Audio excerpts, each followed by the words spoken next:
तस्मै श्री गुरवे नमः तस्मै Shri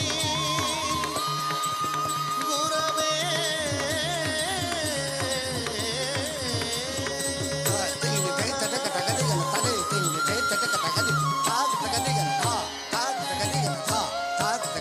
Hey!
Thank you for that lovely performance. We will be starting in another 5 minutes, so I request everybody who's standing to please settle down. We have another beautiful performance by Anvi from KIIT International School again, who will be presenting you another lovely dance performance. In the meantime, I please request everybody to settle down as we'll be starting soon just after this dance performance. Thank you.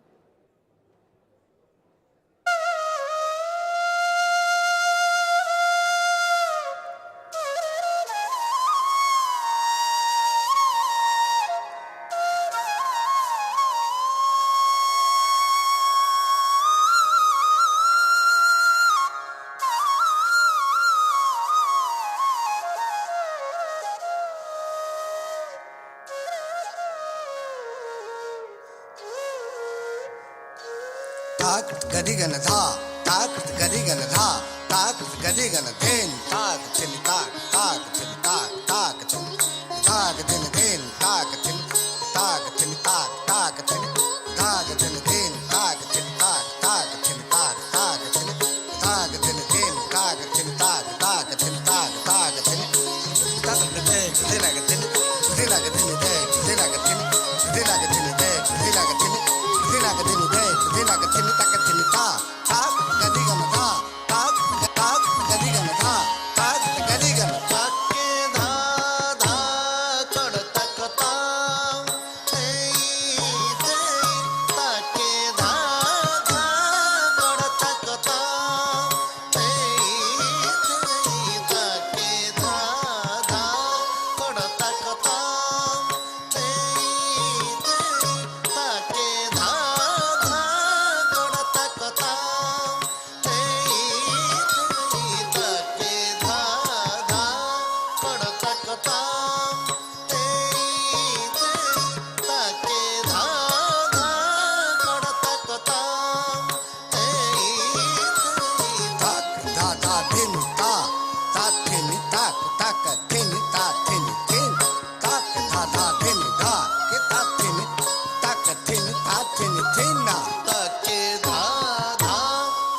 kata hey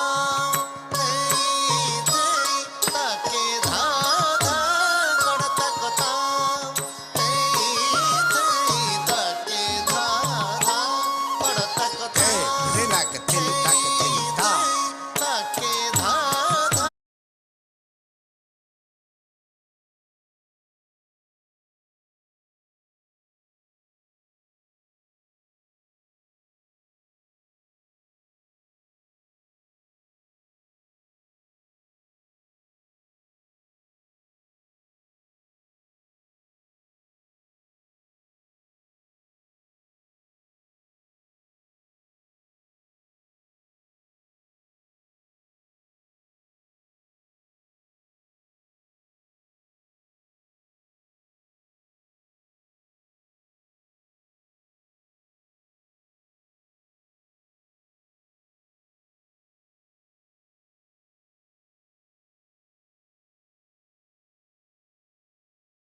गमक दक्षत जन कटक मुख साचिलोचन त्रिभंग रेख उत्थित शिर छिन्न मध्य भंगी वीणाकार सुर प्रसिद्ध ताकिट झम तारिकिट झम ताकट झम ताकिट झम तारिकिट झम ताकट झम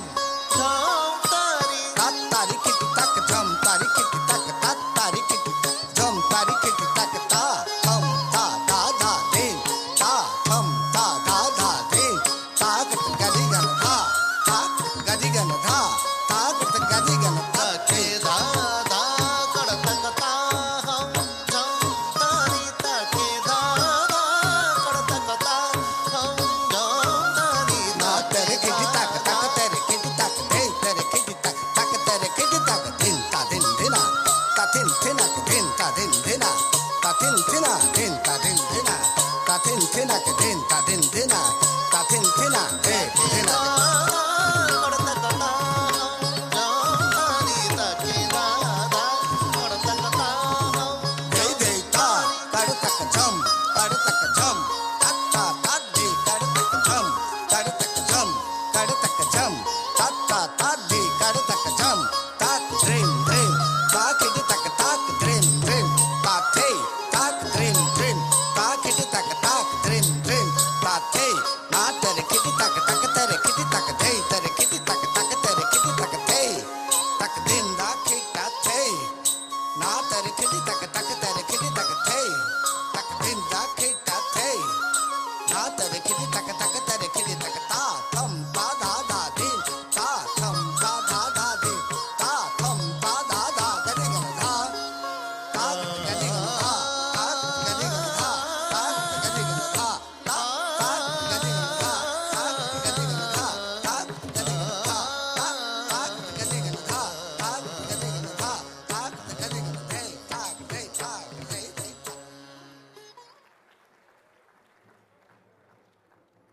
Thank you, Anvi, for that wonderful performance.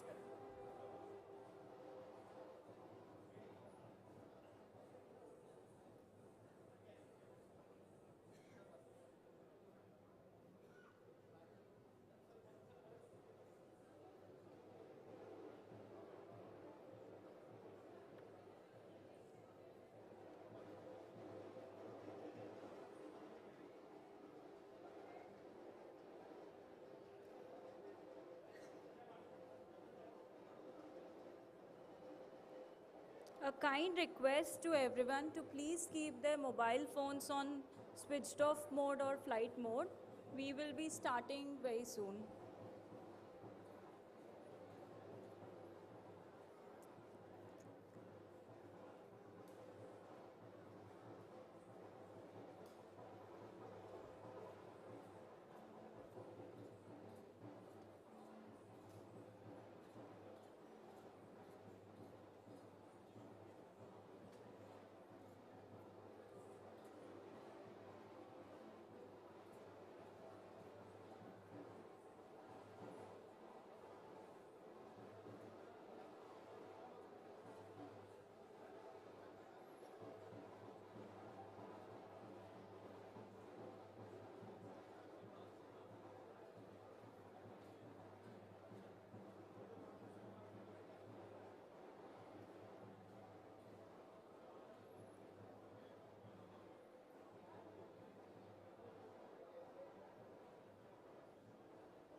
Namaskar and a very good morning to all of you. I, Apratim Tiwari, And I, Shweta Kochata, on behalf of KIIT Group of Institutions, extend a very warm welcome to all the honorable ministers and parliamentarians from more than 20 countries, esteemed dignitaries and guests, senior functionaries of KIIT and KISS family, and students present here today at the inaugural ceremony of the Y20 India Consultation 2023, organized by Kalinga Institute of Industrial Technology, KIIT, deemed to be university, under the aegis of Ministry of Youth Affairs and Sports, Government of India.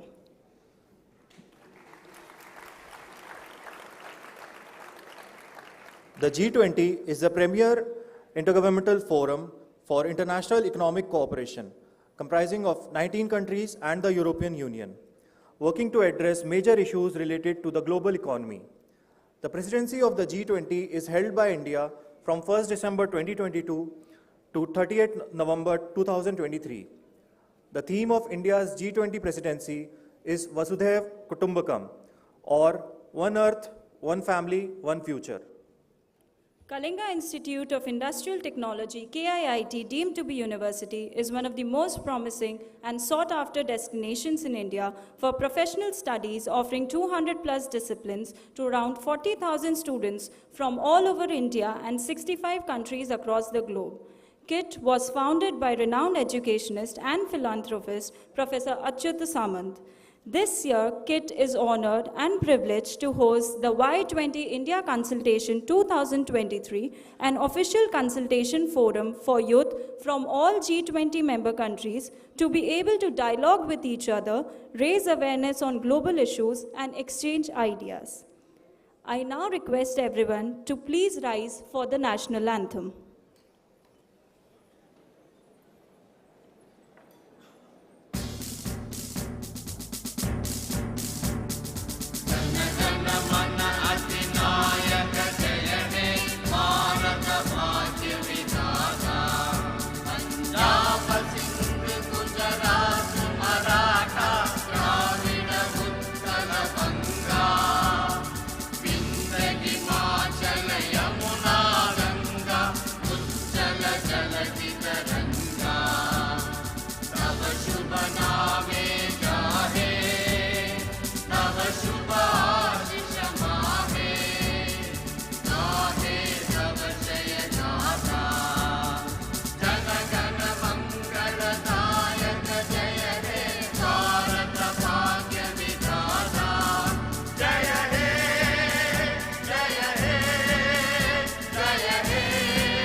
Thank you. I kindly request all our esteemed dignitaries on the dais to inaugurate the occasion with the auspicious lighting of the lamp ceremony.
We extend a very warm welcome to all the esteemed dignitaries on and off the dais with the presentation of multilingual chorus by the students of KIIT.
লাল পাহাড়ের দেশে যা রাঙামাটির দেশে যা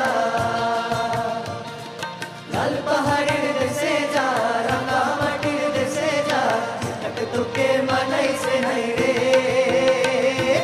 একেবারে মানাইছে নাই রে লাল পাহাড়ের দেশে যাবি হারিয়ার মাদুর পাবি মেয়ে মরদের আদর পাবি রে ও নগর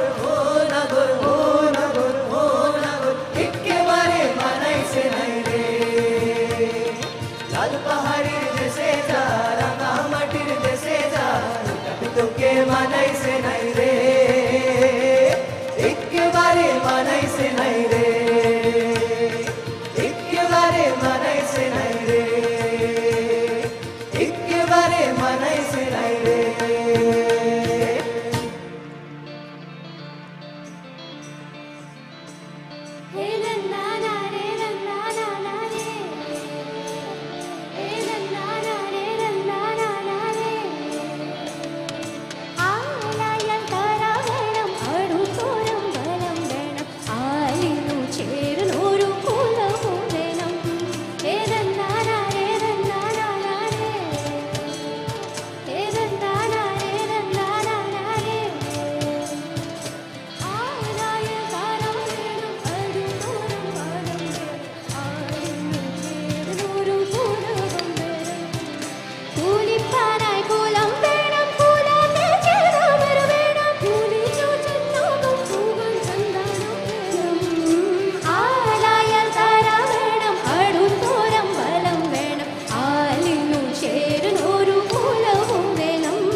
छल्ला वे मूरे वे वतन माहिरा दूरे वे जाना पहले पूरे वे गल सुन छलिया छोरा वे का दलाया जोरा छलनो नो देवे छलनो नो देवे छलनो नो देवे वे पुत्र मिठड़े मेवे और रब्बा सबनू देवे और रब्बा सबनू देवे वे गल सुन छलिया गावा वे मावा ठंडिया छावा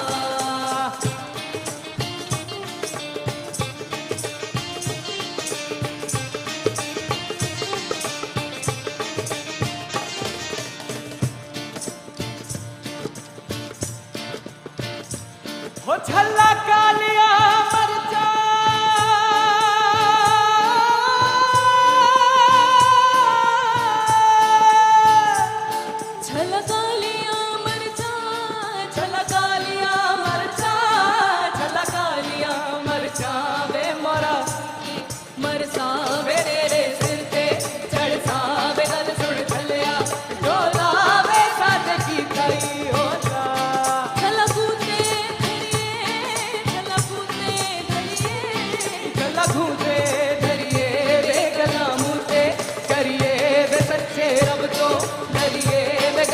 छलिया डोला वे रब तो कांदाई होला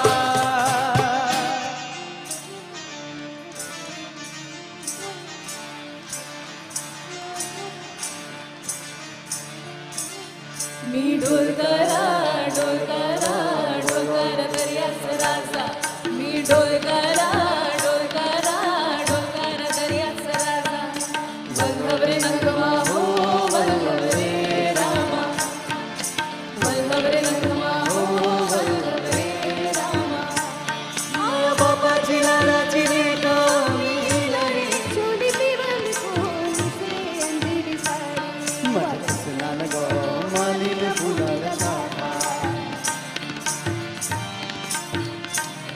बस घर मैता वरन गलिया के पास लख नखन साजिन वाली गल भाडून सोन्याची वाली लख नखन साजिन वाली गल भाडून सोन्याची वाली कोली वाऱ्याची गोराली रात फुलवेला नाचून करताय मोठा रात फुलवेला नाचून करताय मोठा मी ढोलकारा ढोलकारा ढोलकारा दरिया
Thank you, dear students of KIIT, for this beautiful rendition showcasing the cultural diversity of India. I now request Professor Achyuta Samant, Honorable Member of Parliament Lok Sabha and founder KIIT and KISS, to kindly deliver the welcome address.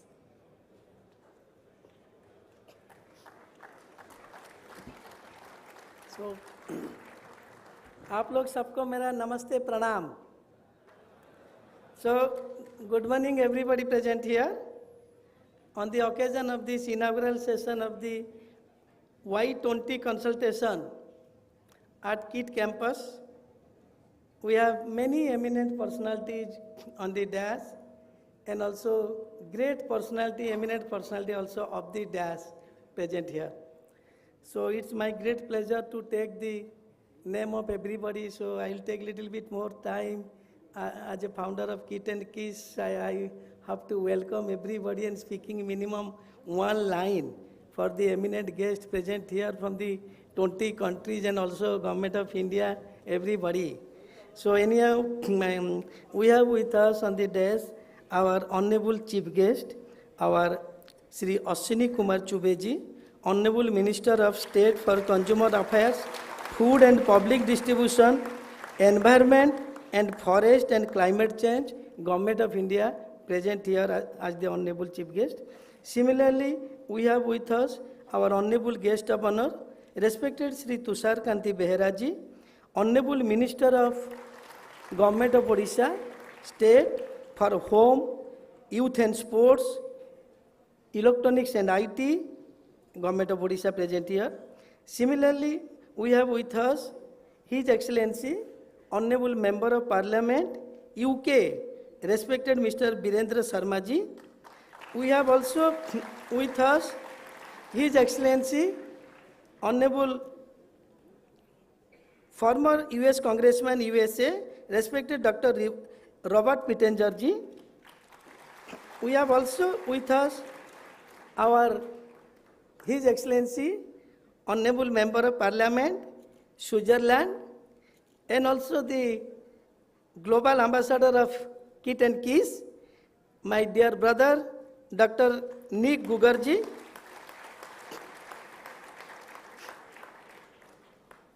We have also with us His Excellency, Honorable High Commissioner of Malta, respected Ruben Gauchiji, present on the desk.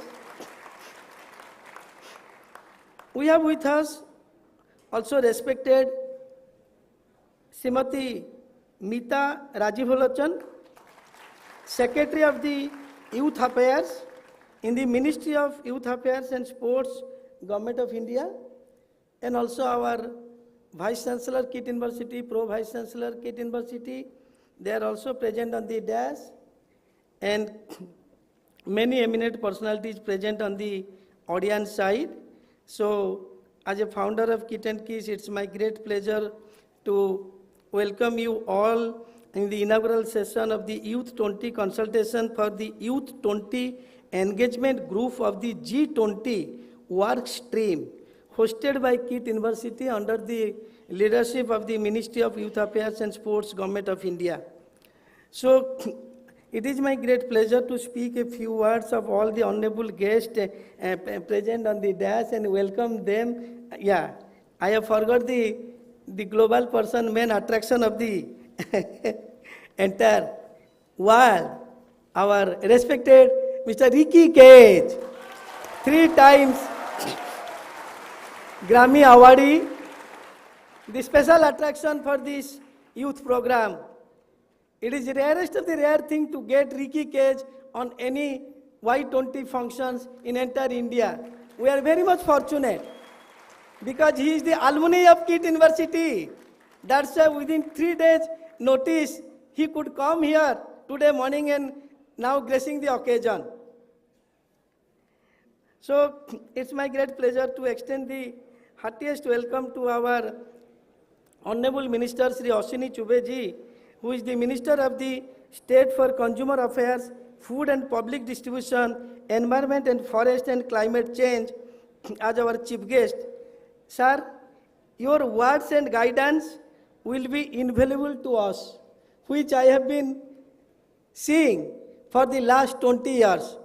I have been close to our Honorable Chief Guest today for the last 20 years. His son is also alumni of this university.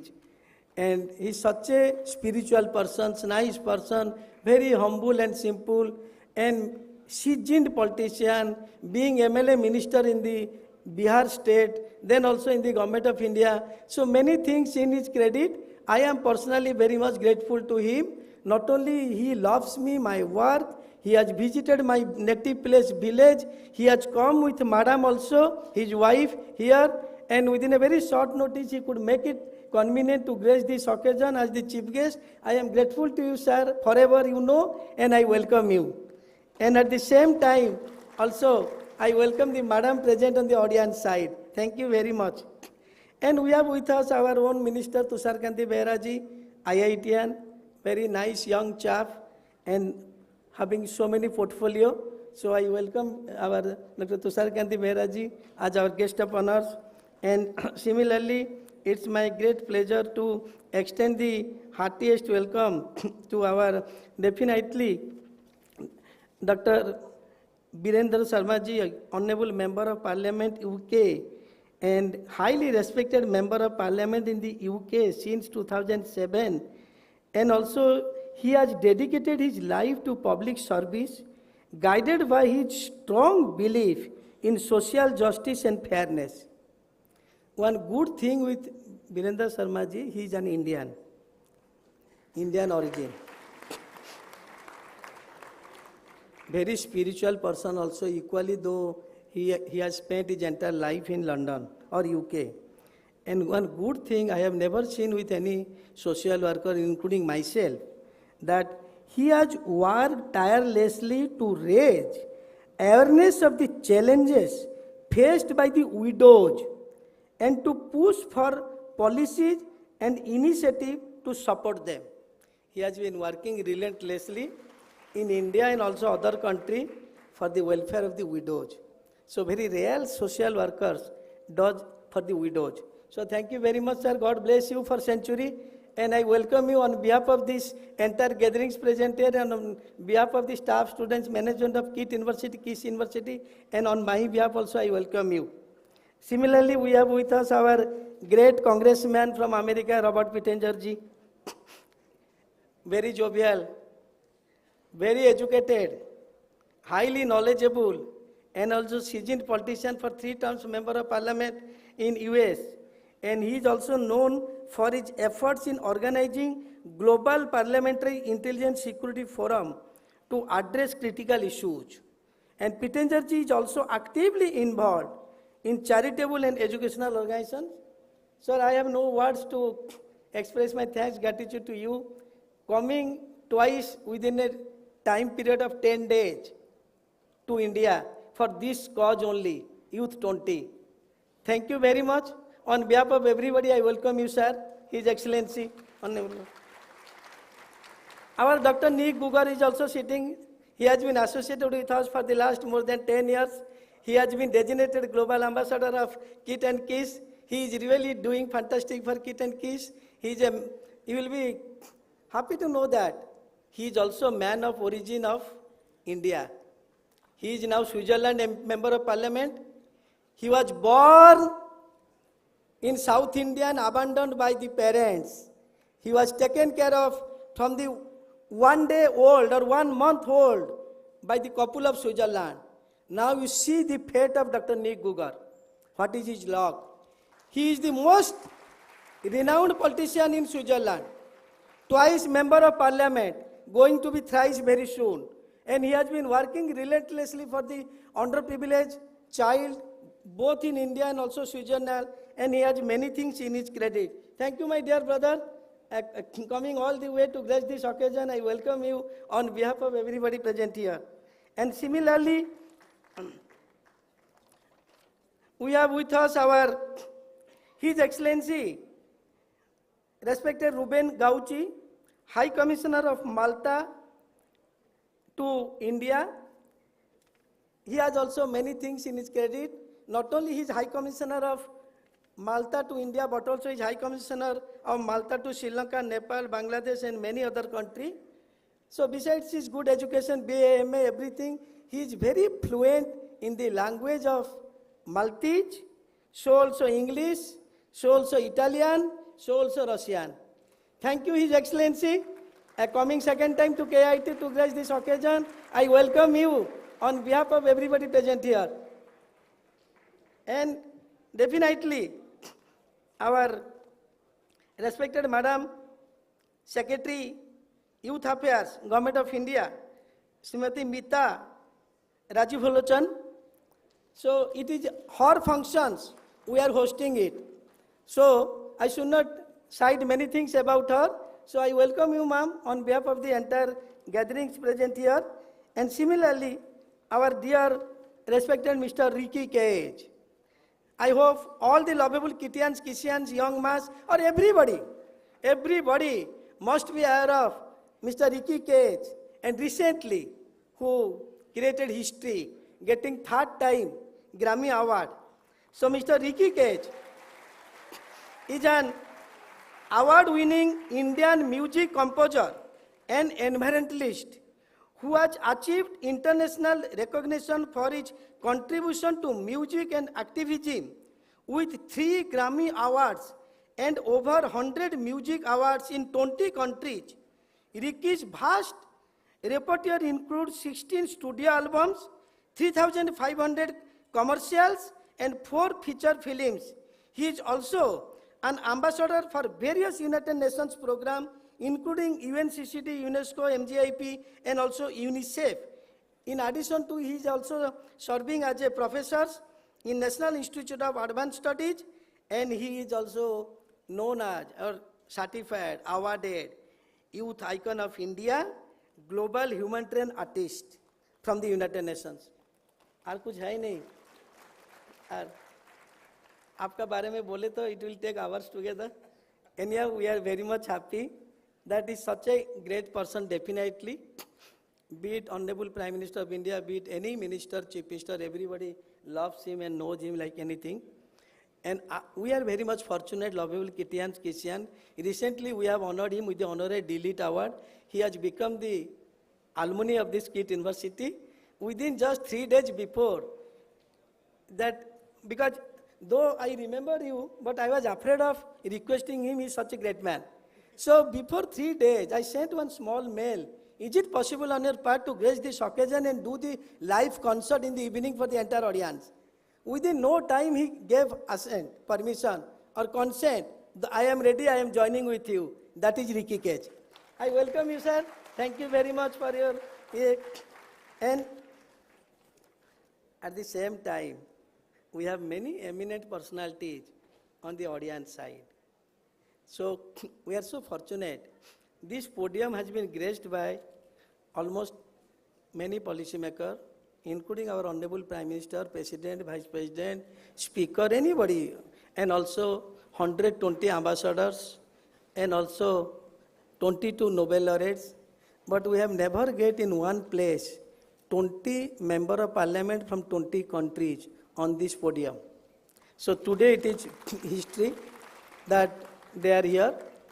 And also we have Indian Parliament, Member of Parliament from the Government of India. Now we are 4, and also other 16 are joining today and tomorrow, because today is a very great day in India. Dr. B.R. Ambedkar Jayanti, the great economic, social reformer, and also the writer of the biggest constitution of India, Dr. B.R. Ambedkar. So all the honorable member of parliament are celebrating the birthday of B.R. Ambedkar today. But I will take the few names also. If I am forgetting anybody's name, please don't mind, because as you know, my mindset also, by chance I will forget. But at the same time, it is my great pleasure to welcome His Excellency, Honorable Member of Parliament from German, respected Mr. Andreas Soch. Andreas Soch, Member of Parliament from the Social Democratic Party, and he has also held various positions in local councils and many other things. So, on behalf of the entire gatherings, I welcome you, His Excellency, sir, sitting here. Thank you very much coming all the way to grace this occasion. Similarly, we have with us Her Excellency, Honorable Member of Parliament from Ukraine, respected Madam Julia. My lovable KIITians and KIITians and the other young chaps from the different school, college present here, I advise all of you to give a big clapping for the Member of Parliament from Ukraine. Why I am telling you? Now, the name of Ukraine has become the household name in entire globe. Can you imagine? Honorable Member of Parliament has come all the way with 42 hours journey from Ukraine to India. 42 hours journey. So, whatever thanks, gratitude I will express, that will be less to her. Anyhow, our respected Madam Julia, Ukrainian politician, Member of Parliament, and also extensive experience in managing large-scale companies and institutions in the private and also public sector, including as the Deputy Minister and CEO of a leading property development and management company. And she is also very good and authored and co-authored more than 215 draft bills in economic and also the national security sector in her country. And she has been very much instrumental during the turbulent political environment in Ukraine. So thank you, ma'am, for your kind presence, and on behalf of the entire gatherings, I welcome you, ma'am. Similarly, we have with us His Excellency, respected Member of Parliament from the Ivory Coast, Mr. Oliver. So, Mr. Oliver is the very nice things. He is the Member of Parliament in his country from 2016. He is also the Mayor of the city, San Petersburg, at the same time. It is not possible in India, perhaps. Sir, Minister is sitting here. So thank you very much, sir, coming all the way from the Ivory Coast. He is also actively involved in philanthropic and community work, particularly in promoting education and vocational training among the young people. So thank you very much, His Excellency. On behalf of everybody, I extend my heartiest welcome to you. And similarly, we have with us our Member of Parliament from the Bulgaria, His Excellency, Mr. Dimitar Tasiv. So Bulgarian politician, and also many things in his credit, and particularly his passion for public service led him to become Member of Parliament in the 47th session in his country. So I welcome you, sir. Thank you very much for your kind presence here. Similarly, we have with us Honorable Member of Parliament, His Excellency Jan Schloss from Slovakia.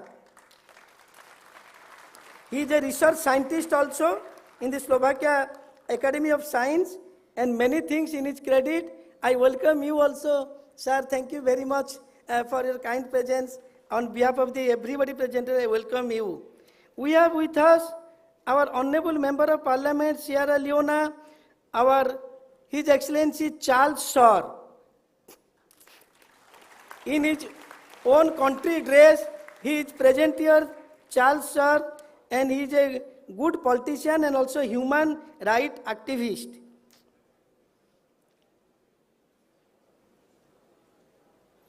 He is very outstanding member of parliament who is very vocal and instrumental in the passage of legislation that seek to promote and protect the interest of the less privileged and vulnerable people in the society.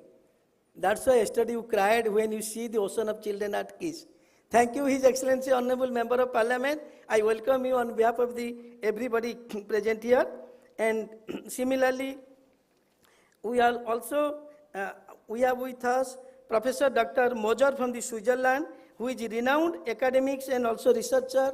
I welcome you. Thank you very much for your present here. I also extend my heartiest welcome to our own alumni, Dr. Andreas Jahan, Foreign Policy Advisor, German Federal Parliament of German. So I welcome you, sir, also once again. And you will find another things, because you see, anything to be success, spiritualism is very much needed. I am also a little bit successful person because I always practice spiritualism 3 hours per day. So you will find one spiritual leader with us in the present, Parama Pujya Swami Surya Prabhaji, who is also Minister of Religion at the Brahmarshi Mission in UK, and she is Indian origin definitely, and she is known as Surya Didi, is a very respected spiritual leader in UK and India, and in the Minister of Religion at the Brahmarshi Mission UK. You will be surprised to know she has dedicated her life, entire life, and for this mission from the age of 18. And Didi's compassionate leadership and dedication to service have earned her recognition and respect both within the mission and also in the wider community. So thank you, Didi, for your kind presence to grace this occasion. And on behalf of everybody, I welcome you. And definitely your deliberation will help our young guys, young students from the different school and college present here in the later period of 2 days. So it's also my great pleasure to extend the heartiest welcome to our Her Excellency Vanessa Adrian from the Embassy of Mexico, present here, and also His Excellency Mr. Michael A. Paul, Country Director, Embassy of Australia, and also His Excellency Mr. Jonathan Klom, the Embassy of Sweden, and also respected Ma'am Dr. Hilda Farkas, the Embassy of Hungary. So I welcome you all, and definitely हम लोग का finally आता है Indian turn, because हम लोग host country है, पहले बाहर कंप्लीट करेंगे, देन इंडियन पार्लियामेंट मेंबर्स को हम लोग आभार व्यक्त करेंगे. तो मेरा मैंने भाषा नहीं, आप लोग सबको आभार व्यक्त करने के लिए. Similarly our honourable member of parliament from the Rajya Sabha Jharkhand state, respected Shri Deepak Prakash ji. So Deepak Prakash ji कीजिए, बच्चे लोग थोड़ा जोर से ताली दो, उसका जन्मदिन है, today is birthday. So today is birthday, थोड़ा अच्छा से ताली दो, विश करो, because we cannot repay their love and affection towards us coming to this place. Minimum we can clap and extend the good wishes and prayers for their well-being. So दीपक प्रकाश जी, आपको बहुत बहुत मैं प्रणाम करता हूँ, स्वागत करता हूँ. आप in spite of Ambedkar Jayanti and you all four have come, others are coming, तो आपको मैं सबका तरफ से, मेरा किट किसका तरफ से, मेरा तरफ से आपको मैं स्वागत करता हूँ. Similarly, we have with us honorable member of parliament, respected Sri Samir Oran ji.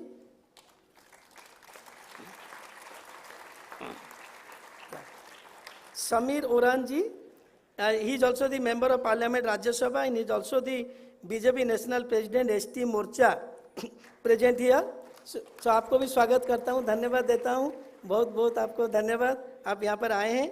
And we have with us our seasoned politician, member of parliament Rajya Sabha, respected Sri Shankar Deep Rajbhar ji, from the UP state.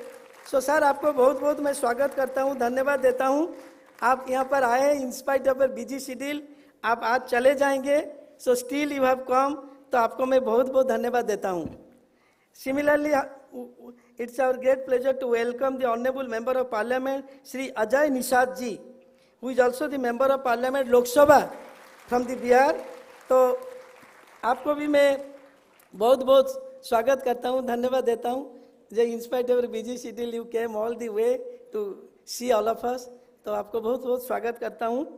Similarly, we have with us Her Excellency, Member of Parliament from the Armenia, Shobinar Vardanoyan. She is Honorable Member of Parliament from Armenia. She is renowned economist and also the politician, and she is instrumentation to introduce paternal leave in Armenia from 2021. Yeah, she is the instrument to introduce the paternal leave in Armenia from the 2021. Thank you very much, ma'am, coming all the way. On behalf of the entire gatherings, on behalf of KIIT and KIIS, I welcome you, ma'am. Thank you very much for your kind presence. We have with us many Padma Shri awardee present amongst the guardians. Padma Shri, the civilian award. So, ମୁଁ ସ୍ୱାଗତ କରୁଛି ଆମର ମୃତ୍ୟୁଞ୍ଜୟ ବାବୁଙ୍କୁ ପଦ୍ମଶ୍ରୀ. ମୁଁ ସ୍ୱାଗତ କରୁଛି ଆମର ହଳଧର ବାବୁ ପଦ୍ମଶ୍ରୀ. ମୁଁ ସ୍ୱାଗତ କରୁଛି ଦୈତାରୀ ନାୟକ ପଦ୍ମଶ୍ରୀ. ବହୁତ ବହୁତ ଆପଣମାନଙ୍କୁ ଧନ୍ୟବାଦ.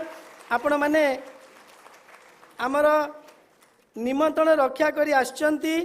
ଆପଣମାନଙ୍କୁ ବହୁତ ବହୁତ ଧନ୍ୟବାଦ. Besides this also, we have with us more than 50 academicians from the different prestigious institute, university of the country, and also from the different part of the India. So more than 50 academicians present here as the speaker for today and tomorrow. So I have taken so much of time, I feel myself guilty. So you should not mind, I will, because your name are with me, including our Pro VC from the IGNO, Professor Hazarika from Assam has come all the way. So anyhow, our respected Professor Vishwajit Ghosh ji, Vice Chancellor from Calcutta, Rajendra S. Dhaka, Chairperson of the INSA from IIT Delhi. So it's my great pleasure as a founder of KIIT and KIIS to extend heartiest welcome to each and every speakers present here, and he or she is the good academicians and scientists and also policy maker from the different parts of the country. मैं सबको बहुत बहुत स्वागत करता हूँ and आप लोग को धन्यवाद देता हूँ. Besides that also, it is my great pleasure to welcome others invited guests, speakers, those are present here, and particularly the our lovable students present here from the different other colleges and university and schools also, and the lovable students, those are watching us online in different auditorium, because students are now watching us for a kind information in different 4 auditoriums, and it is going on live globally and also in the television here in Odisha state. So I welcome each and every student, each and every staff from the other colleges and university, and also our staff member present here, and particularly my lovable KIITians and KIISians also, those who are present here. So lastly, I should express my thanks, gratitude to our Honorable Prime Minister of India, Narendra Modi ji, who has given this opportunity because of presidency of India in G20 to host Y20.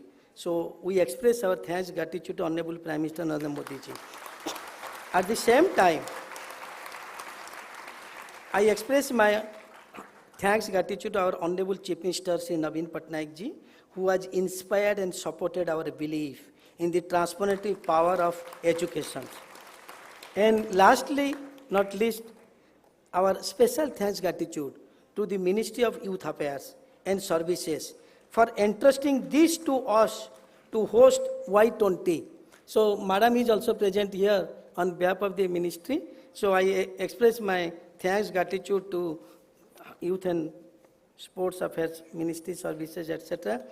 So anyhow, I have prepared something to speak on this occasion, lekin I have taken so much of time, I should be excused by all of you.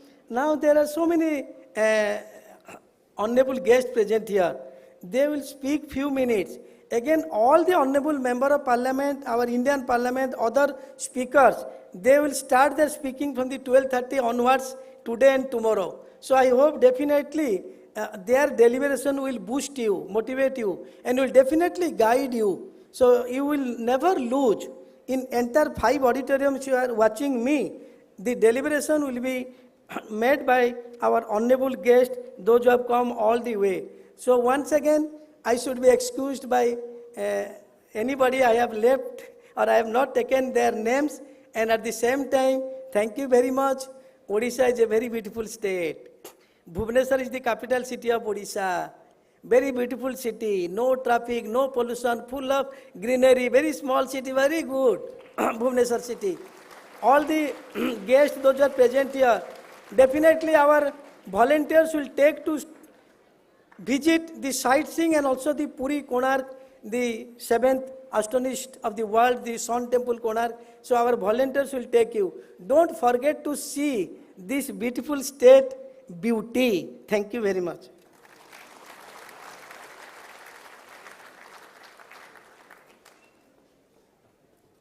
Thank you, sir. I kindly request Professor Achyuta Samant, Honorable Member of Parliament Lok Sabha and founder KIIT and KISS, Professor Sasmita Rani Samant, Vice Chancellor KIIT deemed to be University, and Professor Saranjit Singh, Pro Vice Chancellor KIIT deemed to be University, to felicitate our esteemed dignitaries.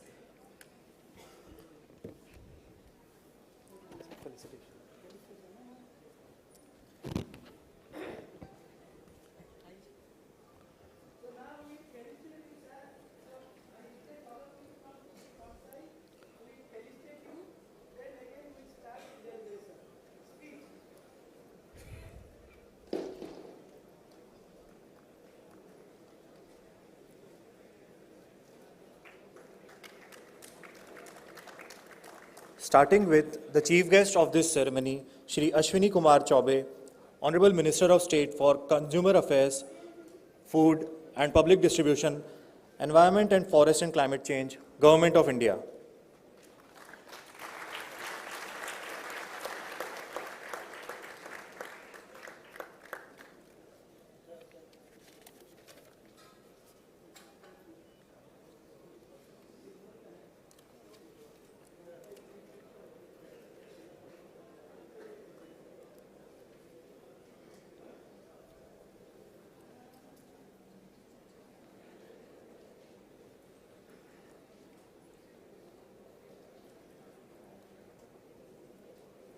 The guest of honor, Shri Tushar Kanti Behera, Honorable Minister of State for Home, Sports and Youth Services, and E&IT, Government of Odisha.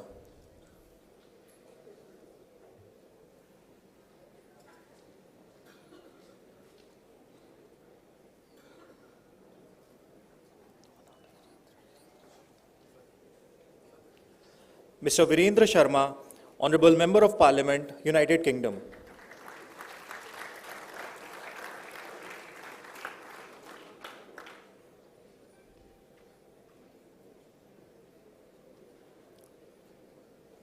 Mr. Robert Pittenger, former US Congressman, United States of America.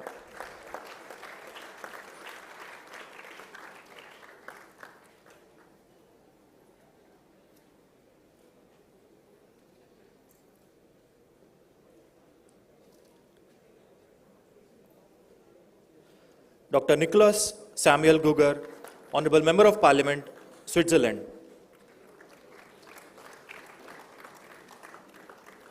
And Global Ambassador of KIIT and KISS.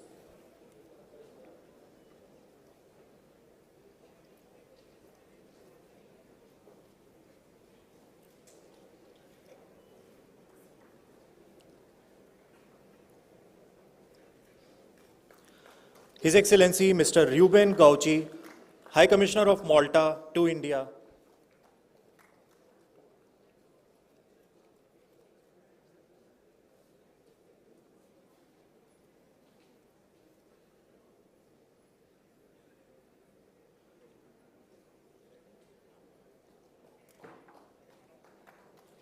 Shrimati Meeta Rajiv Lochan, Secretary Youth Affairs, Ministry of Youth Affairs and Sports, Government of India.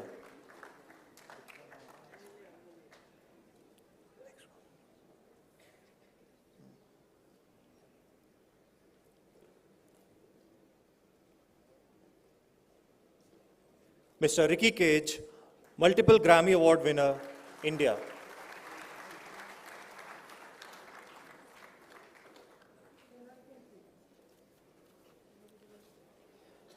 We would also request all the esteemed dignitaries of the dais to please come up on the stage, and we would love to felicitate you.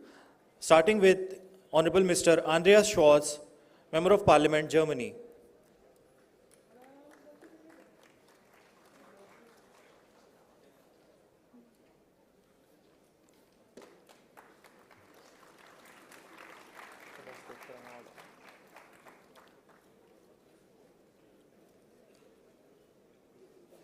Mr. Olivier J. BJ, Member of Parliament, Ivory Coast.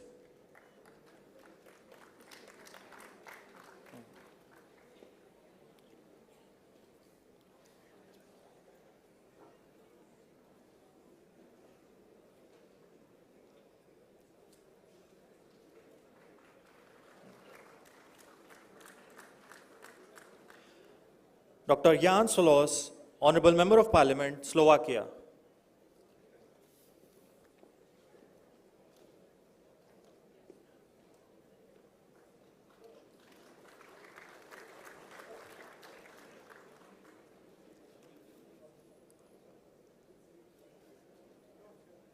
Mr. Sahar Charles, Honorable Member of Parliament, Sierra Leone.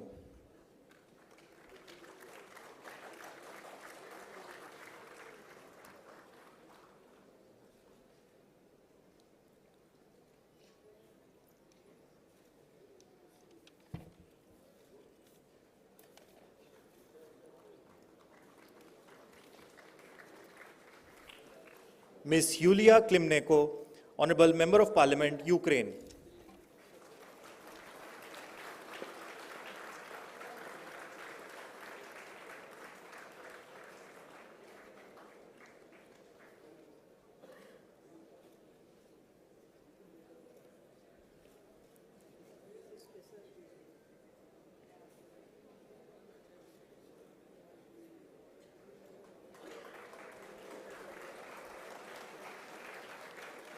Ms. Sovinar Vardanyan, Honorable Member of Parliament, Armenia.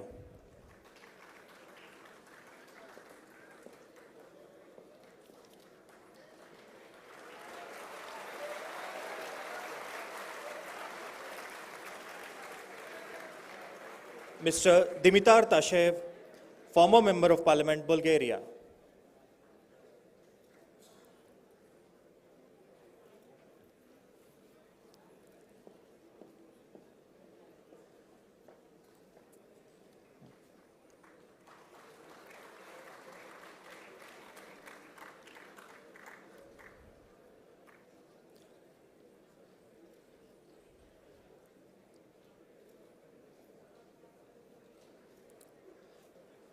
Shri Ajay Nishad, Honorable Member of Parliament, Lok Sabha from Muzaffarpur, India.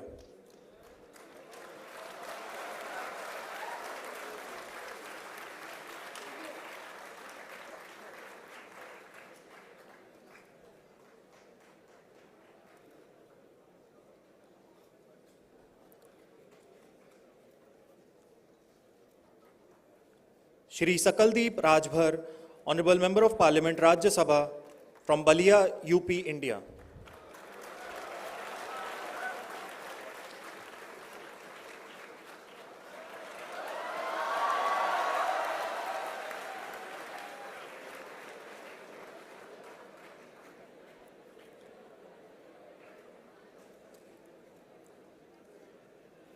Shri Deepak Prakash, Honorable Member of Parliament, Rajya Sabha and BJP State President, Jharkhand.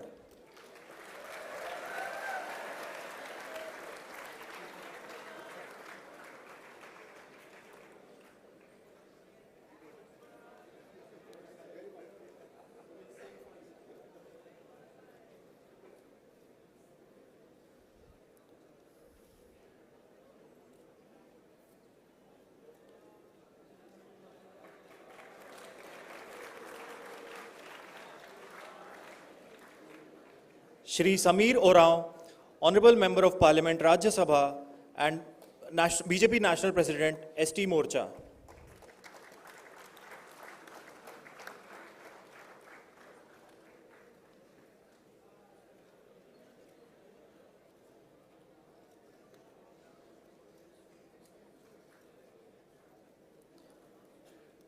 Ms. Vanessa Adrian Espinosa Aguirre, Cultural and Educational Affairs, Embassy of Mexico.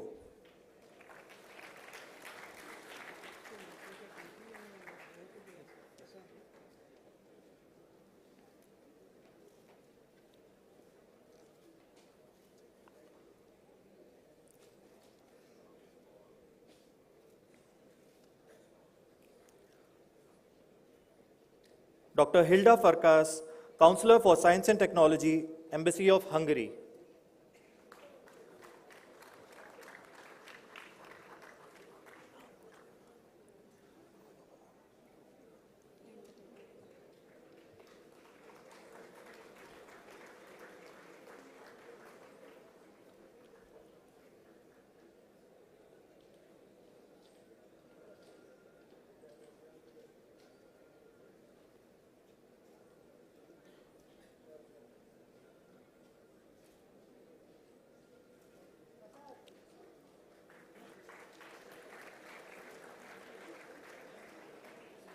Her Holiness Swami Surya Prabha, Minister of Religion at the Brahmrishi Mission, United Kingdom.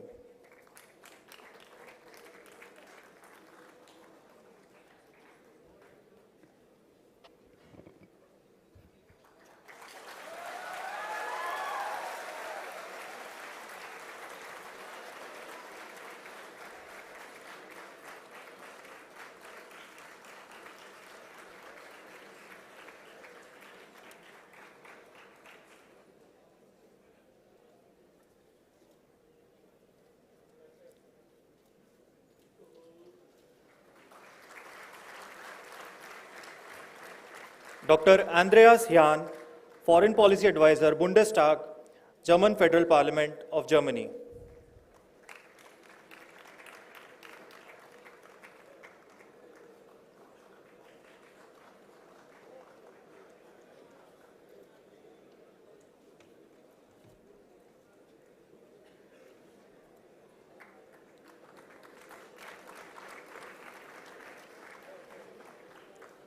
Professor Dr. Roger Moser, Director, Asia Connect Center and India, Competence Center, Switzerland.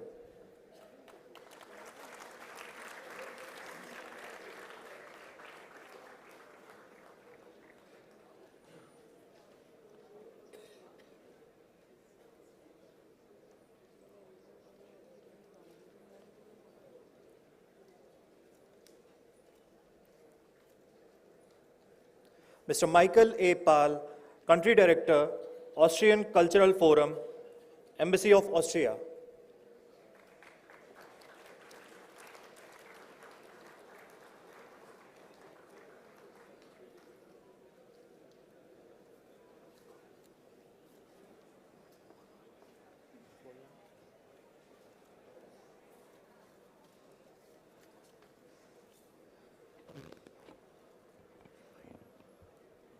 It is my honor to also invite on stage wife of Shri Ashwini Kumar Chaube, Honorable Minister of State for Consumer Affairs, Food and Public Distribution, Environment and Forest and Climate Change, Government of India,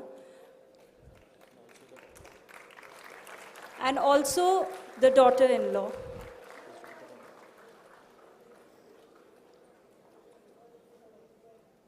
I also invite on stage Sir's daughter-in-law.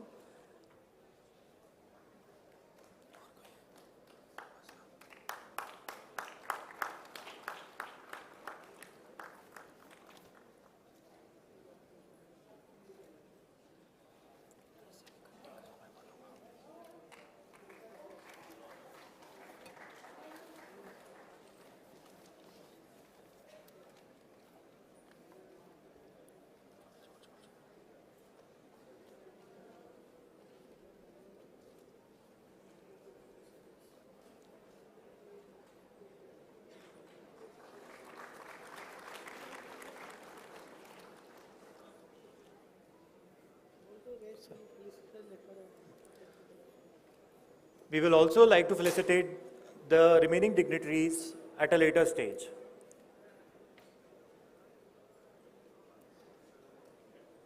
Now, I kindly request the Honorable Chief Guest, Shri Ashwini Kumar Chaube, Honorable Minister of State for Consumer Affairs, Food and Public Distribution, and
Behera जी, माननीय गृह राज्य मंत्री, खेल और युवा सेवाएं और E&IT Bharat सरकार से नहीं बल्कि उड़ीसा सरकार के, है ना, उड़ीसा सरकार से हमारे मंत्री हैं, युवा हैं, और डॉक्टर निकोलस सैमुअल मुगर, माननीय सांसद सदस्य स्विट्जरलैंड, कल वो साथ में आए हैं हमारे साथ। श्री वीरेंद्र शर्मा, माननीय सांसद यूनाइटेड किंगडम, डॉक्टर रॉबर्ट पिंकेटर, पूर्व सदस्य अमेरिकी Congress,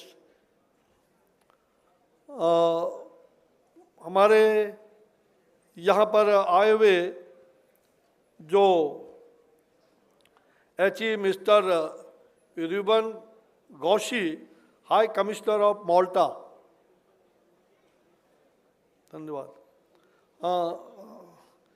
Shrimati Meeta Rajiv Lochan, secretary youth affairs, साथ ही मंच पर उपस्थित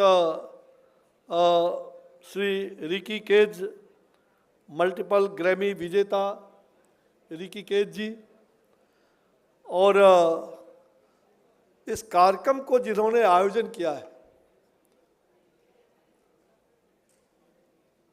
जिन्होंने सबका ख्याल रखा है, जो आदरणीय प्रधानमंत्री जी कहते हैं, सबका साथ, सबका विकास, सबका विश्वास और सबका प्रयास, उस मूल मंत्र को आपने सुशोभित करने का काम किया है।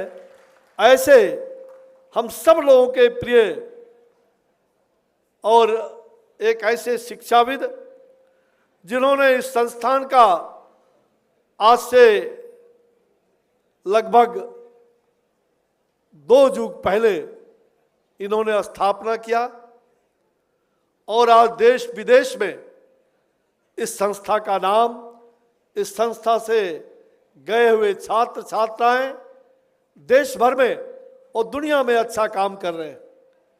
यह श्रेय हमारे माननीय सांसद, लोकप्रिय सांसद श्री अच्युत सामंत जी, हमारे बहुत ही नेक मित्र कहिए, छोटे भाई कहिए, मैं उन्हें बहुत प्यार करता हूं और मैं उनका एहसानमंद हूं कि आपने इतने अच्छे कार्यक्रम आदरणीय प्रधानमंत्री जी के मार्गदर्शन में और यहाँ के मुख्यमंत्री जी, इन सब लोगों के सहयोग से आपने बहुत ही एक इतना भव्य कार्यक्रम आपने आयोजित किया है। मैं सचमुच में आपको हृदय से आपका अभिवादन करता हूं, अच्युत सामंत जी को। यहां पर प्रोफेसर प्रोफेसर सस्मिता सामंत जो कुलपति हैं इस किट्स डीम्ड यूनिवर्सिटी के विश्वविद्यालय के, उनको भी शुभकामना। Professor Saranjit Singh, pro vice chancellor kit के टू बी डीम्ड यूनिवर्सिटी, और सभी हमारे सम्मानित बंधुगण, भगिनी, पत्रकार मित्रों, मैं शुरुआत कहां से करूं? मैंने हनुमान जी का मुट्ठी बांध करके, युवा शक्ति का प्रतीक हनुमंत शक्ति होता है। हनुमंत की शक्ति अगर जग जाए तो देश और दुनिया को हम जगा सकते हैं और देश और दुनिया को बना सकते हैं। हमें युवा शक्ति, मुझे याद आ रहा है 1884 का उस धर्म संसद का, जहां पर नरेंद्र नाम के व्यक्ति ने भारत के बारे में उस धर्म संसद में कहा था कि 2021 के बाद जो वर्ष होगा, 21वीं शताब्दी, वो भारत का होगा, वो भारत का होगा। ये बात धर्म संसद में 1884 में शिकागो में नरेंद्र नाम के एक व्यक्ति ने कहा था। और वो नरेंद्र, जिन्हें वहां बोलने नहीं दिया गया था, कैसे कैसे वो पहुंचे थे। उस नरेंद्र ने भारत के सनातन संस्कृति के विषय को जिस प्रकार से दुनिया भर के लोगों के सामने रखा, उसके बाद वही नरेंद्र स्वामी विवेकानंद के रूप में जाने गए। मैं आज स्वामी विवेकानंद को, भारत के आधुनिक संत को नमन करता हूं, जिन्होंने देश को और दुनिया को, उन्होंने कहा था युवाओं के लिए, उत्तिष्ठत जागृत प्राप्य वराण बोधता, उठो जागो और लक्ष्य तक पहुंचे बिना विश्राम मत करना। यह है युवा शक्ति का संदेश, स्वामी विवेकानंद का संदेश। भाई और बहनों, भारत बदल रहा है। कभी भारत दुनिया की ओर गिड़गिड़ाते हुए देखा करता था और आज दुनिया भारत की ओर झुका हुआ दिखाई पड़ता है। यह है बदलता हुआ भारत, न्यू इंडिया। यह है बदलता हुआ भारत। प्रधानमंत्री श्री नरेंद्र भाई मोदी जी के नेतृत्व में, उनके मार्गदर्शन में नया भारत, जो स्वामी विवेकानंद ने कहा था और मैंने 2010-11 में सूरत के मैदान में कहा था, उसी नरेंद्र का रूप नरेंद्र मोदी में प्रवेश कर गया है। स्वामी विवेकानंद के सपने को साकार करने के लिए नरेंद्र भाई मोदी आज देश और दुनिया में एक लौता नेता ऐसे हैं जो सबका विश्वास अर्जित करके और सबके प्रयास से इस देश को और दुनिया में भाईचारे के संबंध को वसुधैव कुटुंबकम, पूरा विश्व हमारा परिवार है। One earth, one family, one future. वसुधैव कुटुंबकम के इस मूल मंत्र से सबको जगाने का, सबको अपनाने का काम किया है। संगच्छध्वम संगबद्धध्वम, सब साथ चले, सब मिलके चले। ओम सहना भवतु सहनौ भुनक्तु सह वीर्यं करवावहि तेजस्विनावधीतमस्तु मां विद्विषावहि। ओम शांति शांति शांति, साथ चले, मिलके चले और पूरे दुनिया भर के लोगों को शांति का संदेश भारत ने दिया है। ये भारत वसुधैव कुटुंबकम की भावना से पूरे विश्व को हमने अपना समझा है। आज 7 दशक बीतने के बाद मई 2014 के पहले भारत की अर्थव्यवस्था विश्व में 10वें स्थान पर था और आज 8-9 वर्षों में हमने बहुत बड़ी छलांग लगाई है और 5वें स्थान पर हम पहुंच गए हैं। और हमारा लक्ष्य विश्व की तीसरी अर्थव्यवस्था पर केंद्रित है। हम तीसरी अर्थव्यवस्था पर पहुंचेंगे, यह हमारा संकल्प है। हम उस सिद्धि की ओर आगे बढ़ रहे हैं। मैं अभी 2 दिन पहले लखनऊ विश्वविद्यालय में तृतीय अर्थव्यवस्था के कॉन्फ्रेंस में वहां सम्मिलित हुआ था। मैं गौरवान्वित हूं कि किस प्रकार से आज भारत के लोग, जो कभी कल्पना भी नहीं कर सकता था, लेकिन 8-9 सालों में प्रधानमंत्री नरेंद्र भाई मोदी जी के नेतृत्व में जो करिश्मा हुआ है, ये आप सबके सामने है। अभी तक भारत को केवल सांस्कृतिक विरासत का महादेश ही कहा जाता था, किंतु अब यह सामरिक और आर्थिक महाशक्ति बनने की ओर अग्रसर है। बदलते भारत का स्वरूप यह है कि उसकी अध्यक्षता माननीय प्रधानमंत्री नरेंद्र भाई मोदी जी के नेतृत्व में भारत के हाथों में है। G20 आज उनकी अध्यक्षता में सौंपा गया है। यह हम सब लोगों के लिए गौरव का विषय है। G20 देशों के पास 95% पेटेंट है, 95%।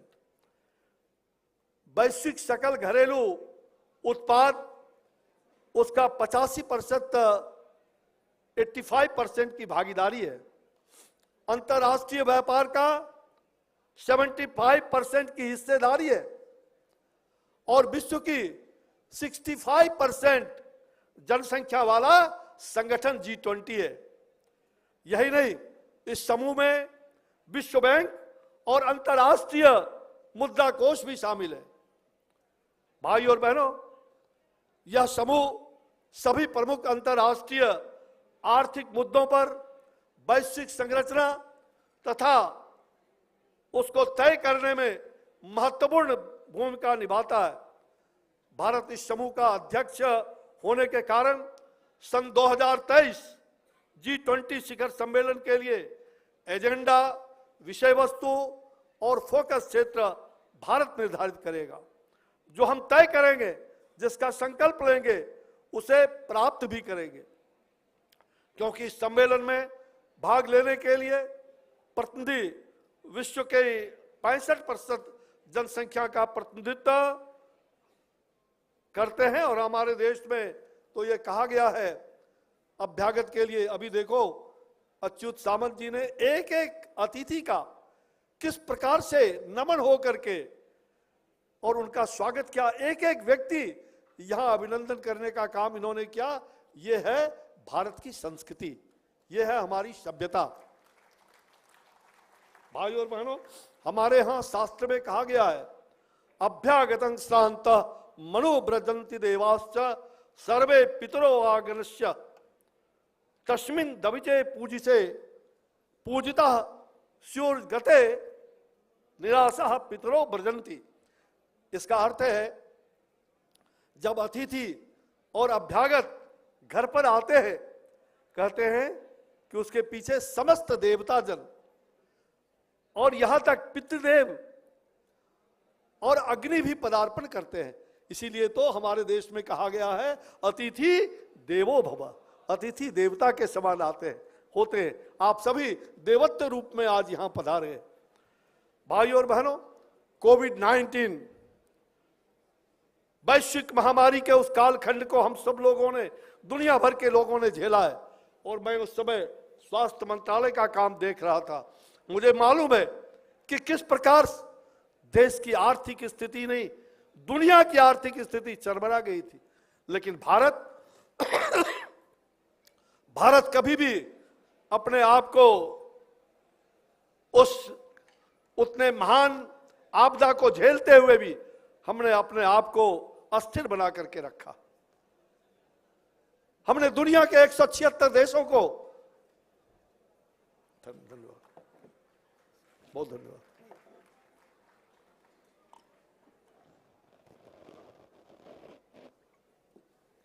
बहुत धन्यवाद।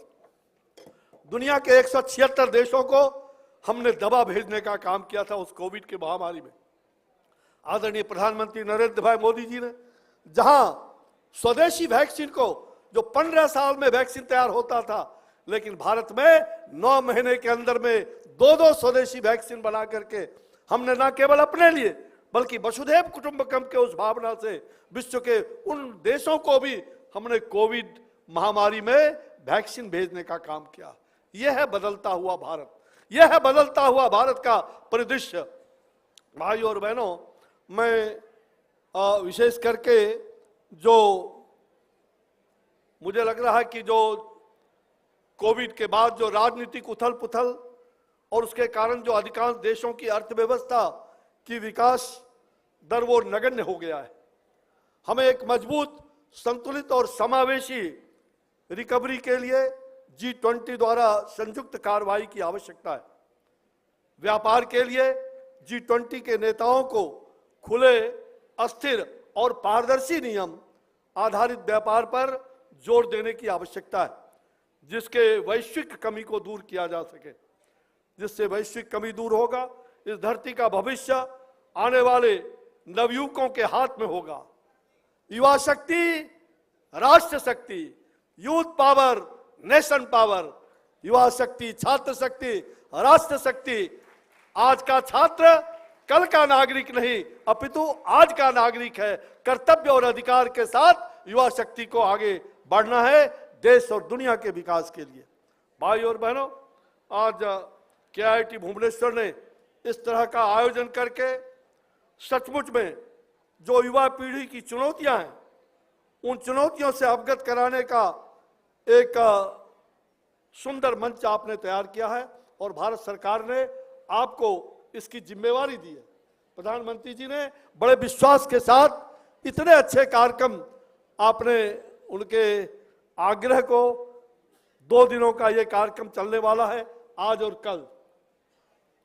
मैं सामंतो जी को बहुत बहुत बराबर श्रद्धापूर्वक इन्हें मैं साधुवाद देता हूं कि जिस प्रकार से इन्होंने अपनी भूमिका तय करने में मापदंड स्थापित करने का कार्य किया है, इसके लिए संस्थान को भी और उनकी संकल्पना को साकार देने वाले समूह को मेरी हार्दिक बधाई और साधुवाद है। मैं जानता हूं कलिंगा इंस्टीट्यूट ऑफ टेक्नोलॉजी से मेरे लगभग 24 साल का संबंध है। आपने 20 साल कहा, लेकिन 4 साल पहले 24 साल का संबंध है। और मैं जानता हूं अच्युत सामंत जी के नश में ही अतिथि देवो भव का कितना साधारण व्यक्ति, एक ऐसे परिवार से आया हुआ व्यक्ति। मैं इनके गांव में गया था, उस समय गवर्नर रामेश्वर ठाकुर जी और मैं इनके गांव को इन्होंने आदर्श गांव बनाने का काम किया था।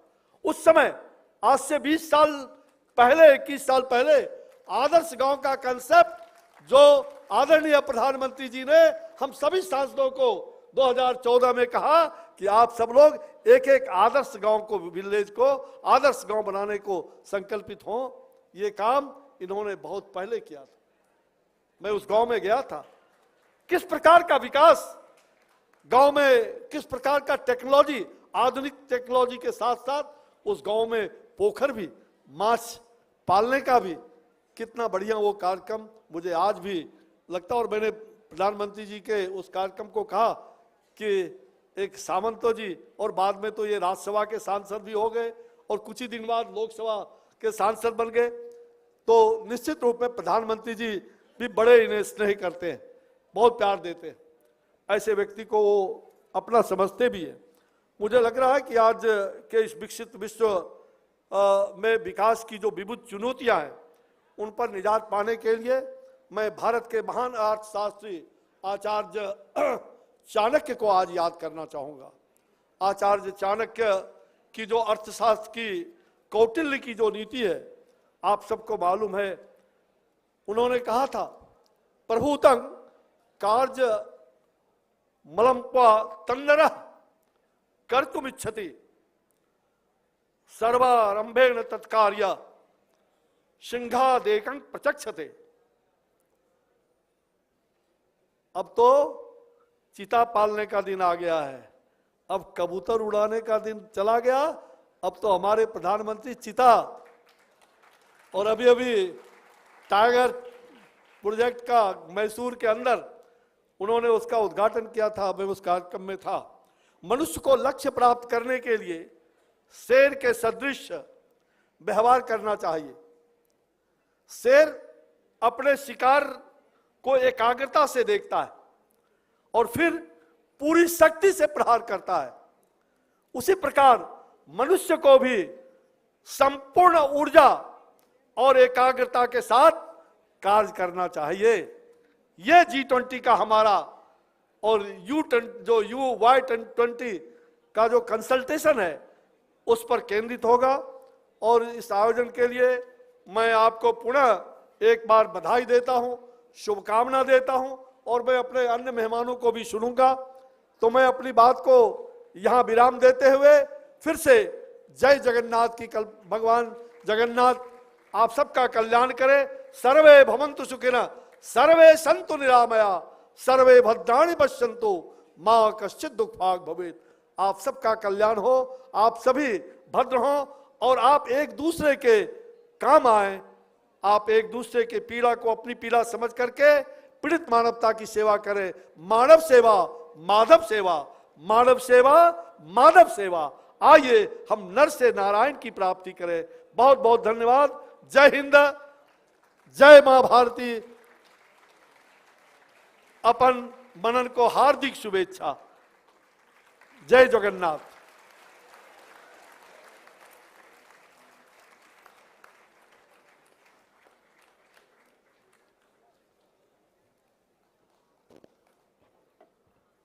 Thank you, sir, for your kind words. I now request Dr. Nicholas Samuel Guger, Honorable Member of Parliament, Switzerland, and Global Ambassador of KIIT and KISS, to kindly address the gathering.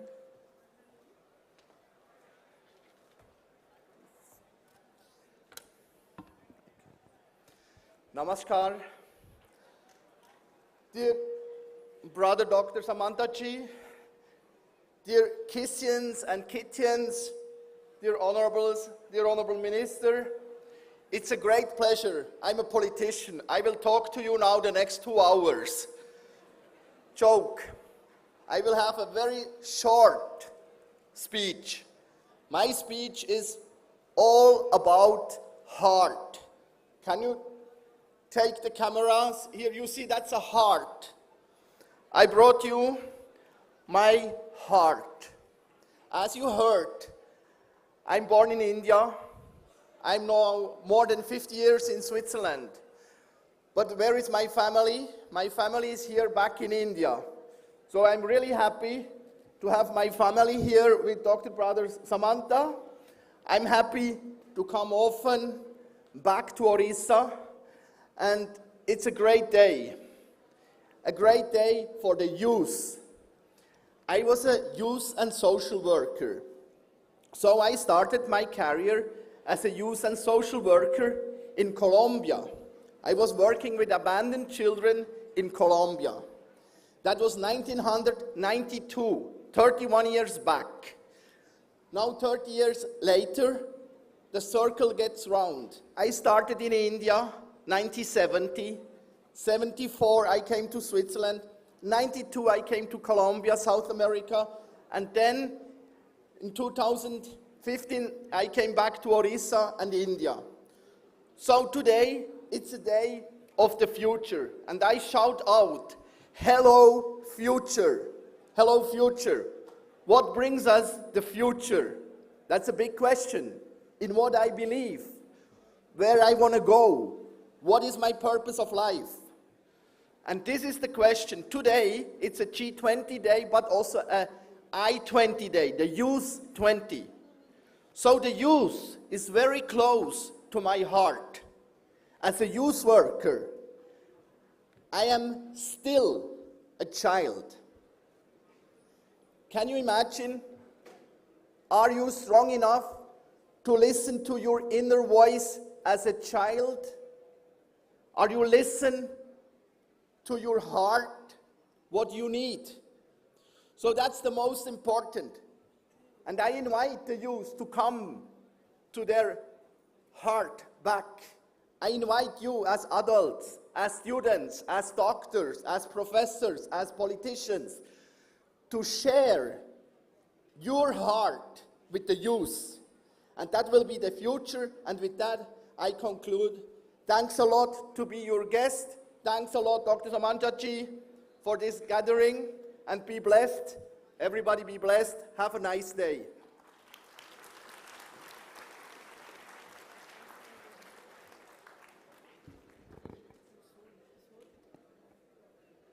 Thank you, sir. I kindly request the guest of honor, Shri Tushar Kanti Behra, Honorable Minister of State for Home, Sports and Youth Services, and E&IT, Government of Odisha, to address the gathering.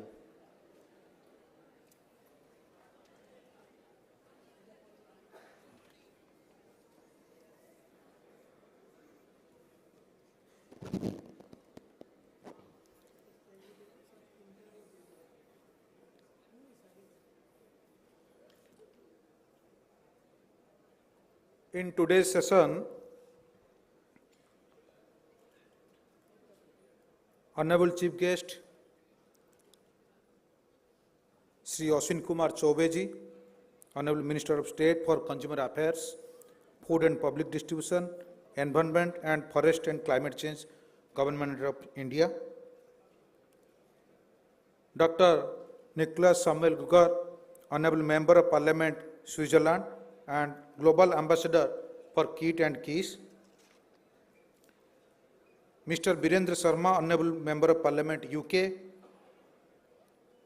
Srimati Mita Rajiv Lochon, Secretary Youth Affairs, Minister of Youth Affairs and Sports, Government of India, Dr. Robert Pittenger, former US Congressman, USA, Mr. Ricky Cage, Grammy winner, India, and the host, Professor Dr. Achyut Samant, Honorable Member of Parliament, Lok Sabha, and founder, KIIT and KIIS, Professor Sasmita Samanta, Vice Chancellor, KIIT University, and Professor Saranjit Singh, Vice Chancellor, Pro-Vice Chancellor, KIIT deemed University, and His Excellency Mr. Ruben Gaushi, Malta, and all other dignitaries present over here on the dais, and honorable members of Parliament from India and outside India, all dignitaries, Padma Shri awardees, students, delegates from Y20 Consultation, and faculty members and friends from print and electronic media. I wish you a very grand occasion, grand success for this Youth 20 Consultation on this August day. At the very outset, I must say this is an August day because there are many occasions. First of all, today is Lord Hanuman Jayanti and Maha Vishwa Sankranti and Odia New Year. And also, on this occasion, I offer my tribute to Dr. B.R. Ambedkar, who has the eminent personality behind our Constitution of India as well as other social reforms. So we must celebrate not only this occasion for this Youth 20 consultation, but also celebration of integral India, celebration of our culture, celebration of unity in diversity of India. Since there is a very short time period for my speech, I must not take much of time.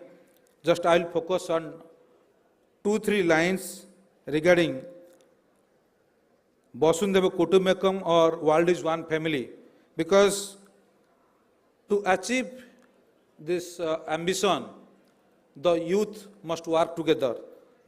We must work together to achieve this common goal, leveraging the democratic dividend of youth.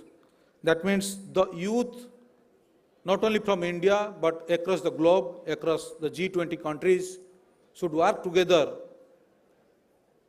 to enhance, to celebrate, and also to work towards the growth of economy and growth of culture, keeping intact our culture as well as heritage as well as our national integrity. I must say a few words. Whenever we say about achieving the goals which has been set by not only India but also United Nations, the Sustainable Development Goal, the equity, gender equity and transforming, so we must also celebrate the things which have been achieved by technology. Whenever we talk about technology, we are talking about the emerging technology, Industrial Revolution 4, which has been set in 21st century. When we are talking about machine learning, artificial intelligence, augmented reality or virtual reality or metaverse, the main thing or the main challenge which appears before us, because whenever we talk about technology, we know or we must not forget that the advancement in technology is associated with cultural degradation. So whenever we are celebrating technology, we are adopting new emerging technologies, we must keep intact our culture, our heritage as well as our national integrity. Here in KIIT, it is the official consultation of Youth 20, which is entrusted by the Ministry of Youth Affairs and Sports. So I also thank our Honorable PM and Ministry of Youth Affairs and Sports as well as our CM, and also I congratulate KIIT and KIIS for hosting this grand event.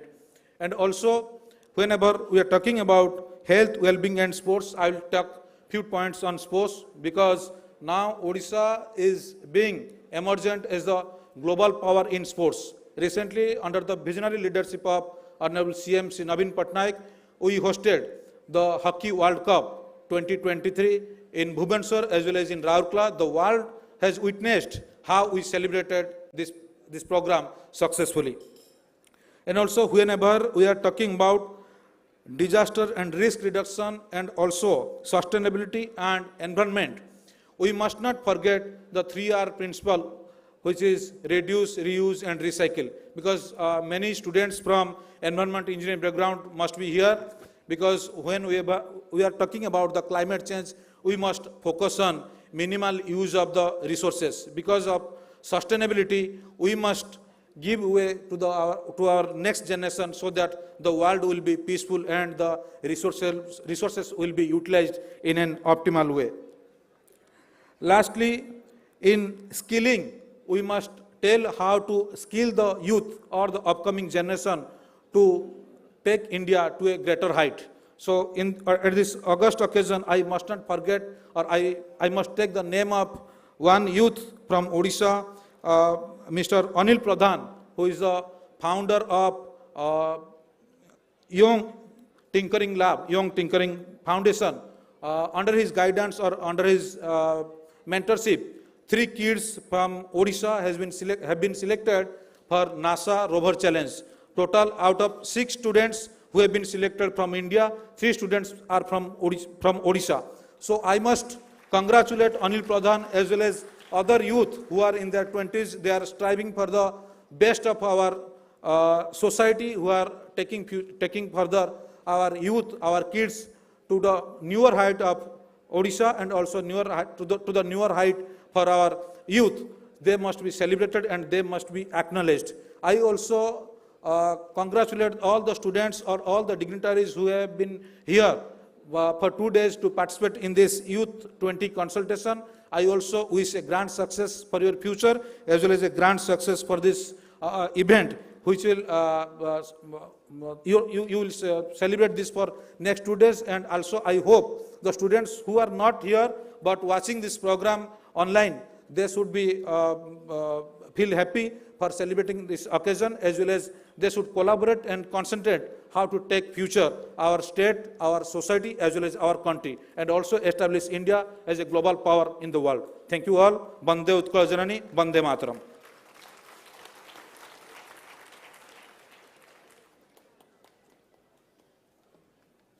Thank you, sir.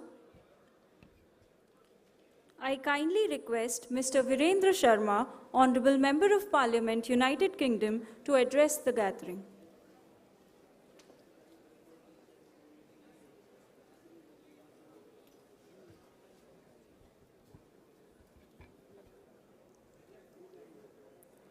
The Chief Guest, Member of Parliamentarians, my colleagues, other distinguished guests, ladies and gentlemen, Namaste.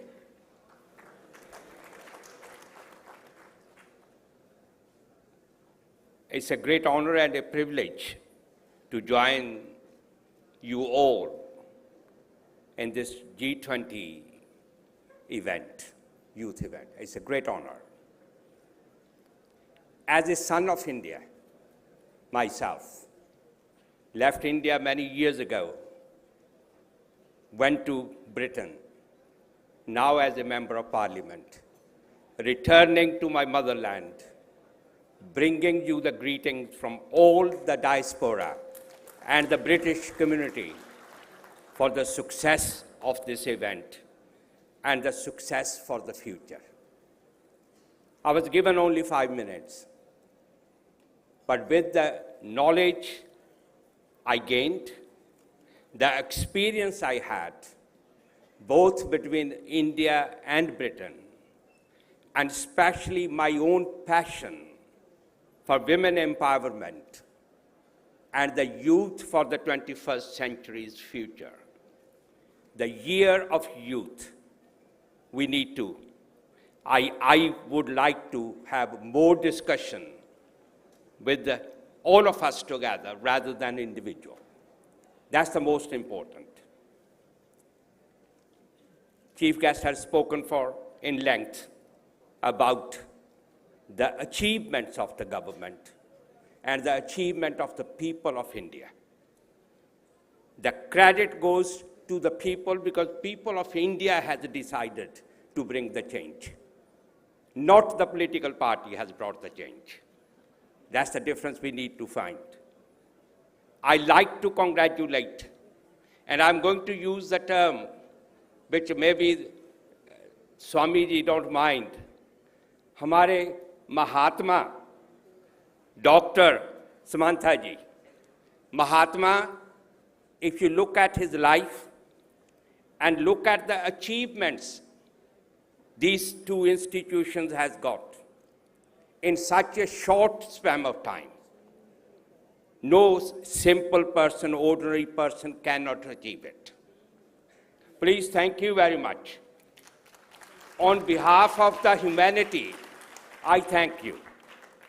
On behalf of all those disadvantaged groups in the society, I thank you personally for bringing that vision into reality.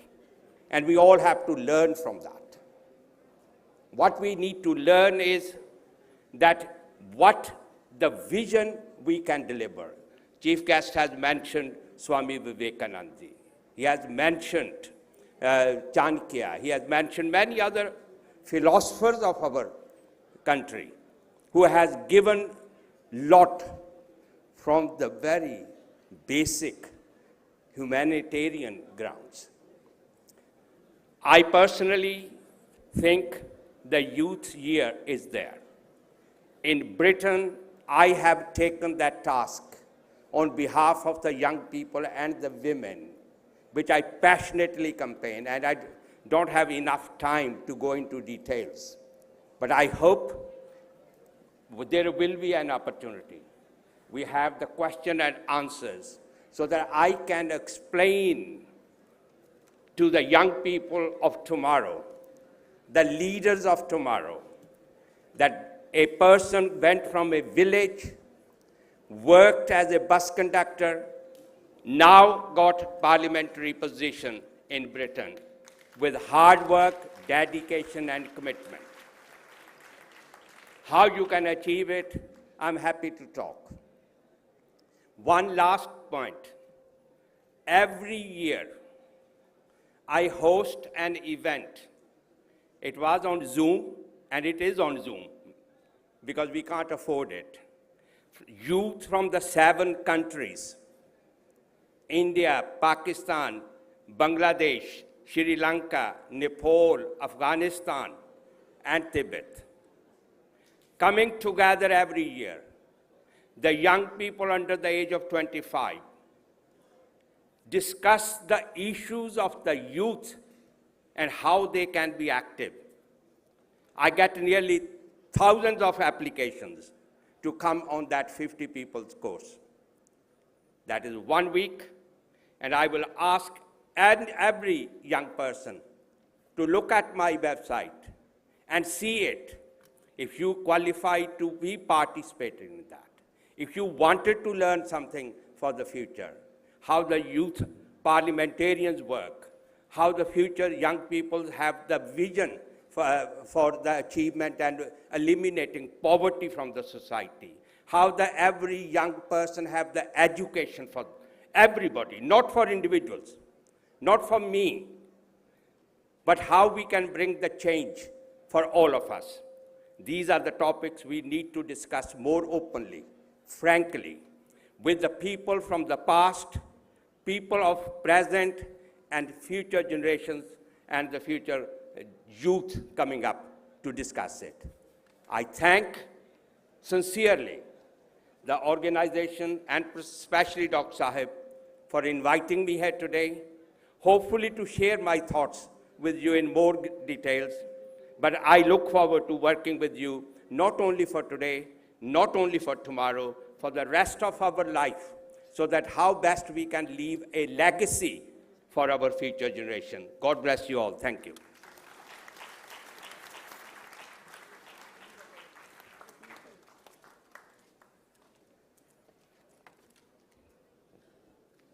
Thank you, sir.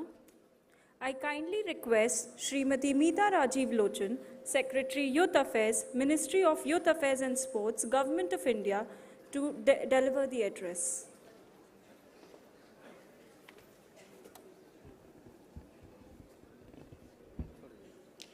Honorable Minister Ashwini Kumar Chaube ji, Minister Tushar Kanti Behra ji, MP Virendra Sharma ji, Dr. Nicholas Kukad, Founder KIIT Achyut Samanta ji, Dr. Robert Pittenger, His Excellency Mr. Gauchi, Vice Chancellor Dr. Samanta, dignitaries on the dais, delegates from different countries, and my dear friends.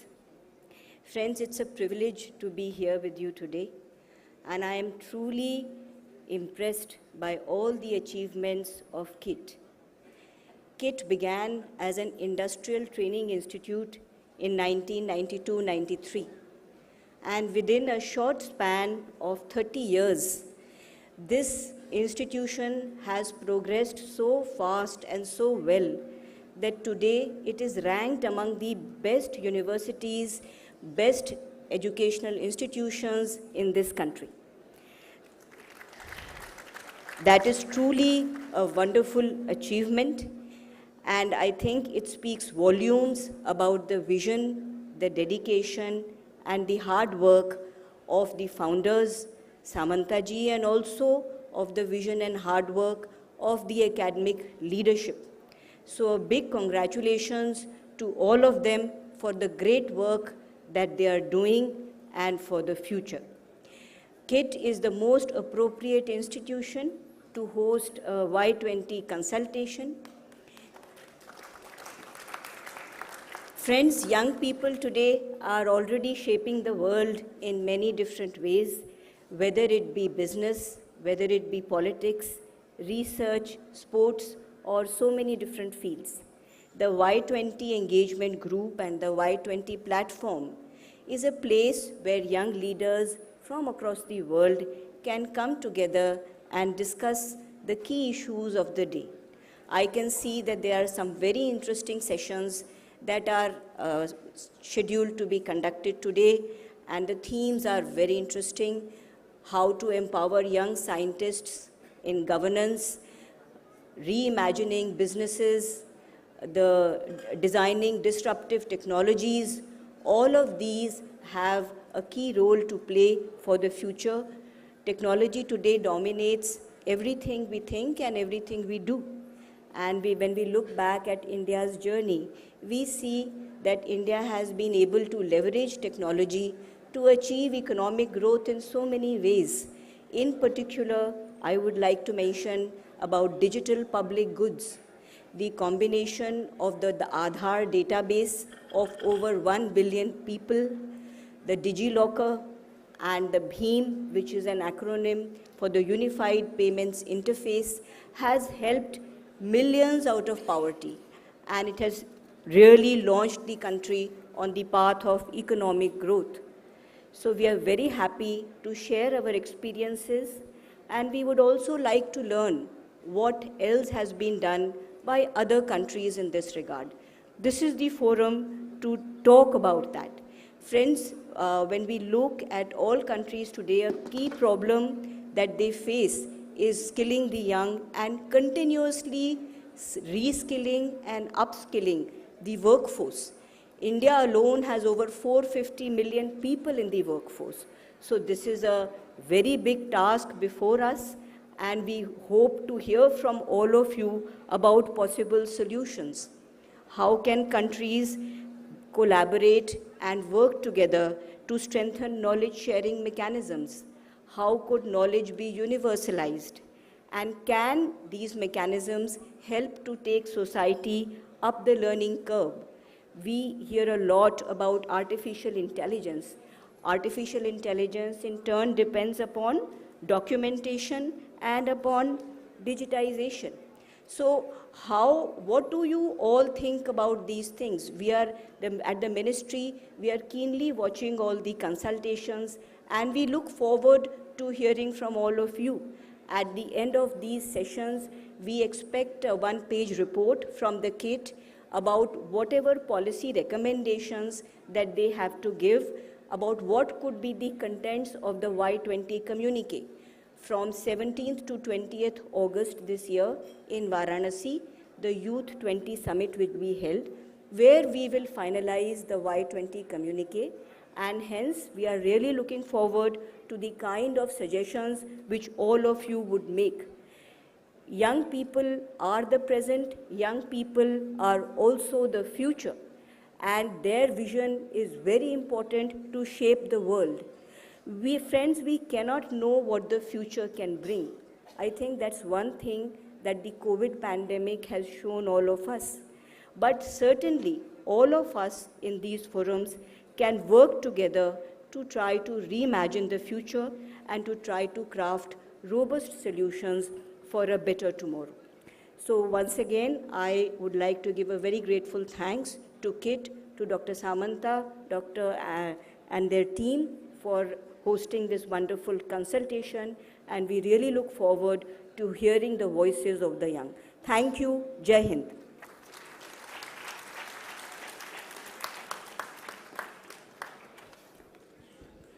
Thank you, ma'am.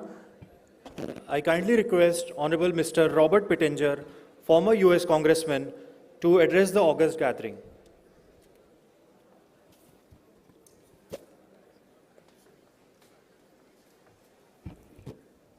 Good afternoon. Dr. Samantha, distinguished guests, colleagues, it's my honor to be here to represent the United States. Yes, I did come back my second time in a week, but it is because of Dr. Samantha that I come. You know, there was a great physicist, Albert Einstein, who was traveling through Europe on a train. And as he traveled through, he got on the train, and the conductor came down the road to punch the tickets. And while he came down the road, Dr. Schweitzer was scrambling. He was in a panic and looking everywhere for his ticket. He couldn't find it. In his suitcase, his vest, in his seat. The conductor saw him and said, "Sir, may I help you? Is there a problem?" He said, "I can't find my ticket." He said, well, sir, are you not Albert Einstein, the great physicist?" He said, "Well, yes." He said, "Well, Dr. Einstein, you don't worry about it. We know who you are. You're a wonderful person, and you enjoy this ride." He said, "Well, okay." They made another stop. People got on the train. The conductor came down clipping the tickets. And there was Dr. Einstein, panicked again. He looked everywhere. He was just scrambling. And the conductor came up and said, "Dr. Einstein, what's the problem?" He said, "I can't find my ticket." He said, "Well, Dr. Einstein, we know who you are. You don't worry about it. You enjoy this ride." He said, "Sir, I too know who I am. I just don't know where I'm going." Well, thank God that Dr. Samantha knows where he's going. And I pay tribute to him and to each of you for this incredible university, which is my privilege to be here. You know, in life, most of us will live maybe 100 years, some less, some more. But the reality is we'll be gone. And in our culture, in our country, when they bury us, they put a tombstone on top of the grave. And it has the name, okay, has the year you were born, and a dash, and then a year that you died. What is significant really in that tombstone? What's the most important thing in it? It's that dash. What did we do in that dash? What did we do significant in the lives of our family, of our friends, of our country, of the world? Thank God for such an example as Dr. Samantha today, for what a dash he's made. And that's why I pay tribute to each of you who are here. You know, through the last 50 years, I have the privilege in private life and in public life to work with a lot of great leaders, and I've found the qualities in their life that were so significant, that allow them to lead with such strength and character.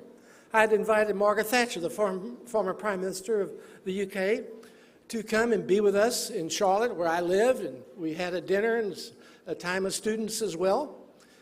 And I picked her up in a friend's Rolls Royce. She said, "Robert, I'm a commoner. I've never been in a Rolls Royce." And so I haven't either, Lady Thatcher, but let's enjoy the ride. As we drove through from the airport to her hotel, I said, "Lady Thatcher, we all know you're the Iron Woman. You were there when the wall came down. You were there to bring fiscal accountability to your government. There was requirements of financial obligations that you couldn't meet as a government." And I said, "But what we don't know, what is the character traits? What built in your life for you to become the Iron Woman and to lead with such strength and fortitude and character?" She said, "Robert, it was my father. My father was a Methodist Sunday school teacher, and he took me to church every Sunday, but he taught me 3 principles about leadership. If you don't hear anything else today from me, try to remember these 3 principles. The first principle is determine the right thing to do. What's the principal thing to do in any given situation? The second one is, with your whole heart, commit yourself to that objective. Unwavering. And thirdly, with all your persuasion, with all your abilities, seek to bring your friends and your colleagues to join you." That was a clear, precise definition of leadership like nothing I'd ever heard in my life. Let's move 20 years forward. I'm in the United States Congress. I just got elected. They invited us to come up to Harvard, to 85 new members of Congress, to get to know each other and learn some issues that we need to be more aware about. And there were 4 members of the UK Parliament who came to observe us, 2 from Labour, 2 Conservatives. And we all spent a week together.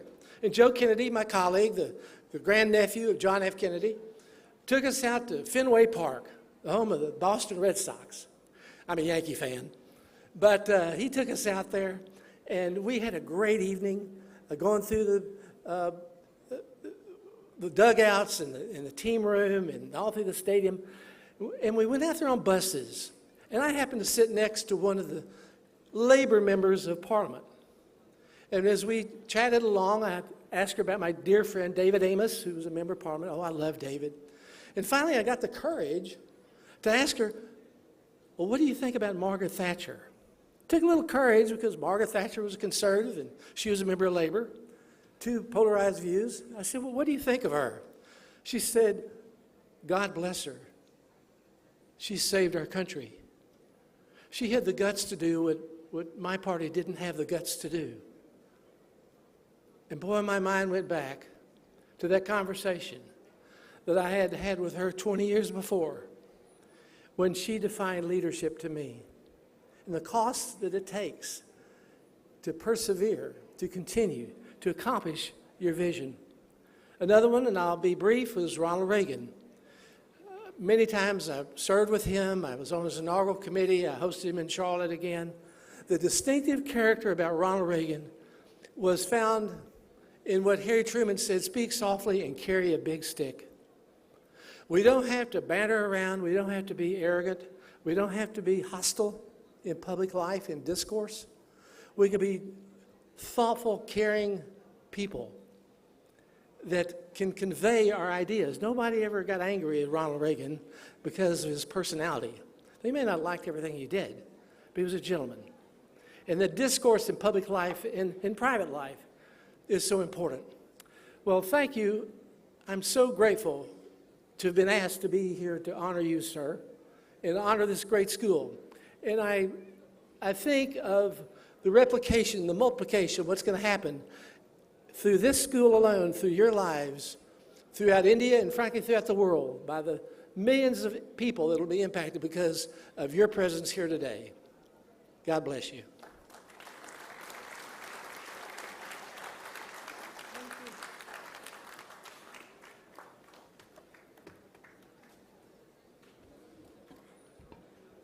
Thank you, sir. I kindly request His Excellency Mr. Ruben Gauci, High Commissioner of Malta to India, to address the gathering.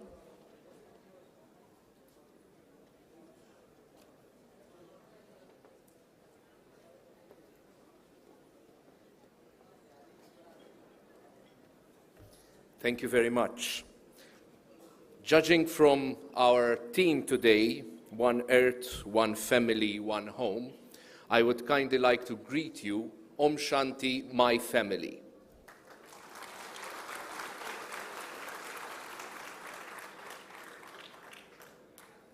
The last time I was on this dais was last September 2022. And the last time I was in Malta was in July 2022, so I'm feeling more at home here in Bhubaneswar. And I must say that I am more humbled to be speaking to you today than I was last time.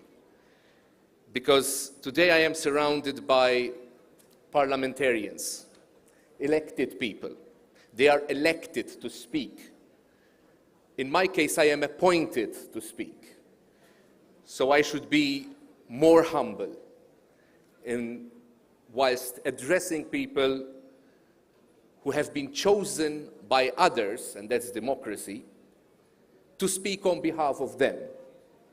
So please accept my humble speech. Dr. Samantha told me that it should be 5 minutes. If it's less, consider it as my humility. If it's more, I apologize for taking more time. What I like about India, I arrived in India almost 2.5 years ago, September 2020. This was the time of COVID. And I experienced most especially the second wave here, in April 2021, May 2021. Something which struck me about India then and strikes me about India still, and I believe I will continue to be struck by it, is that Indian people treat others better than they treat themselves. And this reflected also in the policies and politics during COVID, when India was giving the vaccine to neighboring countries, was helping neighboring countries, even sometimes getting less for itself, but giving to others. I am also struck here in India by politeness, and I am not an anthropologist. You know, we diplomats are a bit of everything. We're jacks of all trade. We represent our politicians, we represent our experts, we represent everyone. So we're a bit of jacks of all trades. But I'm not an anthropologist. But I have this firm belief that politeness, the idea of politeness, started here in India.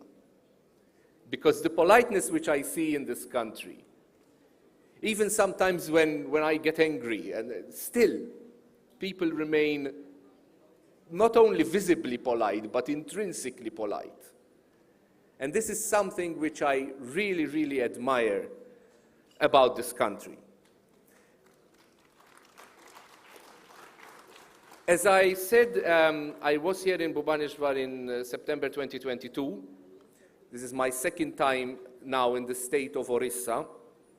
After I finish with this commitment here, I will be very proud to go to Sadhana, which is a town which is 4 hours or 5 hours or 6 hours, I'm not sure, but here in Orissa, to meet a Maltese nurse and occupational therapist who has been here in India for more than 40 years. And my government has funded a project for her, which she's doing with people with different abilities. And I'm really, really proud that my government, even though Malta is an extremely small country, especially compared to India, 500,000 population, imagine comparing this to India. You know, my country is a member of the European Union. India is 3 times the population of the European Union, imagine that. So you can imagine how I feel coming from such a small country in comparison to your good selves here. But it is my pleasure that in its smallness, my country has funded this project of this person who has given more than 40 years of her life in India, mainly in Orissa and in Jharkhand, to work with people with different abilities to help them cope better with life. So finally, I would like to conclude, and I am concluding here. When one says one earth, one family, one home, that is a journey. And if we arrive to that point, then we can really say that we have become one home, one family, and one earth. Thank you very much.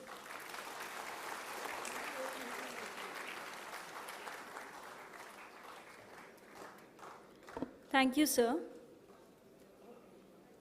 I kindly request Professor Sashmita Rani Samant, Vice Chancellor, KIIT deemed to be University, to deliver the address.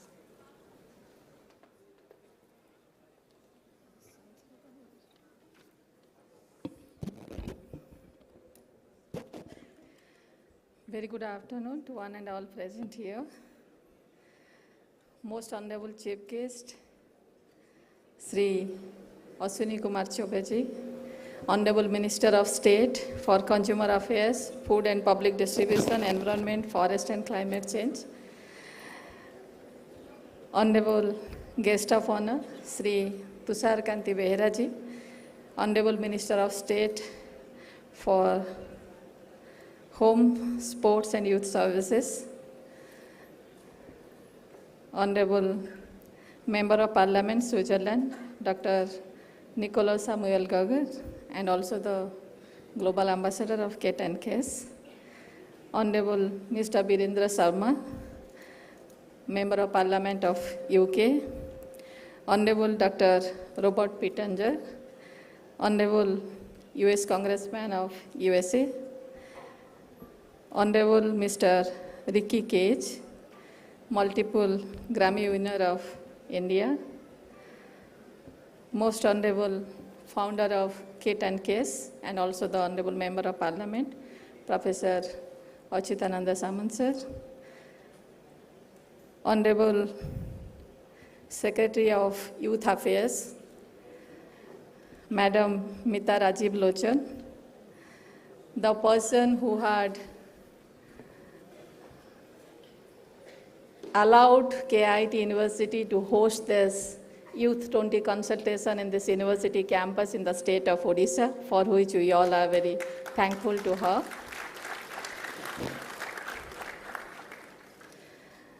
Honorable His Excellency Mr. Ruben Gussi, High Commissioner of Malta, and all the Honorable Member of Parliaments, Honorable guests, delegates, academicians, scientists, TED Talk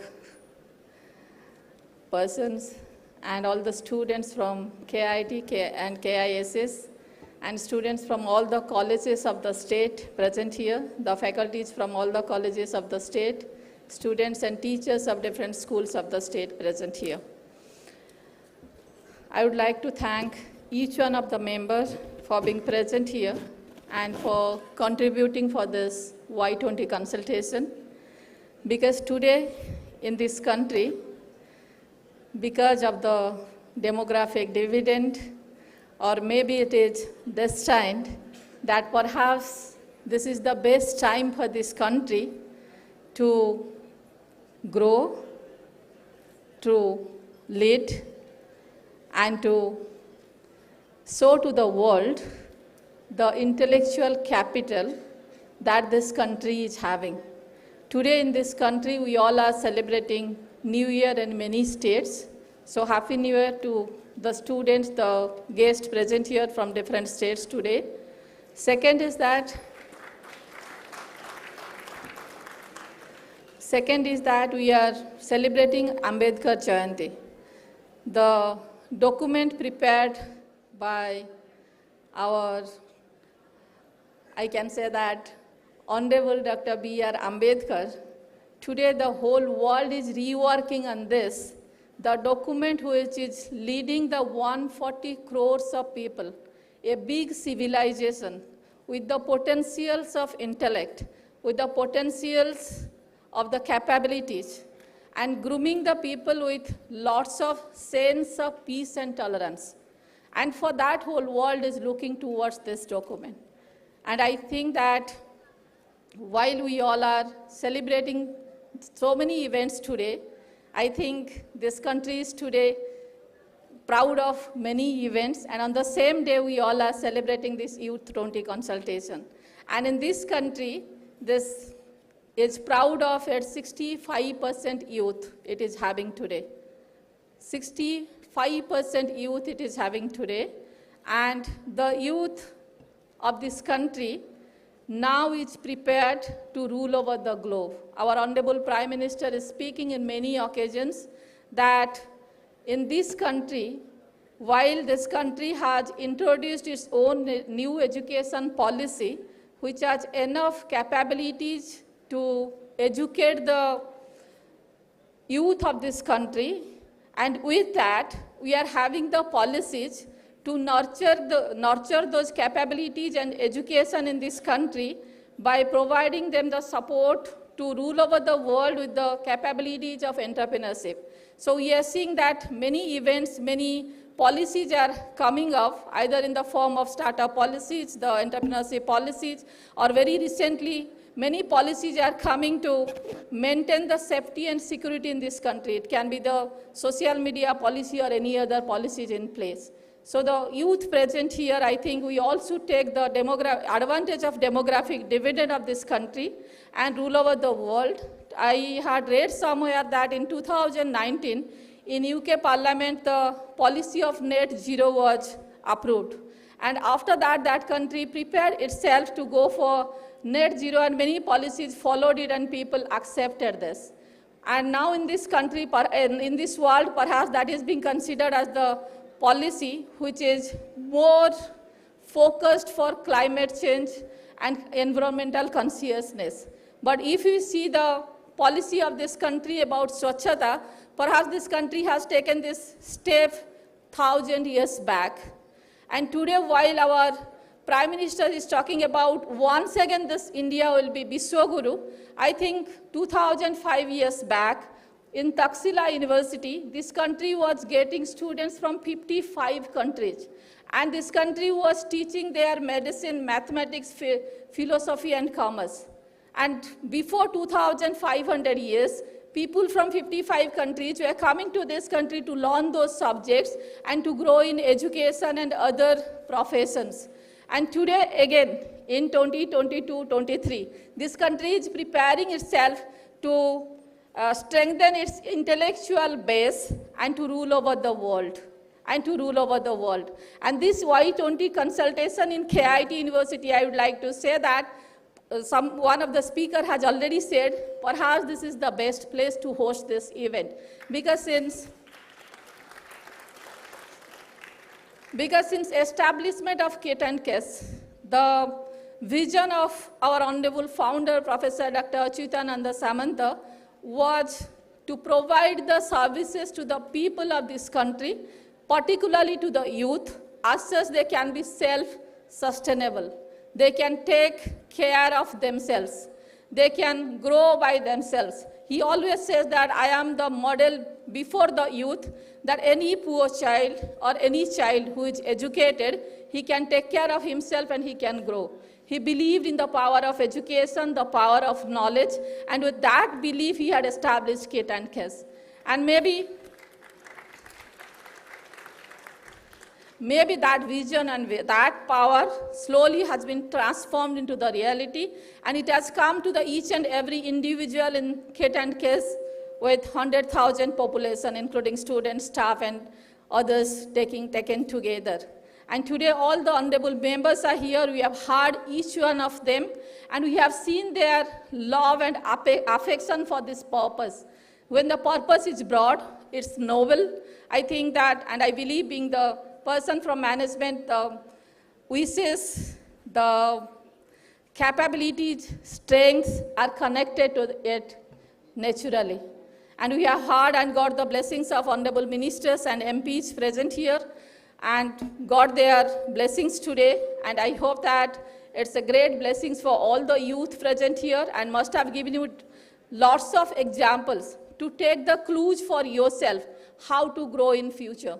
We always, whenever we interact with any student or students get exposure to interact with any leaders, normally we listen to many things, we see different examples, but at times we get the examples which is befitting to us that we can take as the clue to achieve our life goal. And I hope that when so many speakers, so many leaders, so many achievers are there with us today, around 100 speakers are there, 100 achievers are there with us, they will be speaking with us, they will be interacting with us, will be sharing their experiences. Maybe we all can get clues from there and make our own plan to achieve something great in future.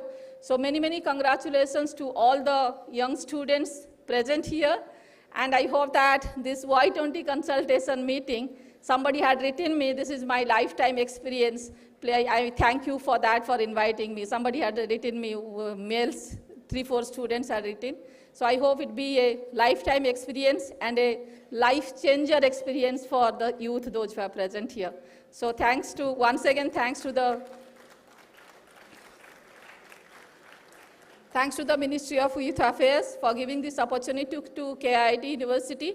And I also thank all the speakers, delegates, those who are present here, and those who are agreed to speak to our students, faculties, delegates, invitees in this university.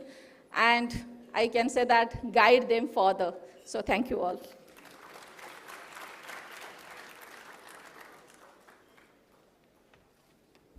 Thank you, ma'am. We are also honored to have with us multiple Grammy Award winner, Mr. Ricky Cage, who will be performing live in concert today evening. And he will also be addressing the audience during the concert. So you're all requested to attend the live concert by Mr. Ricky Cage.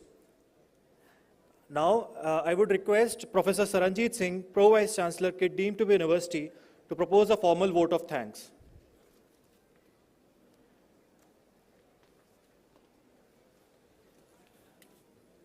Thank you so much, and very good afternoon to one and all present here in this august gathering. With the permission of Chair, I would like to keep this vote of thanks maybe within 1 minute of time, sir, because of the paucity of time. So I'm really humbled and privileged, and on behalf of the entire KIIT and KISS University and management here, I've been privileged to extend our acknowledgement in the form of vote of thanks in this inaugural session of Y10 to Y20 consultation at KIIT University. We are humbled to have here the chief guest of today's program, Sri Ashwini Kumar Chaube ji, Honorable Minister of State for Consumer Affairs, Food, Public Distribution, Environment and Forest and Climate Change, Government of India. Thank you, sir. It was indeed a pleasure listening to you. I have personally been watching you and following you since last 2 decades. And we are very, very humbled that you have been associated with us more than 20 years also. Thank you, sir.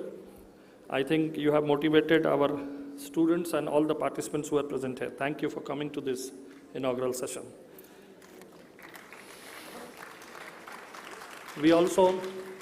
Thank you. We also thank the Honorable Member of Parliament from Switzerland, Mr. Dr. Nikul Gugarji, a close friend of our Honorable Founder, sir.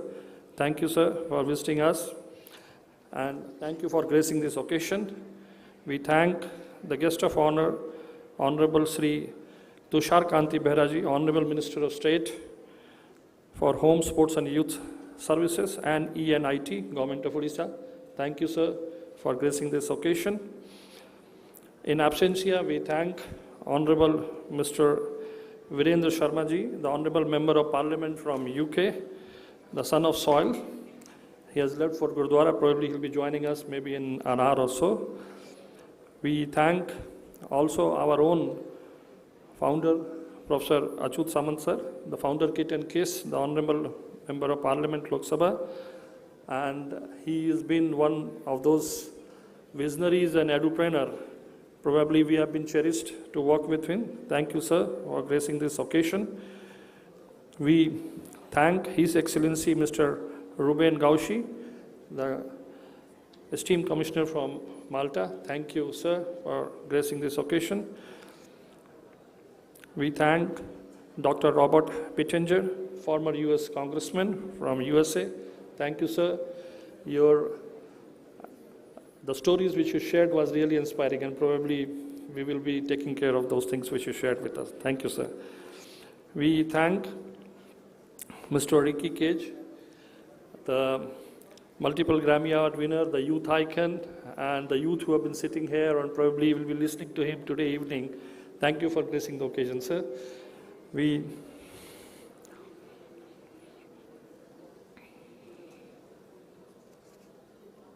thank Srimati Meeta Rajiv Loshan, Madam, Secretary Youth Affairs, Ministry of Youth Affairs and Sports, Government of India. Thank you, Madam, for gracing this occasion. We thank our Honorable Vice Chancellor, Professor Sasmita Samanta, Madam. Thank you, Madam. Thank you for gracing this occasion. Of the dais, we have Member of Parliaments coming from various countries, Member of Parliaments from our own India, and elected representative across the globes and India, senior officials from Government of India, Government of Odisha, and probably a lot of senior officials from government, non-government organization, policy makers, industry people, our own alums who have been the CEOs of various companies, and there are many speakers from the different stratas of the societies who have gathered today. So thank you all for being part of this inaugural session. I will also extend my thanks to all the esteemed leadership who has been sitting here, coming from various universities, the vice chancellors, the pro-vice chancellors, the directors, the senior faculty members, including dean directors from our own university and students fraternity.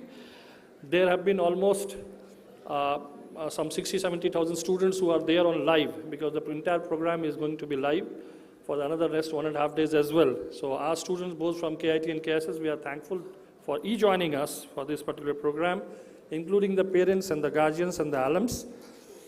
I must thank the organizing secretary, who has been put a lot of efforts under the august leadership of our Honorable Vice Chancellor Madam, and all the advisory body members to pull up this show. Thank you all. Last but not the least, yes, a big thanks to the Ministry of Youth Affairs and Sports, Government of India, for bestowing us with this event, and we look forward to your comfortable stay for another 1.5 days. The theme is very, very apt for a technical university like us, and I'm sure the deliberations which are going to happen, you will be enjoying at the fullest. With this, I have you a very happy stay at KIT and KISS for the next 2 days. Good afternoon. Thank you all.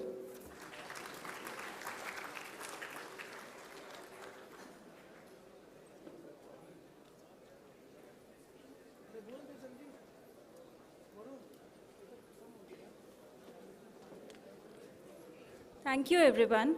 We conclude the inaugural ceremony and would be starting with the next technical session now. So we kindly request everybody to please remain seated, and lunch would be served at 1:30. We'll start with the public speeches now. We have 3 public speakers, member of parliament, who will be speaking to you, and we'll be serving lunch at 1:30. So please be seated, and we'll start with the next session shortly. In 5 minutes, we'll start with the public speeches.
So because we have the lunch at 1:30 and we don't have much time due to paucity of time, we'll be having only 3 speakers in the public speech one. 3 speakers who will be speaking for 5 minutes each, and then we will go for lunch to the banquet hall.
All of you are requested to please settle down and please take your seats. As soon as the speakers join us, we'll start with the session. And for this session, we have Dr. Robert Pettinger, former US Congressman, Dr. Andreas Jahn, Foreign Policy Advisor, Bundestag, and Mr. Andreas Schwarz, Honorable Member of Parliament, Germany.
All are requested to please take your seats.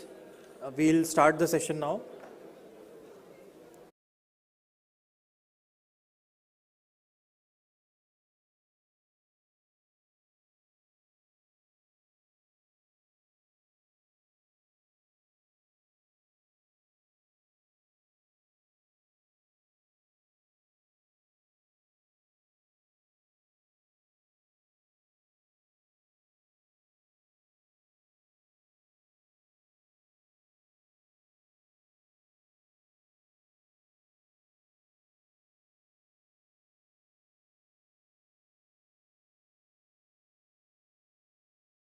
And we would again like to welcome all the esteemed speakers, honorable members of parliament, distinguished guests, dignitaries, delegates, students, and all the media persons and other people who have gathered here for this Y20 consultation under G20. This public speech one, the theme is One Earth, One Family, One Future, and we have three distinguished speakers with us. Firstly, Dr. Robert Pittenger, former US Congressman, Dr. Andreas Jahn, Foreign Policy Advisor Bundestag, and Mr. Andreas Schwarz, Honorable Member of Parliament, Germany.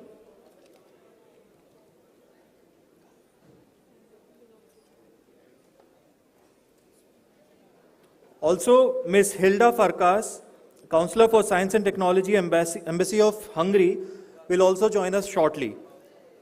So without further delay, I would request all the speakers to please keep the speech to a time limit of 5 minutes, because we will start the lunch at 1:30 p.m. sharp. We have already promised our delegates to start the lunch at 1:30 p.m. And with this, I request our first speaker, Dr. Robert Pittenger, Honorable US Congressman. I would just briefly speak about him. I would request everyone to please maintain silence and listen to the speakers. Yes. So Dr. Robert Pittenger is a former US Congressman who represented Charlotte, North Carolina for 3 terms. He gained national recognition for his work as the chairman of the Congressional Task Force on Terrorism and Unconventional Warfare and vice chairman of the House Financial Services Subcommittee on Terrorism and Illicit Finance. During his tenure in Congress, Dr. Pittenger played a key role in reforming the Committee on Foreign Investment in the United States and co-authored the Foreign Investment Risk Review Modernization Act. And with this brief introduction, I would request Dr. Robert Pittenger, former US Congressman, to please deliver his speech.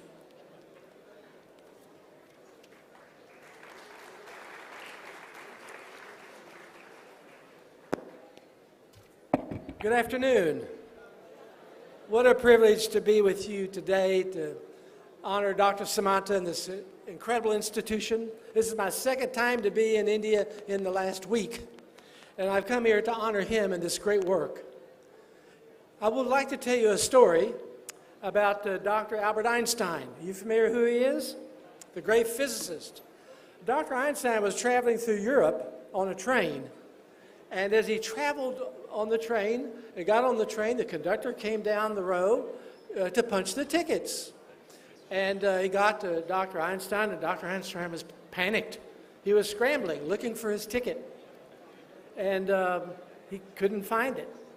And the conductor said, "Sir, is there a problem?" He said, "Well, I can't find my ticket." He said, "Well, aren't you Dr. Albert Einstein?" "Well, yes." He said, "Don't you worry about it, Dr. Einstein. We know who you are. You enjoy this ride." Dr. Einstein said, "Well, okay." So they went on and made another stop. More people got on the train. The conductor came down clipping the tickets. And there's Dr. Einstein, panicked again. He was just so upset. He was scrambling everywhere, looking for his ticket. The conductor said, "Dr. Einstein, well, what's the problem?" He said, "I can't find my ticket." And he said, "Dr. Einstein, we know who you are. You're the great physicist. You just enjoy this ride." He said, "Sir, I too know who I am. I just don't know where I'm going." Well, that's the reality of life with some people. They don't know really where they're going. I'm glad that Dr. Samantha does. I'm glad that you do, because we all are given a short time to live in life. At the end of the day, you know, we die, and they bury us, and there's a tomb, and there are names on the tomb, and the year we're born and the year we died, and there's a dash between those years. And what's really important on that tombstone isn't anything but the dash. What do we do in our life that was significant, that impacted the world, that impacted other people? So I bring you today the reality of what your life can mean, and the character, frankly, of other people I've worked with the last 50 years, and what they brought to this world because of who they were inside. The character traits, people like Margaret Thatcher. Margaret Thatcher, as you may know, was called the Iron Lady. I first met her right after she left as Prime Minister in the UK. A tremendous leader. She was there when the wall came down, hundreds of millions of people were liberated. And as well, she was the one who had to fight for the fiscal accountability of her country. And when I invited her to Charlotte, I asked her, I said, Lady Thatcher, what is it that made you such a strong leader? She said, Robert, it was three things that my father taught me. The first thing he taught me was determine the principal thing to do in any given situation. The secondly, with your whole heart, commit yourself to that objective. Thirdly, with all your persuasion, with all your ability, seek to bring your friends and your colleagues to join you. Well, that's exactly what she did, and her life proved that out.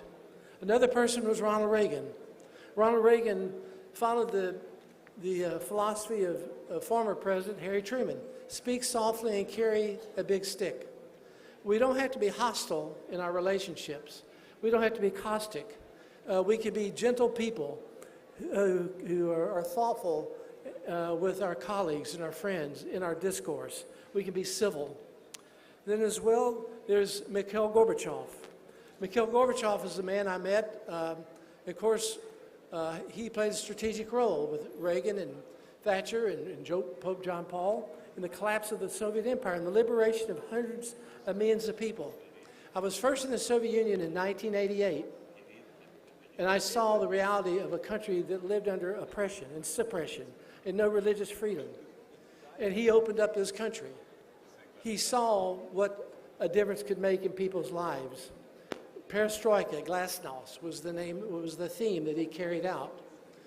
I invited him to come to Charlotte for a dinner, as I had with Reagan and Thatcher.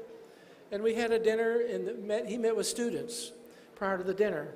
And one student asked him a very provocative question. He said, "Sir, what is it that's important for the next generation?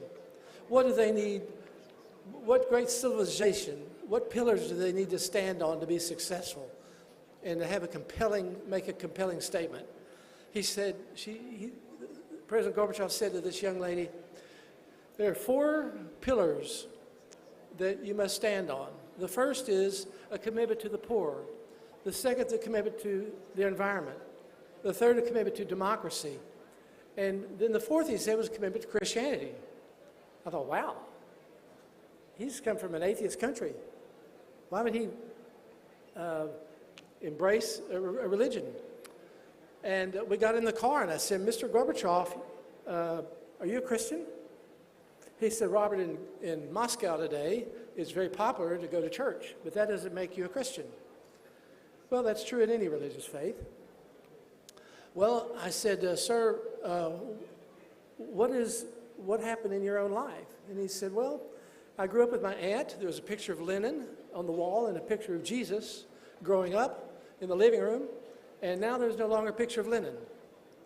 Well, there had been a transformation in his own life by his own faith that had compelled him to do something, I believe, to change the course and the destiny of the Soviet Empire that liberated hundreds of millions of people. Let's look at George Bush Sr. President George Bush, the 41st President of the United States. The distinctive quality about his life was how he lived out his own faith. George Bush, and I was with him many times, he would say, preach the gospel at all times and use words when necessary. Our lives and who we are is much more compelling than what we say and really what we do. People want to know the quality of the person inside. They want to know, are you for real? Do you really care about me? Are you listening to me? And the last person I'd like to mention is my dear friend, David Amos. When I first went to Moscow, David was with me. He was a member of the UK Parliament. He served for 37 years in that Parliament. And a year and a half ago, in September 2021, he was murdered by a terrorist. He'd been my best friend for 33 years. David was a quiet person. While being in the Parliament, he served his constituency. He never was seeking a higher position to be a minister or something else.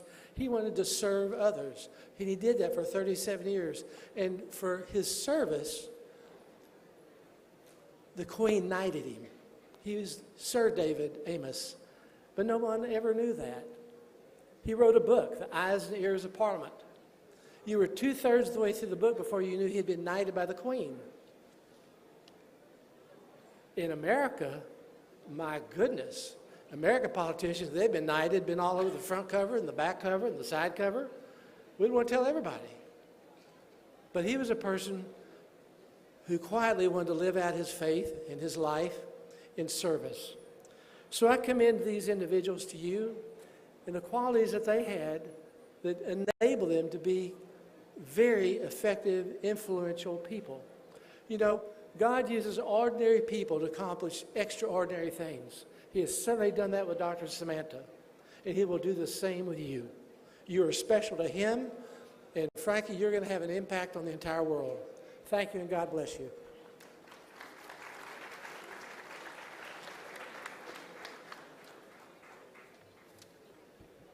Thank you, sir. I would like to introduce the second speaker now. Dr. Andreas Jahn is a senior foreign policy advisor at the Bundestag and Director of Government Affairs and Foreign Trade at the German Association of Small and Medium Businesses. With a degree in Roman philology from universities in Freiburg and Reunion Island, Andreas has a marked interest in political themes, particularly in global conflict prevention. He has been actively involved with the foundation of basic values and the promotion of understanding among people as the representative of the Berlin office since 2004 and has participated in peace-building missions in Africa. I would now request Dr. Andreas Jahn, Foreign Policy Advisor, Bundestag, to please address the gathering.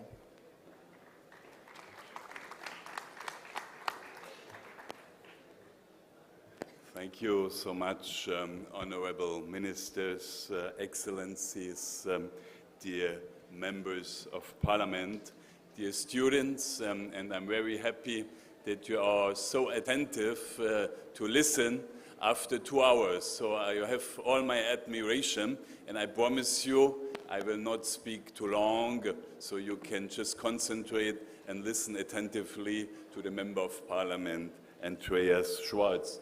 Mr. Pittenger, he told a very funny story. I don't know whether you understand it, about Albert Einstein.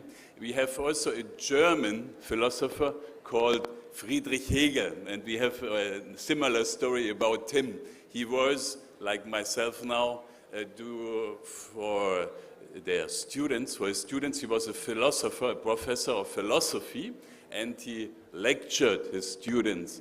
And like certain of you, they looked at him, and he taught to them about the phenomenology of the spirit. So it was very complicated, very sophisticated, and nobody understood anything. So after 2 weeks, one of the students asked him, "But Mr. Professor, all what you are telling us, all what you are teaching is so complicated and has nothing to do with reality." So the professor answered, "Too bad for reality." So sometimes the politics is like that. So we have to struggle. And I would like to thank you, especially to Dr. Samantha, for your outstanding hospitality, which I really appreciate. We are deeply honored to be part of this extraordinary gathering, and we would like to congratulate especially to Dr. Varun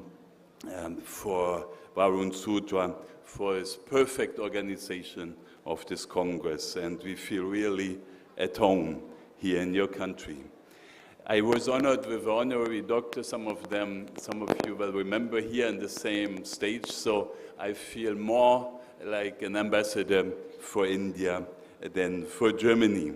And I traveled to many countries in the Committee of Cooperation and Economical Development, and we visited a lot of projects with members of parliament around the world, but I can tell you, we have never seen something extraordinary like here in Bhubaneswar. It's just amazing, amazing. And we are deeply impressed what Dr. Samantha created, and Mr. Minister, you just proved that it was really for us something who lifts us up and who gives us hope in the future of India. Thank you so much for it. So the topic is outstanding of today's Congress: one earth, one family, one future. So I asked you that I can talk to you like a family member, as I'm already part of the university. So let me allow to talk to you as a family member rather than the politician. The political part will be talking by my friend Andreas Schwartz. You know, we have a very funny joke in our German Bundestag about the origin of the oldest profession of the world, you know. So there is a politician, a medical doctor, and a civil engineer. They are arguing which is the oldest profession.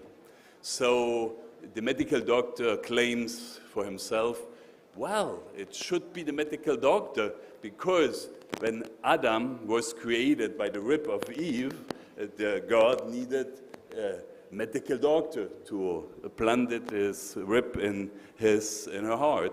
So then the civil engineer told, no, it's not true, because before God created Adam and Eve, there was chaos on the earth, so he needed a civil engineer to create order and to establish the oceans and the earth. And then the politician asked it, but who created the chaos?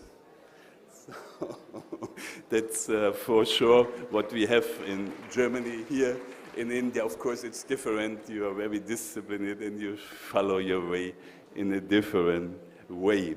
So let me mention this Bravery network that Congressman Pittenger mentioned, the National Prayer Breakfast. We know since more than 10 years through this network, and it's outstanding, you know, because this network united more than 130 parliaments across the world.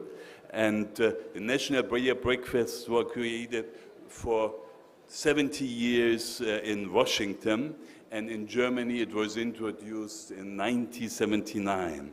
And we connect each other. My friend Andreas Schwartz and myself, we are from different parties, and even if we are on opposite sides of a whole bunch of issues, this love and prayer binds us together on every Friday morning when Parliament is in session. And I can tell you that I keep praying that God will show to Andreas the light, and he will vote for our party project once in a while. And that's going to happen, Andreas. A ray of light is going to beam down.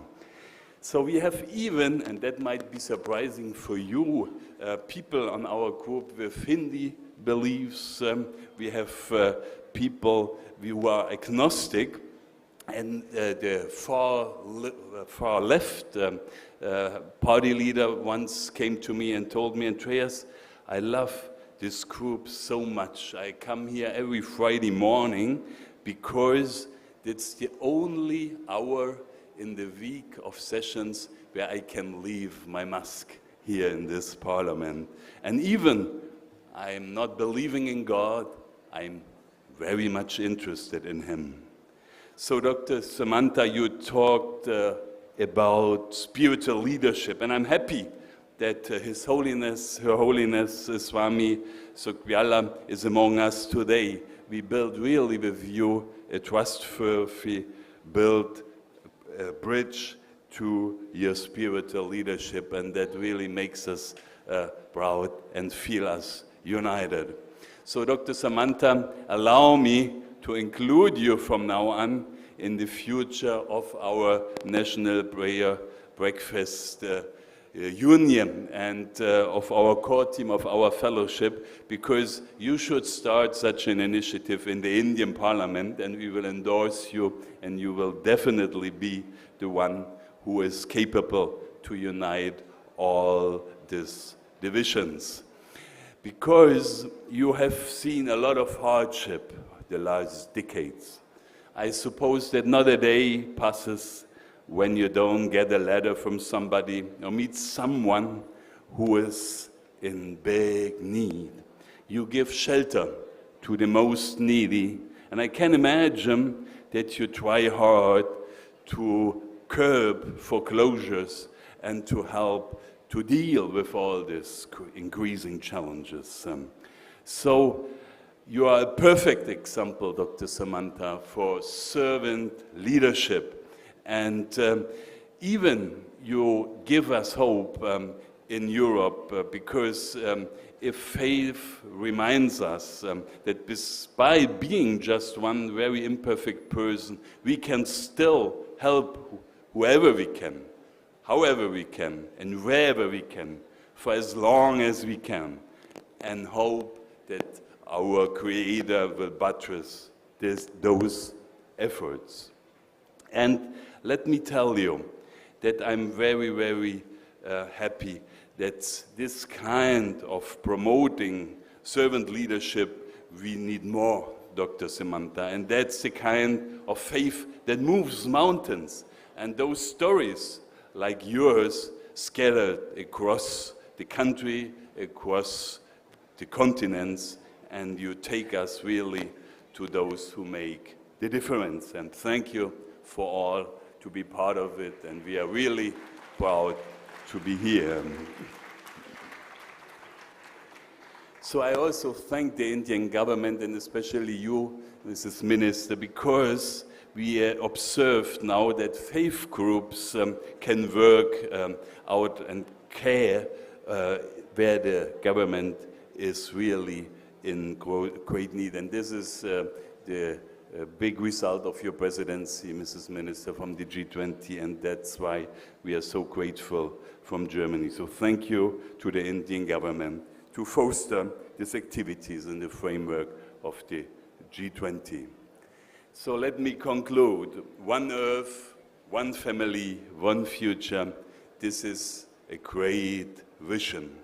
Over the past decades, the nature of your vision, the proper role of government has obviously been subjected of enormous controversy. And the debates have been fierce, as one side's version of compassion and community may be interpreted by the other side as an oppressive and irresponsible expansion of the state or an acceptable restriction on individual freedom. That's why recurring theme of my prayers today and for the future is the prayer for humility. In life of politics, when debates have become so bitterly polarized and changes in the media lead so many of us to listen to those who reinforce our existing biases, it's really useful to go back to the spiritual belief and to Scripture, and to remind ourselves that none of us has all the answers. None of us. No matter what our political party or our station in life. The full breadth of human knowledge is like a grain of sand in God's hand. And there are some mysteries in the world we cannot fully comprehend. As it's written in the Bible, God's voice thunders in marvelous ways. He does great things beyond our understanding. So the challenge I find today, and this very afternoon in this moment, is to balance this uncertainty, this humility, with the need to fight for deeply held convictions, but to be open to other points of view, but firm in our core principles. And I understand and open our eyes and our ears to our brothers and sisters with different points of view. Such reminders of our shared hopes and our shared dreams and our shared limitations as children of God will reveal the way forward that we can travel together here with your friends in India and together with us in Europe.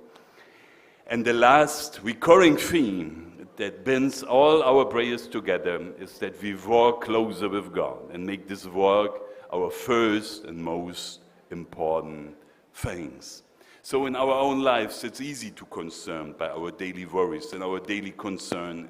And it's even easier at a time when everybody is busy, everybody is stressed, and our culture is obsessed with wealth, power, and celebrity. And often it takes a brush with hardship or tragedy to shake us out of that and to remind us what matters most. We see an aging parent wither under a long illness, or we lose friends in Ukraine, as we have heard today. And we remember all of a sudden how fleeting life can be. And we ask ourselves how we have treated others, whether we have told our family and friends how much we love them. And it's in these moments when we feel most intensively our mortality and our flaws and the sins of the world, and that we most desperately seek to touch the face of God. So my prayer today is that we might seek the face of God not only in those moments, but each and every day. And every day as we go through the hustle and bustle of our lives, whether it's here in India or in Hungary or in Malta or in Germany or in Washington or Great Britain, that we kneel before the eternal, and that we might every so often rise above here and now, that we might remember, in fact, that those who wait on the Lord will soar on wings like eagles, and they will run and not be weary, and they will walk and not faint. So let me close with a wonderful story, because I see also some friends of Africa, the story of the 4 candles. Maybe you have heard it before, but it's a wonderful miracle to restore hope in us. The 4 candles burn slowly, and I ask it also the friends there to listen it, because it's very easy to understand it. Please listen to this story carefully, because it might change your life. The 4 candles burned slowly. The ambience was so soft you could hear them speak. The first candle said, "I am peace, but these days nobody wants to keep me lit." Then peace flame slowly diminishes and goes out completely. The second candle said, "I am faith, but these days I'm no longer indispensable." Then faith's flame slowly diminishes and go out completely. Sadly, the first candle speaks, "I am love, and I haven't the strength to stay lit any longer. People put me aside and don't understand my importance. They even forgot to love those who are nearest to them. Waiting no longer, love goes out completely." Suddenly, a child enters the room and sees the 3 candles no longer burning. The child begins to cry, "Why are you not burning? You are supposed to stay lit until the end." Then the 4th candle speaks gently to the little child. "Don't be afraid, and while I'll still burn, we can relight the other 3 candles. I am the hope." So with shining eyes, the child took the candle of hope and lit the other 3 candles. So my advice for you, the future of India today, you are the Excellencies, you are those who will change this country. Never let the flame of hope go out of your life. With hope, no matter how bad things look and are, peace, faith, love can shine brightly. So this story of Africa is a great reminder that our time on earth is not just about us, as Congressman Pittenger mentioned. It is just the dash between the beginning and the end, and that we open ourselves to the possibility that God has a larger purpose for our lives. And there is a chance that somehow in ways that we may never fully know, God will use well. So be a candle of hope and enlighten the beautiful country of India. Thank you so much.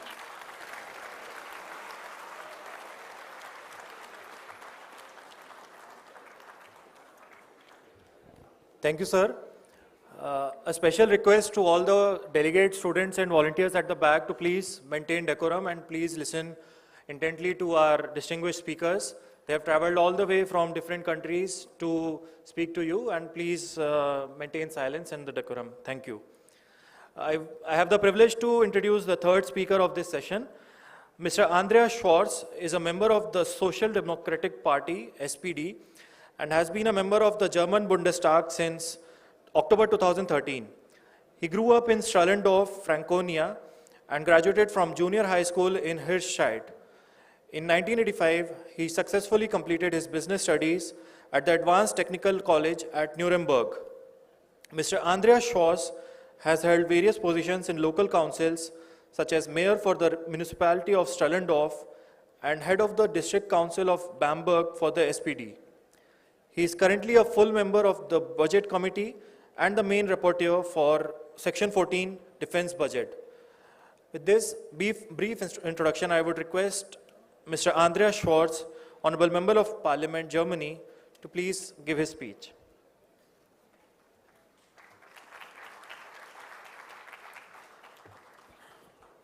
Ladies and gentlemen, honorable speakers, excellencies, members of parliament, dear students. Thank you first to my friend Andreas. He's my friend. He has only one mistake. It's the wrong party. But from time to time, in Germany, we make coalitions, and from time to time, we are friends, really friends, also political friends. Ladies and gentlemen, I'm honored by the warm welcome. I want to thank the Honorable Member of Parliament, Professor Samantha, for the invitation to speak, and the KIIT for hosting this great event. A perfect organization. It's my first visit to India, and I can promise it is not my last. It's a great country with fantastic people. Thank you very much. The COVID-19 pandemic has highlighted the need for progress in Germany. The lack of a completely digital public administration hampered outbreak tracing and government response and presents an ongoing challenge in creating digital public services. Furthermore, the German labor force is aging, creating a growing deficit of domestic labor. Around 13 million workers will retire over the next 15 years. That is close to a third of the German working population. The younger cohorts entering the labor market in the same time frame will not be able to offset this deficit. The future in transformation of work through Industry 4.0 offers one instrument to combat these problems. The term Industry 4.0 was first introduced by the German Industry Science Research Alliance in 2011. It refers to digitizing industrial production. The concept outlines the vision of a smart factory, which is characterized by the complete networking of all production parts and processes, real-time control via information and telecommunications technology, and the increased use of robots, which control themselves, are developed that should contribute to greater productivity through resource efficiency. Along with the efficiency gains comes improved sustainability, since resources can be used effectively. However, Industry 4.0 is more than a digital advances in production. Industry 4.0 needs to encompass social and work-related innovation in order to facilitate the technological transformation. Which skills do people need to work in Industry 4.0? How can our societies benefit from it? Which policies facilitate sustainable innovation? These are the questions, and some more. The shift in work is already underway, and the concept of Industry 4.0 is shaping the digital discourse in Germany. The German government has therefore adopted a multi-level strategy addressing reforms at municipal, national, and international level. The goal is to maximize the benefits of Industry 4.0 by recognizing the interdependency of domestic and the international level. Starting with the municipal level, policies facilitating technological innovation need to take the differences and inequalities between districts into account. Major cities and highly industrialized districts have already become centers of innovation, while more rural areas still lag behind. However, the backbone of the German economy remains the Mittelstand, mid-sized companies, many of which are hidden champions dominating global markets and driving German exports. These are spread all across Germany and require policies tailored to the needs of their respective district. My hometown, the city of Bamberg, and its vicinity is an example of the opportunities of Industry 4.0. It's among the 3 most impacted districts by the current digital and sustainable transformation in Germany. The majority of jobs are reliant on the German automobile industry, with many people working for car part suppliers. The Bosch plant in Bamberg is the largest within the company in Germany and primarily builds fuel injectors for diesel motors and spark plugs. Obviously, demand for both products will shrink in an era of electric mobility. To adjust to this issue and save the jobs affected, the production of hydrogen fuel cells for the automobile and home market is developed in this plant. At the same time, the first fully automated production line for fuel injectors has been set up in Bamberg. Smart watches and smart glasses are used to create intuitive man-machine communications. Innovation is the driving force in maintaining jobs in Bamberg, which may otherwise be lost. We therefore need to promote innovation at all levels. Starting with education, students need to learn with technology, not only to gain skills that are in demand, but also to understand its risks and limitations, but also the chances of this new way of working. One possibility to achieve this is by building local learning hubs. In my hometown, a center for STEM learning is being built, which is partially funded by the German government. The center offers an environment for young students to independently acquire knowledge and skills using new learning concepts. Centers following this approach are ideal in creating new and innovative learning opportunities in rural areas, with the concept already proving successful in other cities. Moving to the national level, we are pursuing a holistic approach, including a multitude of reforms, focusing on higher education. We invest heavily in research and innovation, from grants for individual researchers to tax benefits for companies. The total expenditure for research and development is well above 3% of the GDP per year. which we aim to increase to 3.5% until 2025. As part of our strategy for sustainable research, we further increase investments into the research of key technologies like artificial intelligence, cybersecurity, the Internet of Things, and robotics.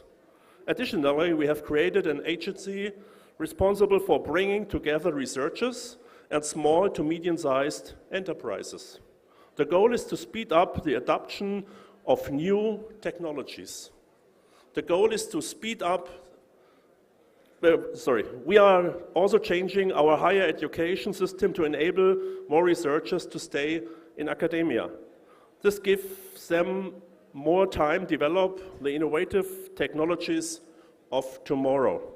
Lastly, we aim to facilitate innovation and the adoption of new technologies at the international level. We continue to deepen our relationships with our partners. We are thankful to count India as one of the world's fastest growing economies among our global partners. Programs like the Indian Make in India Mittelstand, the financial assistance through the German Development Bank, and the Indo-German Science and Technology Center presents example of fruitful international cooperation. These programs facilitate innovation in energy, skill development, and sustainable urban development. The partnership for green and sustainable development signed between India and Germany last year has now placed this cooperation within a broader framework and aligns our cooperation with the Sustainable Development Goals. Policy changes at the municipal and national level are reliant on partnership like this. Countries like India, which aims to become a global supplier for green energy, will shape the future of my hometown. Without this international supply, the production of hydrogen fuel cells in Bamberg will not become viable. This reliance shows that the topics of the years by Youth 20 consultation and the goals of India's G20 presidency can only be achieved through international cooperation. This summit provides an excellent opportunity to gain new insights and to identify successful policies for a sustainable future. Thus, I'm looking forward to listening to the following panel discussions and my fellow speakers. Thank you for your attention. Have a good day and take care. Thank you very much.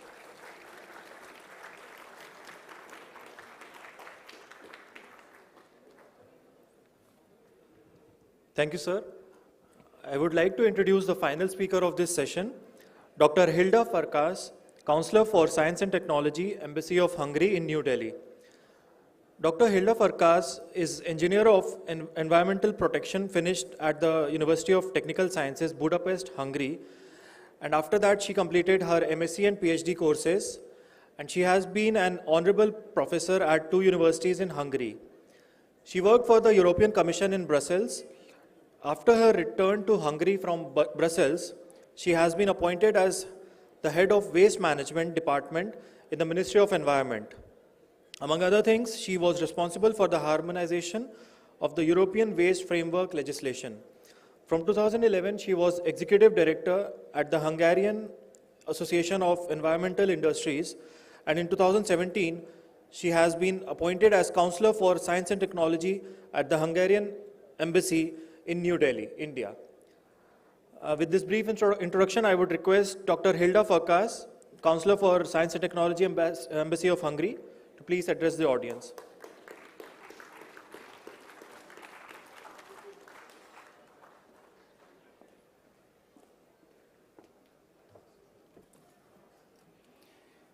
Thank you very much for the introduction.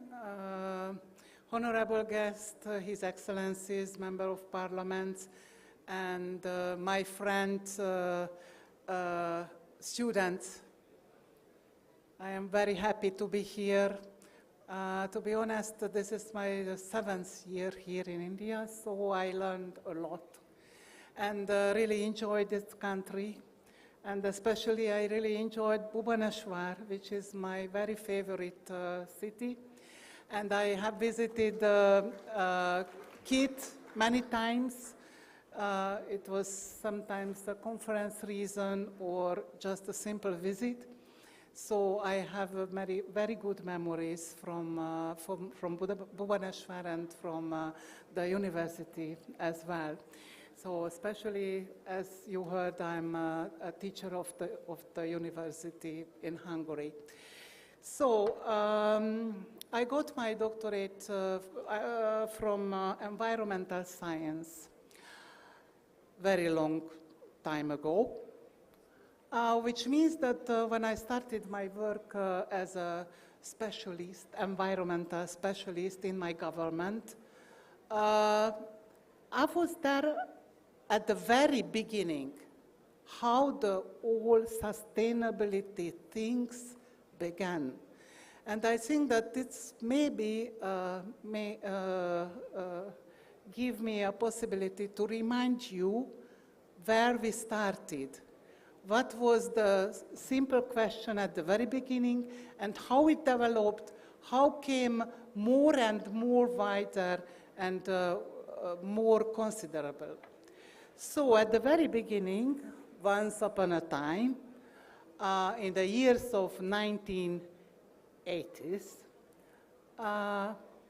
we learned that there is a poor environment which needs protection because the risk is higher and higher and higher.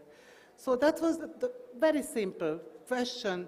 There was some environmental media, like air, like water, like soil. They need protection. This is our task. That was the first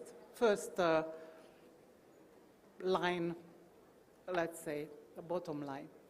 And since the waste was like one of the biggest source of pollution, waste management also included into the task. So that was the very, very beginning. We were speaking about environmental protection, and in the meantime, there was a period of international agreements in the last century. Lot of agreements, lot of international agreements, but most of them belong to air pollution. Why? Because that time we learned that air pollution is an immediate global effect. So therefore, it was needed very much to agree how to pollute or not to pollute the air. And very interestingly, concerning water, international partnerships, it was only on the regional or bilateral level, no international level. Why? Because we thought that only the water problem, pollution is the regional problem or maximum bilateral between the states. But later on we learned that this is not true. Why? Because the effect of water pollution comes many years later. So that was also a very big experience. What was the next stage? Next stage was 1987, when this famous Portland report, the title is Our Common Future, has been published, and which contains a very important sentence. Let me read it up to be precise. Humanity has the ability to make developments sustainable, to ensure that it meets the needs of the present without compromising the ability of future generations to meet their own needs. It is a very important, I don't know, maybe you can feel it. I'm not sure that our generation was aligned with this. So I think that you and maybe after your future generation will be limited, I mean, to fulfill their own needs. Hopefully not. This is the aim, but maybe. Let's think it over.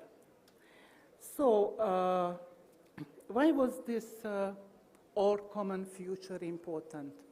Because this was the first document which clearly referred that the status of the environment is in very tight, close connection with the society, with the economy.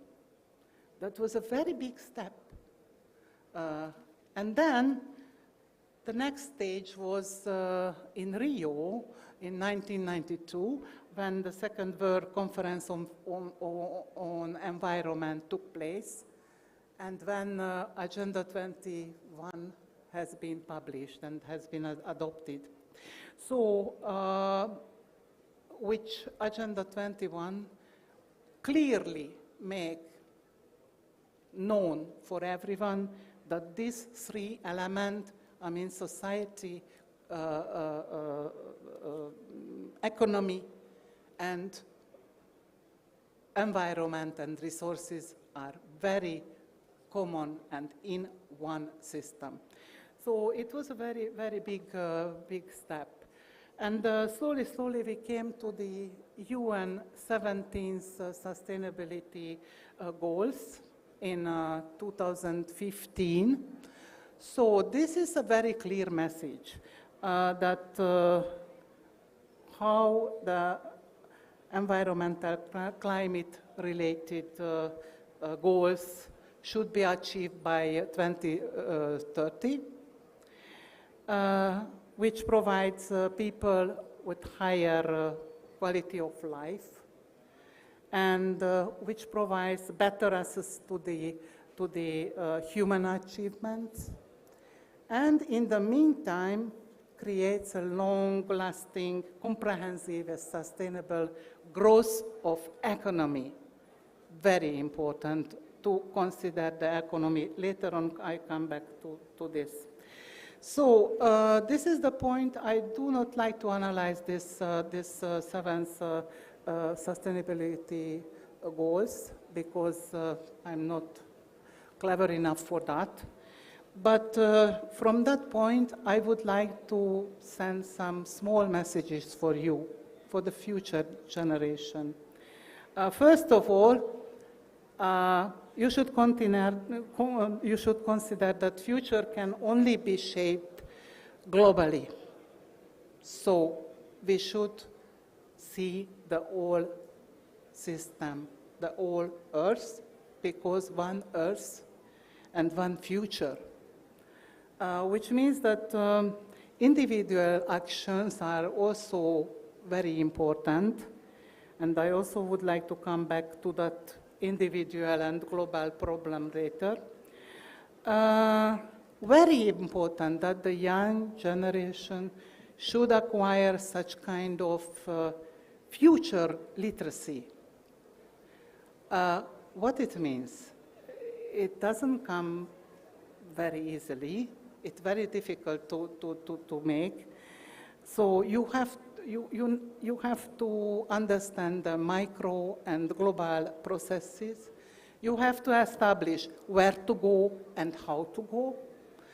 And you also have to have exploratory thinking and excellent and fast adaptability. So all the life will be faster than was earlier. So all the skills should be have faster than earlier. So that was I meant on future literacy. And some more very, very, very important but small things. Prevention is always cheaper than restoring the damage. This is very important. Damage makes a lot of money from economy and from the society. So prevention, this is one very important thing. And the second is, if we speak about economy, what do you think? If we would like to fulfill these goals,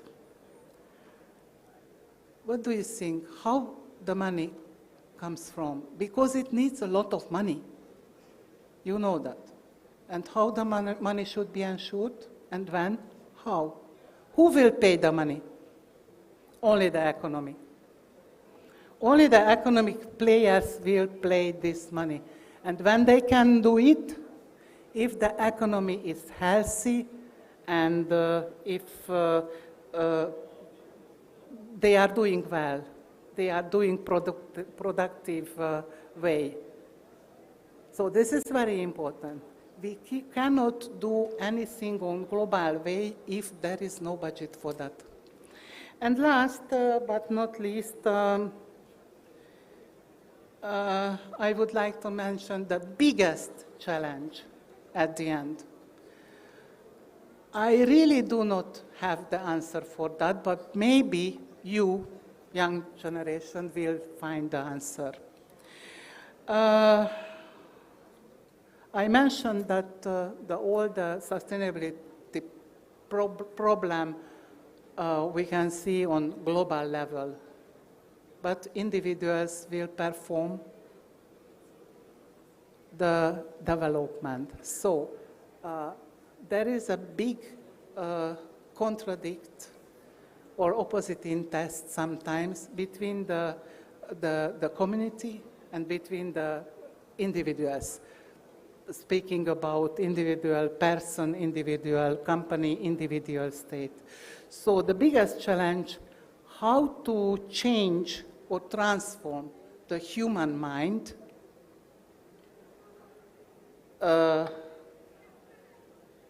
it will be the biggest challenge, I think, in the future.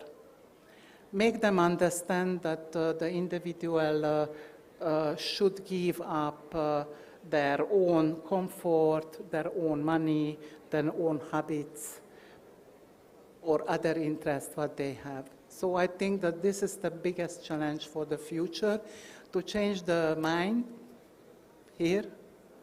And I wish you good luck for this. And I wish you a very successful meeting. Thank you very much for listening to me.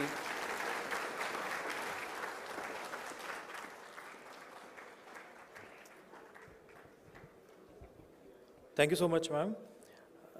With this, we conclude this session. We express our heartfelt gratitude to all the 4 speakers of this session for their insightful speeches. We also thank all the attendees of this session for listening patiently and intently. We request all of you to please join us for lunch now, and please rejoin us for the next session, which will start at 2:30 as per schedule. So all the student attendees are requested to attend the lunch in the sports complex opposite this auditorium. All the students attendees should go for lunch in the sports complex, and all other dignitaries and delegates should join us in the banquet hall next to this building.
Sahar Charles, Honorable Member of Parliament, Sierra Leone. Dr. Roger Moser, Director, Asia Connect Center and India Competence Center, Switzerland. Ms. Vanessa Adrián Espinosa Aguirre, Cultural and Education Affairs, Mexico. And we'll also be shortly joined by Dr. Nicholas Samuel Geuger, Honorable Member of Parliament, Switzerland and Global Ambassador of KIIT and KISS.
For the first speaker, we have Dr. Nicholas Samuel Geuger.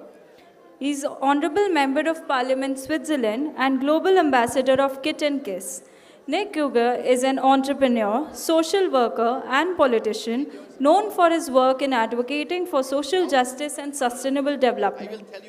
He has a background in mechanical engineering and social management and has worked on numerous aid projects for underprivileged children and young people in India and Switzerland. Geuger's core values include sustainability, appreciation, credibility, and solidarity, which are reflected in his business ventures that aim to integrate marginalized groups into the first labor market through social ethical management. He has served on various specialist commissions and groups at the cantonal and municipal level and has proposed policies on topics such as integration of unemployed individuals and apprenticeship opportunities. He is also an ambassador for Jacobs Foundation Switzerland and a global advisor for KIIT and KISS in India. We also have with us Professor Dr. Roger Moser. He is Director, Asia Connect Center and India Competence Center, Switzerland. Professor Dr. Roger Moser is a renowned academic and researcher in the field of international management.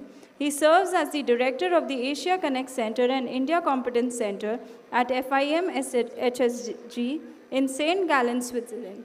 With a focus on India, decision intelligence, and data science, Roger's research has garnered multiple awards and accolades. He is affiliated with the prestigious academic institutions and societies such as University of Liverpool and the International Conference on Operations and Supply Chain Management. Professor Dr. Roger Moser's expertise in strategic management, intelligence gathering and processing, and contextual intelligence has contributed significantly to the field of international management. I now request everybody to kindly be seated as we'll have a quite interactive session with Dr. Roger Moser and Dr. Nicholas Samuel Geuger. So, who wants some chocolate? Okay. Swiss chocolate. So now everybody is running out and bring all your friends inside. Okay. So, welcome, ladies and gentlemen, dear children, dear students. For the next 20 minutes or so, Nick and I will run a hopefully interactive session where we try to bring across just a couple of key thoughts, insights, lessons learned from both our lives, where we actually have only met a couple of months ago, but we already feel like brothers. And this brotherhood is based on the joint, let's say, love and passion for India. And as you can see, we come from different directions in our faces. Nick, right, where's your story? Okay, my dear Kissians and Kittians, we want to take you the next 20 minutes on a journey I will introduce you now our structure. First of all, you can win 3 Swiss chocolates. For that, you have to make a small homework. We allow you in our session that you can use your mobile phone, but not to play. We allow you that you make small sessions, 10, 20, 30 seconds, where you make a small clip which you can share with us. Because in our structure is now that you will win only a Swiss chocolate if you bring us after 20 minutes a question. I don't ask you, you ask us. What is your lifeline? What is your takeaway after this 20 minutes? The first 3 with the first questions can win a Swiss chocolate. The second agenda point is I don't introduce me more. I want to take you on a journey about youth. As you heard this morning, I'm born in India. I was abandoned. I got adopted to Switzerland. In Switzerland, the last 50 years, I struggled a lot. In youth, we will struggle. In youth, we need good mentors. As Professor Roger Moser said, we know each other since a few months, but we have a strong bondage. We have a strong friendship because teach the teacher. We have like a small competition in between us, and we take you on this journey about vocational training, overcome hurdles in life. Then, after that, discussion with him about learning, about studies for the future, for our professions. We come to the end and we expect from your side 3 questions. 3 persons can give us a question. Okay? I ask the technicians for the movie, please stage up.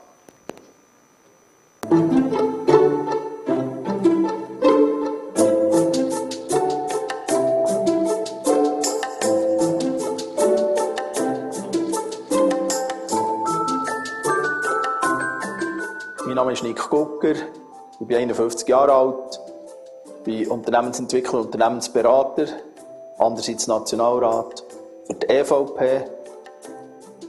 Ich bin 1974 in die Schweiz gekommen, mit knapp 4 und habe gute Erinnerungen an Indien. Ja, ich bin in Indien 1970 in einem Basler Mission Hospital in Karnataka geboren. Bin dann sehr früh in die Adoption gekommen, bin dann sehr gute Kindheit, sehr interessante, abenteuerliche, interessante. Bei uns ist die ganze Welt ein und aus.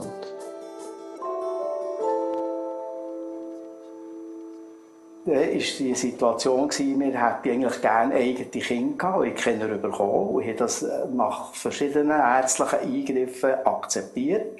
Ich aber in ein Spital zu einer Untersuchung müssen. Und dort haben wir gesehen, die Haufen Waisenkinder, die dort neben dem Spital führen. Und ich gefragt, könnte man hier auch das Kind adoptieren? Und die haben zuerst gesagt, ja, das haben wir noch nie gemacht, wir wollen da schon nicht, das ist ein bisschen Risiko. Aber dann, einen Tag später ist die Krankenschwester gekommen, jetzt ist gerade eins geboren und die Mutter will das nicht, das können wir haben.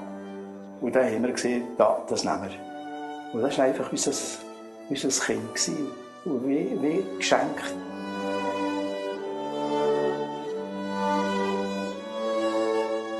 Anzeigen durch Himbeeren. Ich hatte das Vorrecht, in einem Land wie der Schweiz aufzuwachen. Ich hatte das Vorrecht, auf der ganzen Welt herumzukommen und mit den Menschen ein Stück Lebensweg teilen und mich darauf einlassen, auf ihre Lebensgeschichten. Und darum, Adoption ist jetzt, wie ich mehrmals jetzt habe gesagt habe, für viele ganz ein grosses Thema, das manchmal die Luft wegnimmt. Und für mich ist es gerade der Türöffner. «KIIT und Teresa» ist ein Film, der sich genau mit Love und Compassion auseinandersetzt. Und ich bin absolut einer, der in diesem Mood lebt. Love, also Liebe, Leidenschaft und Mitgefühl, also Passion and Compassion. Ja, es hat so viele berührende Momente, wo ich denke, ja genau so ist es und eben auch das Strugglen, das Stolpern, das Ringen um das Leben. Und in diesem Film kommt das vor, wo Mutter Teresa ihren Glauben am Verlieren ist. Woher soll es mit mir gehen? Was mache ich denn eigentlich? Oder? Und Kavita, die um das Leben schreit, oder? Wo fragt, wer bin ich? Woher gehöre ich? Was soll das eigentlich alles? Oder? Ich glaube, das sind alles so innere Schreien. Und bei mir ist das halt sehr tiefer, innerlich, seit klein habe ich die Fragestellungen mir immer wieder gestellt. Und nicht erst jetzt mit 50.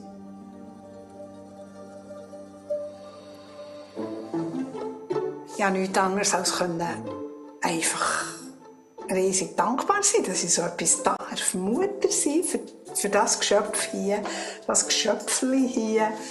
Und bis eben noch bis heute durch das Müll unerhört.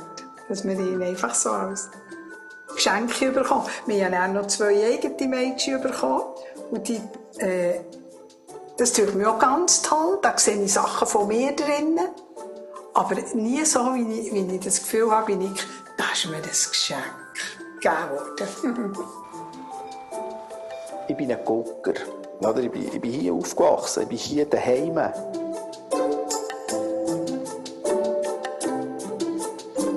Und andererseits bin ich aber auch stolz auf meine indischen Wurzeln. Man muss sich mal vorstellen, ein adoptiertes Kind, ein verlassenes Kind, wie der Schweizer Nationalrat. Das ist so wie eine Seifenoper, das ist ein Movie.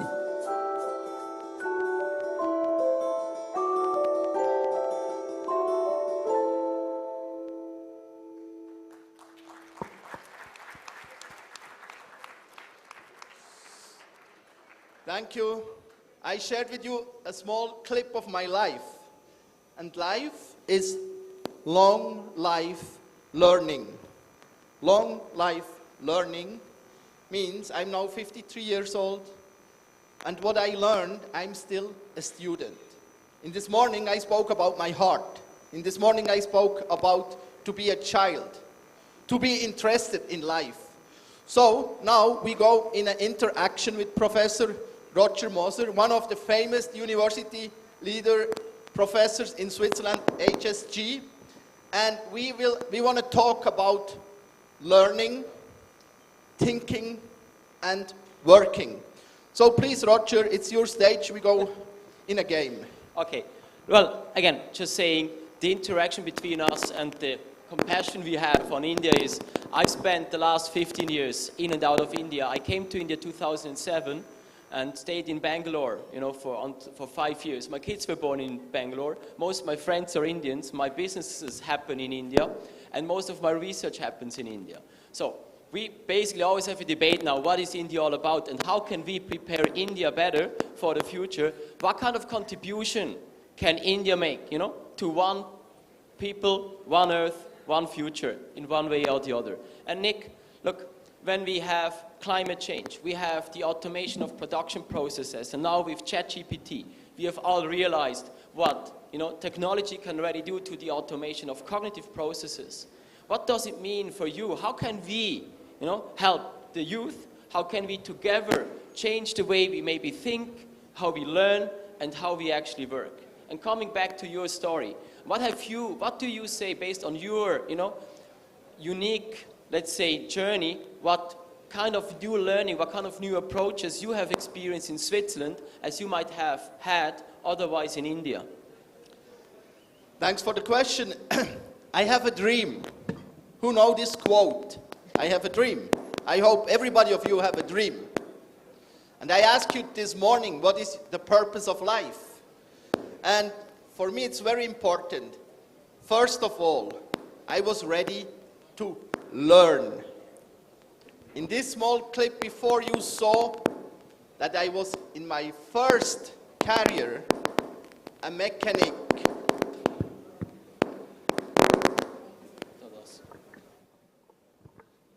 I was a mechanic, and I spoke about long life learning. Why I was a mechanic? I studied mechanics because I was a little bit bored at the college. You were lazy, you said. Yeah, don't tell them that I was a lazy student. when we prepared our speech, I told him, honestly, I was bored. Then he asked me, as a professor, why you were bored? I said, oh. And that time I was really bored to learn languages. And I said, I want to work with my hands.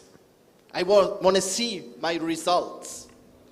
So, my father, Clever Fox, as you saw in the movie before, he was a mechanical engineer. He was the last principal at NTTF, Netto Technical Training Foundation in Kerala, in Talasheri. So he said, okay, my dear student, what are we going to do with you? You are bored, you are intelligent, how we can use your potential. And now I give it back to you. Look, Nick, thanks. So what you have to understand, and given my own time in India, we often prefer just to work with our mind, and just with our hands on the keyboard. But in Switzerland and in Germany, in many very successful economic nations, the value of combining working with hands and your mindset is where you actually excel. And again, given I'm also running some deep tech companies, I know what AI can do.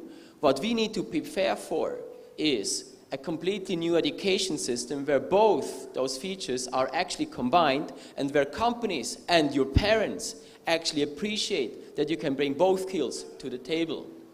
So, Nick, do you see, when you look at this, how this will change the work? How will this change the future of work? What do you see? What can we learn from Switzerland and bring it to India? What I learned in my last 50 years, we have in life minimum 3 chances to change our career. You agree? Not everybody agrees here. In Switzerland, I make you an example. Lifelong learning. I have a 20-year-old daughter named Anasuya. Simea Anasuya is our daughter, my first personal person which I know, which have the same blood with me, because I never saw my birth mother. I never saw my father. So what I saw in my life about learning. Learning is the first step. Never say, I am a poor one. Never, ever. Be proud of yourself. It's not important which background you bring. Everybody here in this audience is unique. So when Professor Roger asks me how you overcame your hurdles, first of all, I had to accept, like my daughter had to accept. I said, we can change in our life minimum 3 times our career. So, as an adopted child, I struggled in college. I struggled also in a company, in a very famous technical company for grinding machines, because they said, you are a foreigner, you have a brown skin. But I was proud enough to say, I can do it. And we started love, passion, and compassion. Love can do it. So I said, I will learn hard. I overcame, I made my study in mechanics, but the second step was, it was not my place to be. And in Switzerland we have the chance to come in another career. So, my USP is more in psychology. I started then to study social work, as I mentioned this morning, youth work, Y20, and psychology. After that, I realized I'm also interested in all humans. And I started study social management and innovation. So you see in my life, I had 3 steps, or I changed 3 times. Now I'm coming back to Roger, because you asked me what is about learning. And I spoke about, first of all, is to be proud of yourself, to accept that you are unique, to accept you can be strong, and to accept in life we suffer. I suffered a lot. I'm not only a child, a sunny boy. I look sometimes like a sunny boy, but I have also my melancholic times.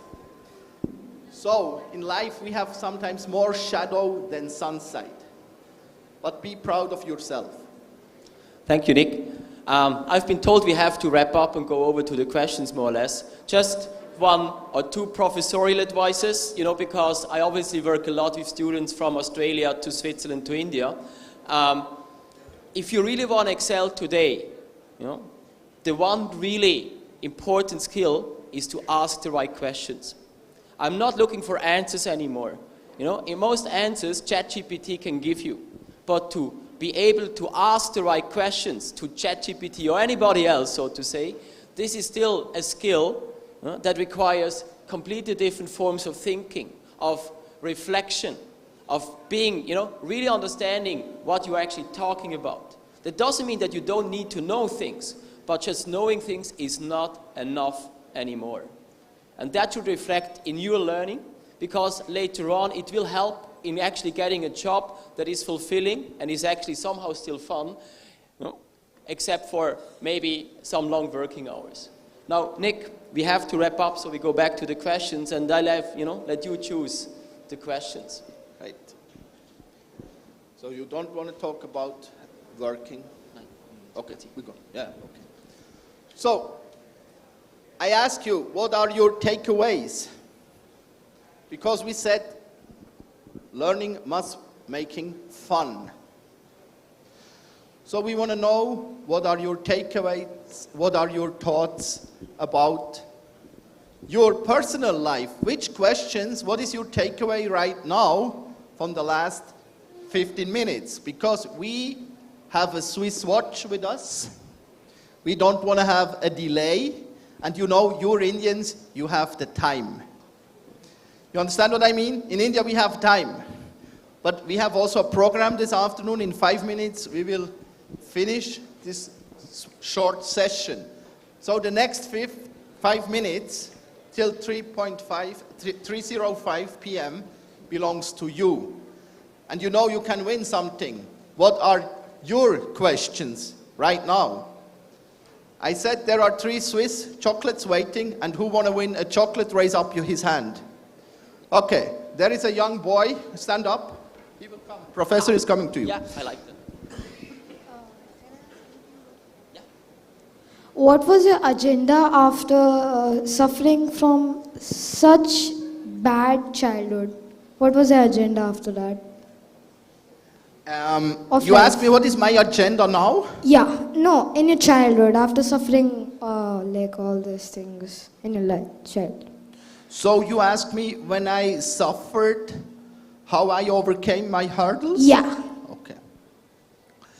That's a good question. As you know, you get the chocolate. There is a 4th dimension. I call this 4th dimension the spiritual dimension. I don't know what you are doing when you are suffering. I think most of you know the meditations or prayers. So I play guitar, and when I was sad and I felt alone or abandoned, I went back in my room, took the guitar and started to play guitar. So my advice to you, if you feel sad, and that's my question to you, when you feel sad, what helps you? What is your medicine? How you overcome your problems? Give him. I just kind of starting to write comics, so I just try to complete it up or think of any new story. That makes me happy. And if there is no colleague? I'm just gonna sing songs that I remember, most likely. Yeah. Thank you. Excellent. So that chocolate is for this young man. I already have. He has? You brought him? Okay. Next, because I said 3:05, we stop. No questions? No, so I can. no. There is somebody. Go there up, Roger. Go to somebody. How do I get Raise there? up. China. No. We have more. Which one? I think we can take up the Hello, question everyone. and answers. Sorry to interrupt. I think we can take up the question and answers after all these speeches. So if that's all right.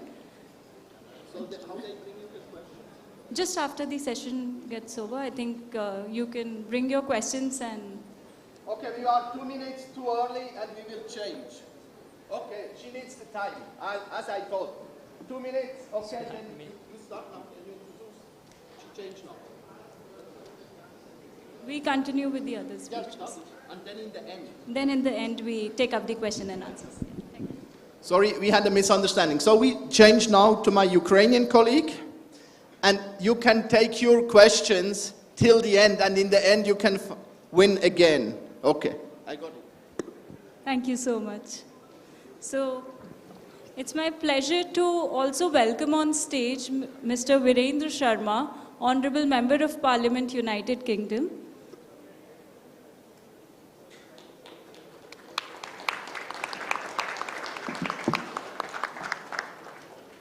And thank you, sir. So now we would like to invite Ms. Yulia Klimenko, Honorable Member of Parliament, Ukraine. Ms. Yulia Klimenko is a Ukrainian politician, member of Verkhovna Rada and co-chair of Parliamentary Maritime Group. She has extensive experience in managing large-scale companies and institutions in the private and public sectors, including as Deputy Minister and CEO of a leading property development and management company. Ms. Yulia is a hands-on leader who has authored and co-authored over 215 draft bills in economic and national security sectors, established the Deregulation Office and signed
including artificial intelligence, for example, and many other challenges. And this is your life, and you will have to build this future. Our role as a previous generation is to build, recover peace and order in the world. And your challenge will be to deal with other things that I just mentioned. So for that, you need a very, very good education.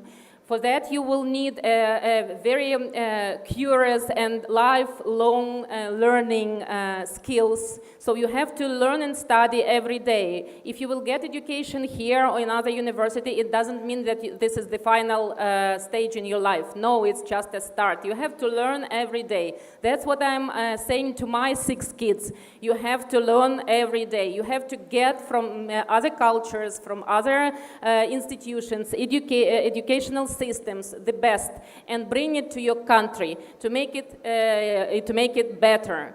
And also you will be the leaders of your country. And in some period of time, like 10 years, you will take the country in your hands, and you will need to make it better, more prosperous, and with a global impact and global leadership. That's why I'm asking you to be good students, learn a lot, learn hard. This is the only way how you can make your foundation for yourself and your country, as well as how to develop critical thinking. And critical thinking, given you, you will find your way, and you will look at the things clearly, not through manipulations, not through propaganda, disinformation, many other things which is very popular in our modern world. Just to develop your critical thinking, to look at the things as they are. Blue is blue, white is white, black is black. So that's what we are missing now, unfortunately, in the world. Everything mixed up. So, be best students for the best country, and I wish you prosperity, and I wish you peace and global leadership for you and for your country. Thank you, and happy to take questions.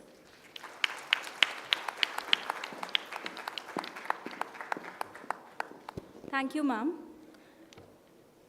I would now like to invite Mr. Virendra Sharma, Honourable Member of Parliament, United Kingdom. Mr. Virendra Sharma is a highly respected Member of Parliament in the UK, having been elected in the Ealing South Hall by election in 2007. Born in India, Mr. Virendra has dedicated his life to public service, guided by his strong belief in social justice and fairness. He served as a councillor in Ealing for 25 years and was a list candidate for the GLA in 2004. He is a member of several all-party parliamentary groups, including the Indo-British, Nepal, Honor-Based Abuse and Global Tuberculosis, APPGs, and continues to be a long-serving member of the International Development Select Committee. With his work focused on human rights and anti-discrimination, he is a highly respected representative of British interests in Europe. He has been a vocal advocate for the rights of widows, particularly those from South Asian communities who often face discrimination, social exclusion, and economic hardship. He has worked tirelessly to raise awareness of the challenges faced by widows and to push for policies and initiatives to support them. Sir, please.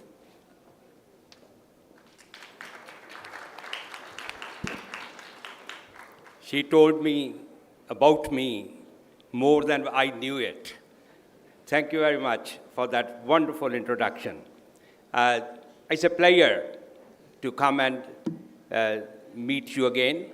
I'm sure that some of you have been here in the morning, where I shared my brief journey into British politics from a village in Punjab, going to England, from England then working as a bus conductor. I'm sure some of Europeans know the role of the bus conductor and because they watch Carry On Buses programs, funny ones, and then they know the role of the bus conductor.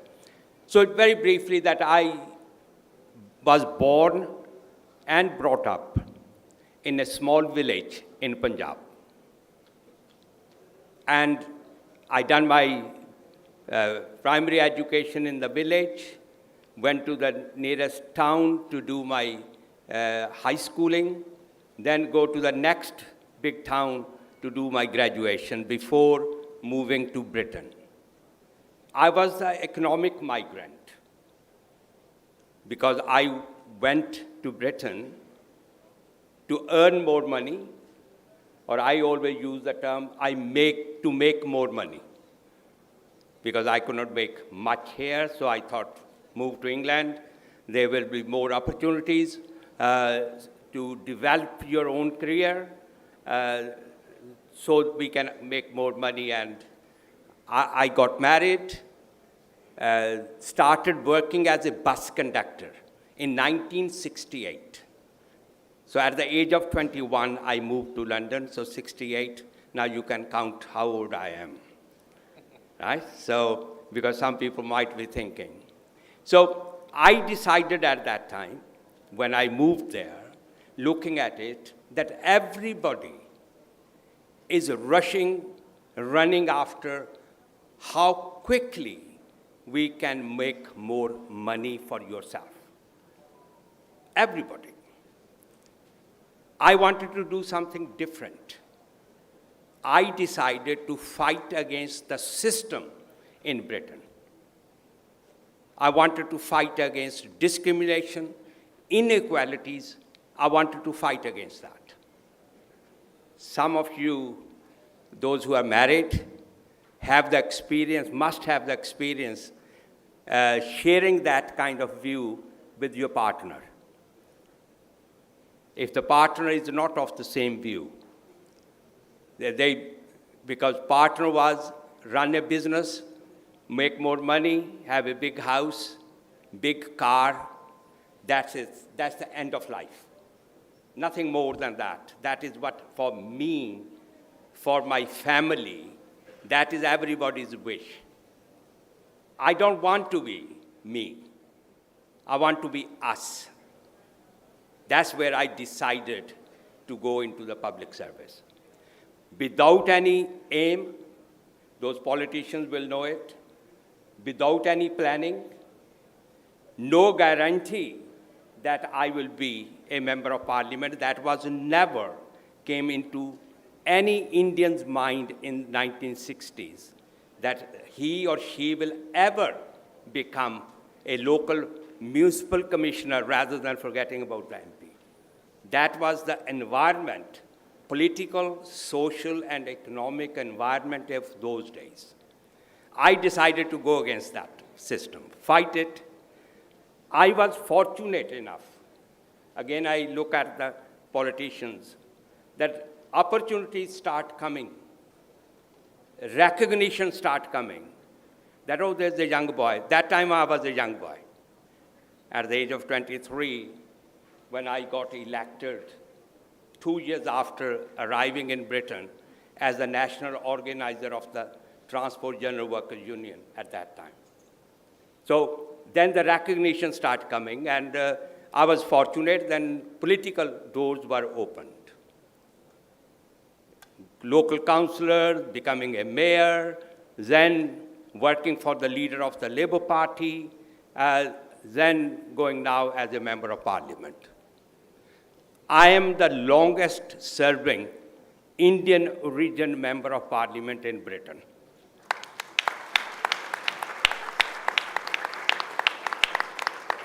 Some friends, if you go on my Google, you will see it. Some friends has celebrated my 50 years political journey in British politics. So it's a long-standing service.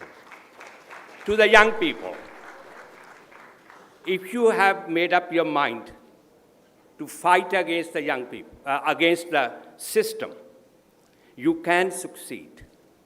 But don't go into politics with the hope that you will be a member of parliament or a prime minister. Go with the hope that you want to bring a change. Once you are there, if, and I use the term here, if you are lucky enough, the doors will open. Remember, in Britain, there are 100,000 multimillionaires. There's more than 10,000 billionaires. But in Britain, I don't know in Switzerland and other places, but in Britain, there's only 650 MPs, and I'm one of them. So don't think that only the money takes you there into the position. Finally, don't get into politics with a view that you got a power. Don't go into politics, especially when you are elected politician. People will kick you out. Go into the politics if you want to serve. And you have seen a member of parliament had a vision, and he created that. And I again use the term which I used yesterday and this morning, that he has created an empire, not for himself. That's the difference. We have read in the history, there's hundreds of empires built, but destroyed, because they were for themselves. He created this empire for you and for the society. That is called the service. That is what I hope that every young person going through this university and others, those who can convey the message to the rest of the society, that we are living in a global community.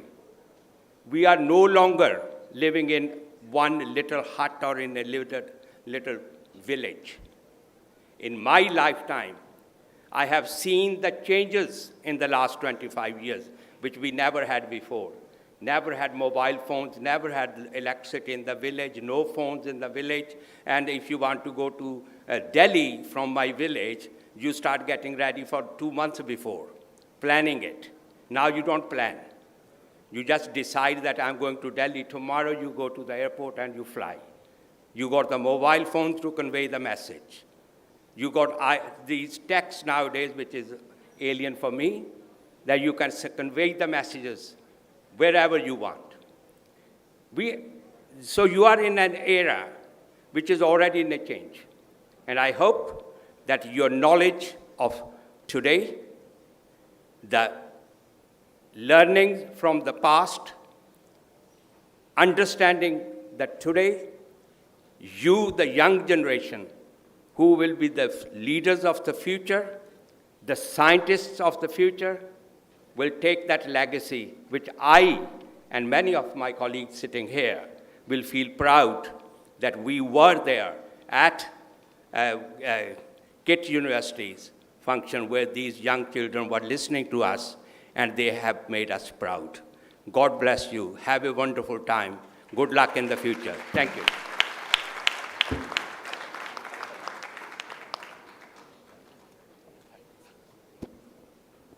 Thank you, sir. I would now like to invite Honorable Sir Charles, Honorable Member of Parliament, Sierra Leone, from the Coalition for the Change Party. Honorable Sir Charles is a Sierra Leonean politician and human rights activist born in Koidu, Kono district in 1988. He had a humble beginning growing up during the brutal 10 years of civil war in Sierra Leone. His family sought refuge in Guinea, where he completed his primary education before returning to Sierra Leone. Honorable Sir Charles was overwhelmingly voted in to represent the people of Fiama, Kamara, Venice chiefdoms in the Sierra Leone House of Parliament, where he serves on several committees, including the Parliamentary Committee of Gender and Children's Affairs and the Committee on Youth Affairs. His contributions to Parliament have earned him a place in the history book of the current 5th Parliament of the Republic of Sierra Leone. As one of the most outstanding members who is very vocal and instrumental in the passage of legislations that seek to promote and protect the interests of the less privileged and vulnerable people in the society. I now invite Mr. Sahar Charles to please address the gathering.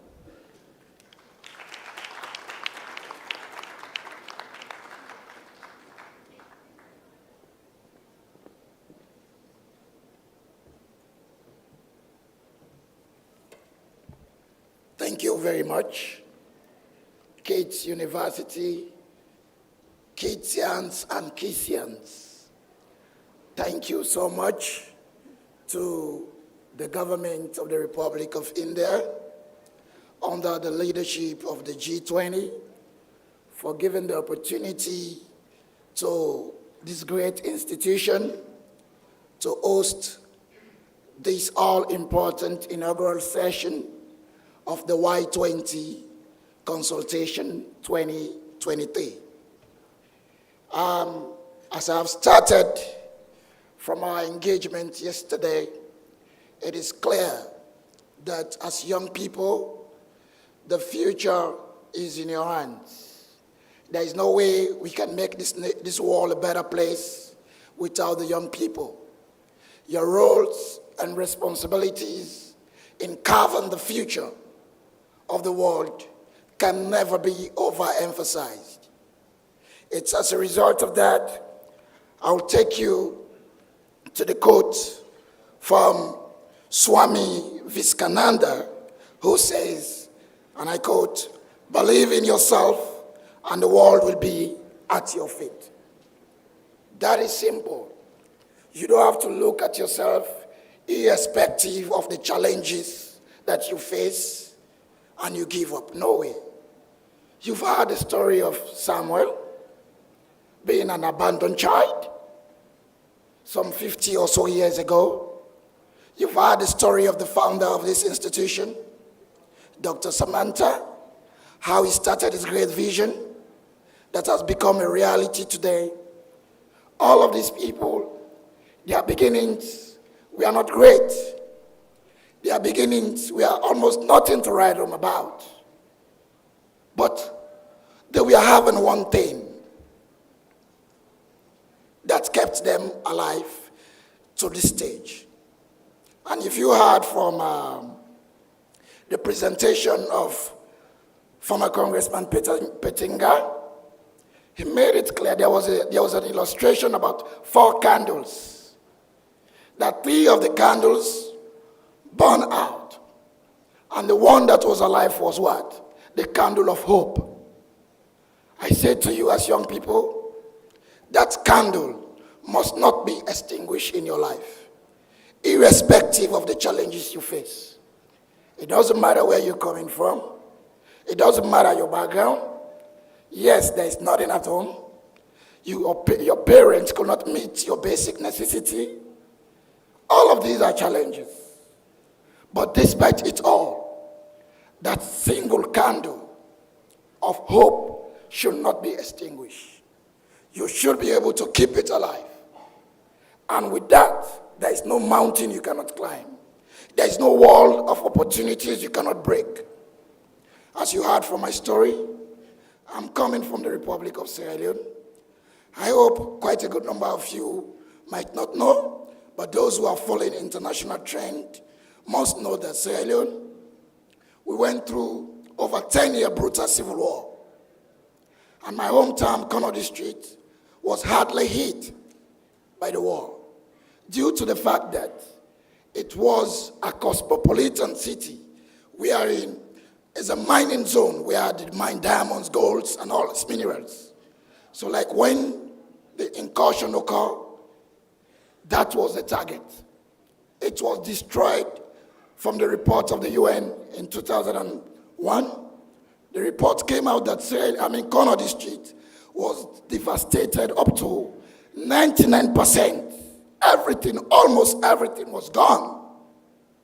Some of us flee away to neighboring countries. As refugees, we didn't give up. The hope was there. And that hope is what is keeping some of us alive today, to these positions where we are today. I am here to talk to the young people, for you to know that the future is in your hands.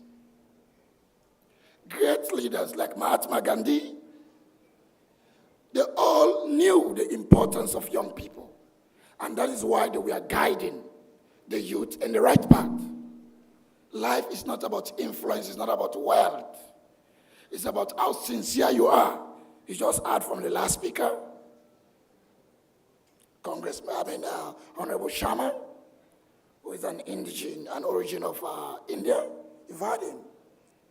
That going to public life like ours is not about wealth. It's not about fame. It's about service.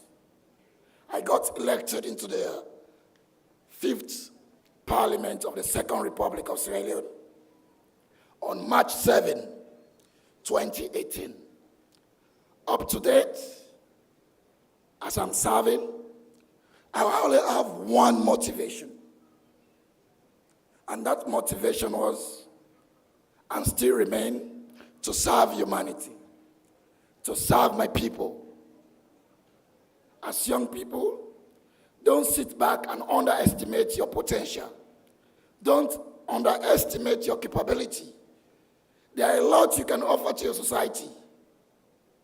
Don't look at things and say, no, I'm too young.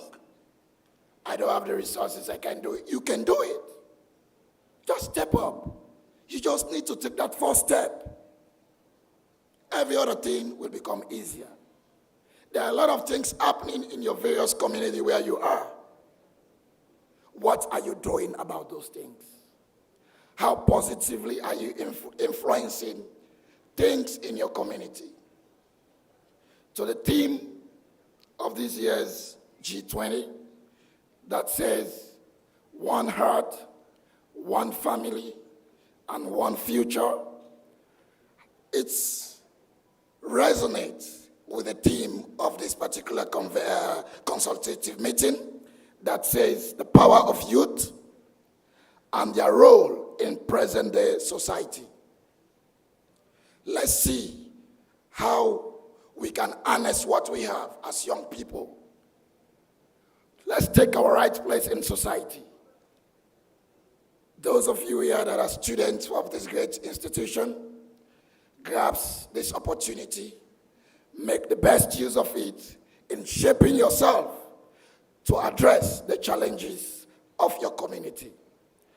As far as I'm concerned, education is useless if you cannot utilize the knowledge gain or your education gain to positively impact the society where you live. So it's not about being educated.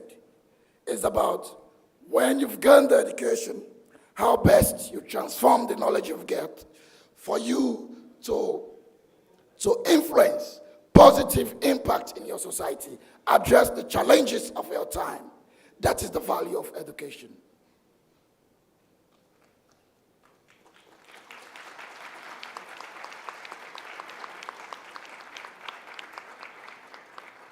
You see, we are getting there.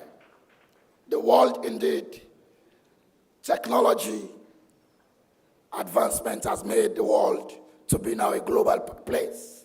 I was talking to a few journalists some hours ago that when they say one world, I mean one heart, one family. Yes, indeed, we are one. We all have to work towards it and making sure that we secure a brighter future for all of us as a world. You remember some 3 to 4 years ago when COVID broke out? What happened? The entire world felt it. It means there is no more isolation. You cannot sit here in Delhi or Bhubaneswar and think everything is okay with you. No, we depend on each other as a world. We have to coordinate, we have to collaborate in addressing the common problems that face the world. I stand in solidarity with the people, the suffering masses everywhere across the world, especially the people of Ukraine. It's political. I express my personal view as a humanitarian that I am in empathy with the people of Ukraine and the suffering masses everywhere across the world. As I said, this is not political, but my individual view as a humanitarian who believe in humanity. Together, we must all come together and make this world a better place. On that note, because of time, we'll be having an engagement with the governor of Onitsha and other stakeholders. I beg your pardon that we continue with some of your, I'll be available tomorrow to answer some of your queries and concerns as we go along in the course of this program. On that note, I want to thank you very much to you, the beautiful people of India. Thank you.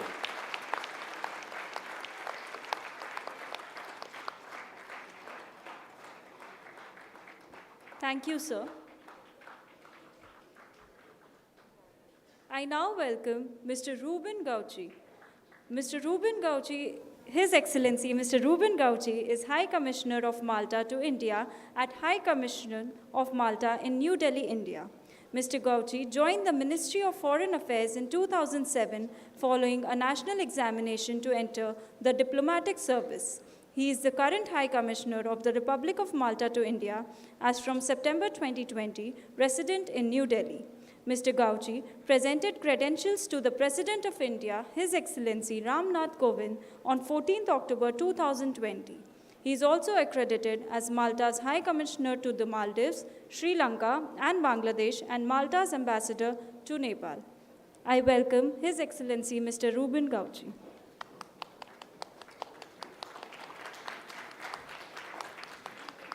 Thank you very much for listening to me again.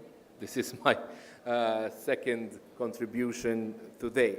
First of all, may I say that I'm really impressed by your behavior during these sessions. I really wish that my country children, the Maltese children, would behave as good as you are behaving in view of this, in view of our speeches. I wanted to begin my speech by mentioning how impressed I was by Dr. Gugar's presentation and about his adoption. It's interesting to note that in the 2.5 years that I've been here in India, I've seen a lot of Maltese parents. I try to meet each and every one of them in my office, adopting Indian children.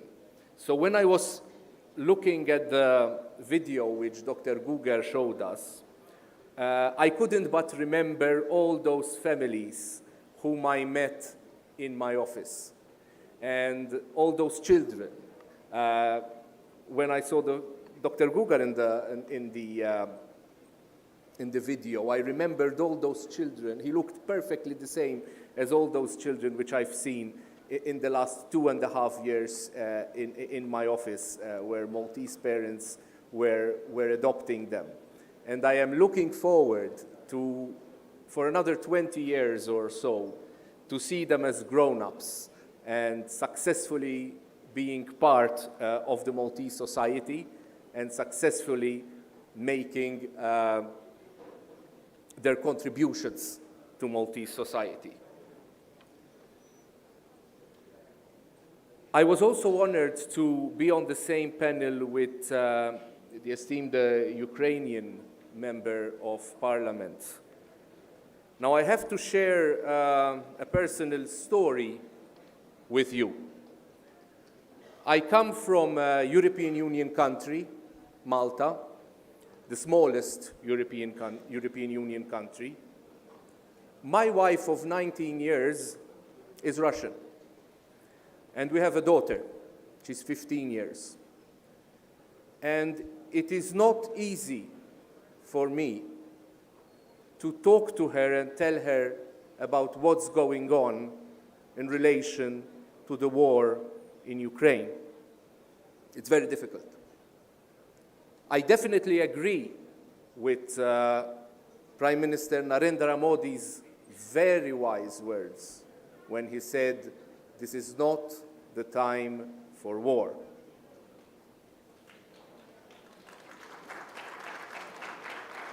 But we have also to think that to have peace, we have to have just peace. We have to have peace with justice. Before coming to India 2.5 years ago, I spent 5 years in Jerusalem. and Ramallah. And there I've learned how difficult it is to achieve peace, especially if we're talking about just peace, peace with justice. You cannot expect anyone not to defend himself. So, on one hand, it's important to have peace and not to have war.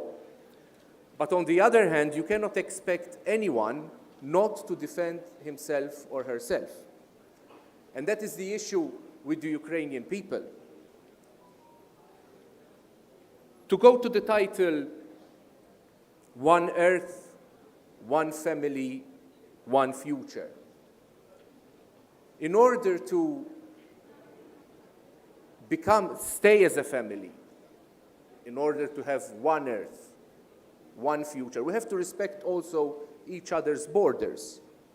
And this takes us back to the issue of what's happening in Ukraine right now, where borders are not being respected. And if borders are not being respected, you cannot expect people to act as one family in one Earth with one future of common good. So this is very, very important as well. I remember back in 2000, 1999-2000, I was a student, like your good selves, and the government sent me to study in Russia at the time. And I remember the change of power between President Yeltsin at the time and the current President Putin. And I remember at the time it was New Year, and I was one of the few who had a television in my student's room. And when I arrived, I went to buy something, and I arrived and I find my room full of people. And they were watching President Yeltsin delivering his resignation speech and saying that he was going to give power to President Putin. Now, this was 23 years ago. We never imagined that in 23 years we would be experiencing what we are experiencing now. And I believe that all those people who filled my room, Russians of course, were not expecting the same thing either. So, to end about the future which I wish for my daughter, with whom, as I said, I have a difficulty in explaining the horrors of what's taking place. A future for all of us, where we can share our resources well, like India did during COVID times, when vaccines were given to neighbor countries. Even though here in India, you had a large amount of cases. To go back to the adoption subject, Dr. Gugar very nicely put it up. To go back to that, during the second wave of April-May 2021, we had a Maltese father, adoptive father, who arrived here to take his adopted child, caught COVID, and unfortunately died here. So his wife and their Indian adopted child went to Malta alone. That is a story which really, really struck me. I was helping them, so I experienced it firsthand. So obviously when I saw the story of Dr. Gugar, I couldn't not remember them and remember their story out of many. A story where a couple arrived and a mother and daughter left with the husband cremated in their luggage. The future sometimes can be difficult.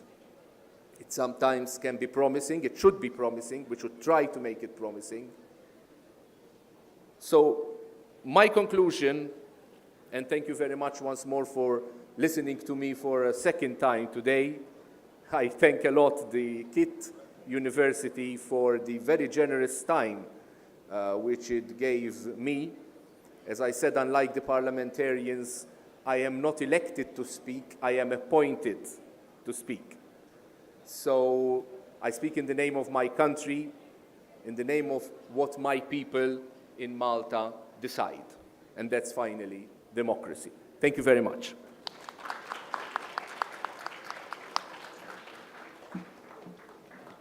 Thank you, sir. And for the final speaker of the session, I call upon Ms. Vanessa Adrián Espinosa Aguirre, Cultural and Education Affairs from Mexico. Ms. Vanessa Espinosa has a BA in International Relations by the National Autonomous University of Mexico and Master's Studies on Asia and Africa by El Colegio de Mexico. She has been a member of the Mexican Foreign Service since 2006 and has served in the diplomatic missions of Mexico in Indonesia, Australia, Iran, and Egypt. She is currently the head of the Cultural Department at the Embassy of Mexico in India. I kindly invite Ms. Vanessa to address the gathering.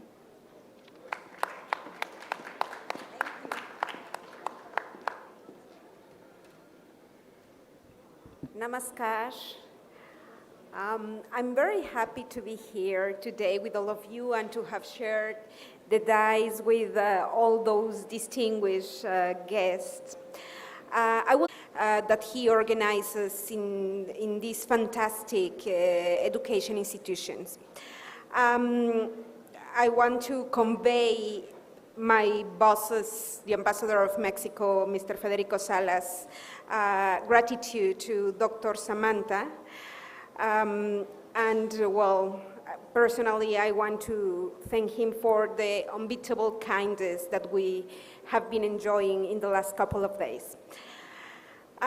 There is no better expression to define the status of the world in the 21st century than Vasudhaiva Kutumbakam, one earth, one family, one future. Today, more than ever, we are aware of the level of interconnectedness and interdependence that the world has in different aspects. This interdependence, facilitated by global communication, has been accelerated by technological innovations that bring both opportunities and challenges. We live in an era in which economic, environmental, social, technological, and cultural changes can create new realities overnight. Thus, it is truly impossible to define and predict the future. Today, I would like to touch on the following points: future of work, disruptive technologies, sustainability, and education in an interconnected world. The future of work is already the present. Technology is transforming the labor market, and the COVID-19 crisis accelerated this beyond anything we could have imagined. In the last several years, social media, apps, e-commerce have provided businesses with new opportunities, and business models have shifted to include those based on a shared economy. Likewise, technology is a great enabler of sustainability, as it allows for efficiency gains and new, cleaner ways of doing things. The Internet of Things, automation, artificial intelligence, digital platforms, and distributed workforces all have the potential to radically increase efficiency, change work practices, and enable new business models across all sectors. The paradigm has shifted so that the environment is viewed as a larger ecological system of which humans are merely a part. Humans are expected to coexist with nature, and in this point, India has a fantastic ancient heritage that must be shared and known to the rest of the world, the relation of Indians to nature.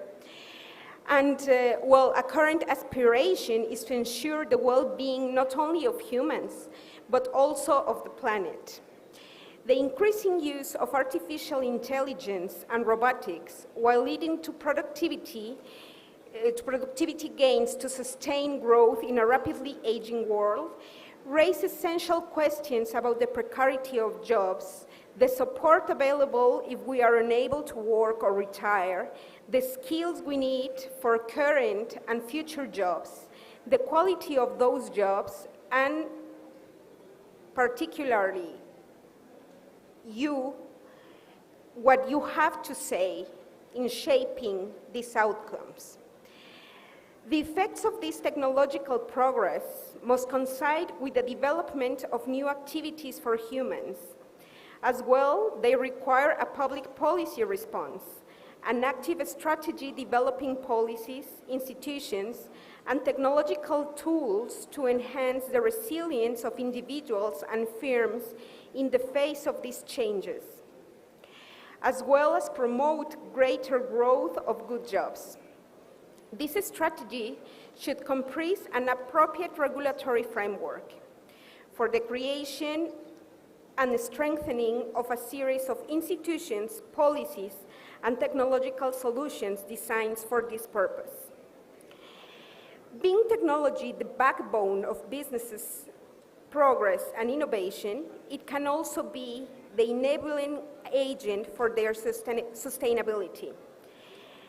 As our world continues to change with globalization, technological innovation and issues like climate change and growing inequality placing pressures on local communities, it is more important than ever that business assume a role in investing in resilient communities, thus creating short and long-term benefits for communities and business alike. In the education sector, some changes are already emerging. Schools have become a part of a larger ecosystem in which they operate, collaborate with each other, forming networks or partnerships with other schools.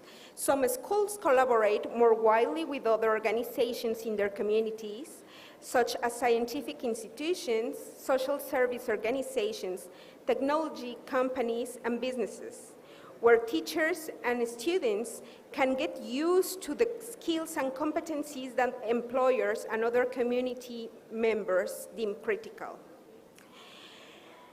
As well, besides imparting knowledge, educational institutions have to inculcate a mindset adaptable to the future of work.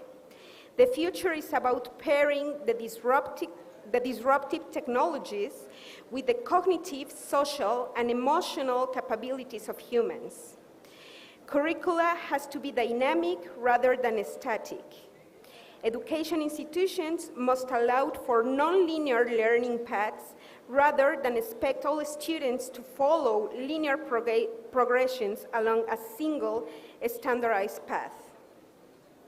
As I said at the beginning, Vasudhaiva Kutumbakam is the definition of our current world, of the future that is the present, and the cause, but also the solution to our shared challenges.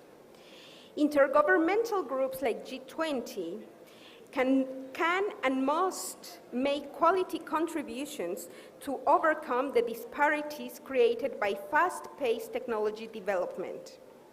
In this regard, the introduction of engagement groups into the G20, like Youth 20, Y20, provides additional opportunities of dialogue and discussion enriched with fresh and energetic views.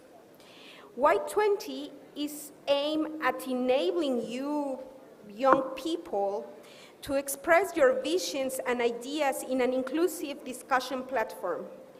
Its outcomes reflect your aspirations and what you want from the world. I encourage you to maintain the Vasudhaiva Kutumbakam maxim at the center of your exchanges, not as an utopian ideal, but as an enabler of a common consciousness to foster a respectful, inclusive, respectful world. Dhanyabad, thank you very much.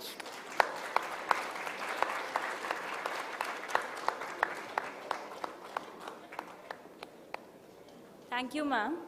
We now open the floor for any questions, and if you have.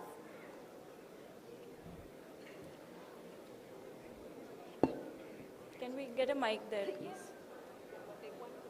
We'll just take a few questions, and after that, I request our esteemed dignitaries to please be on the stage, as we will have the certificate distribution ceremony for all the winners of various competitions.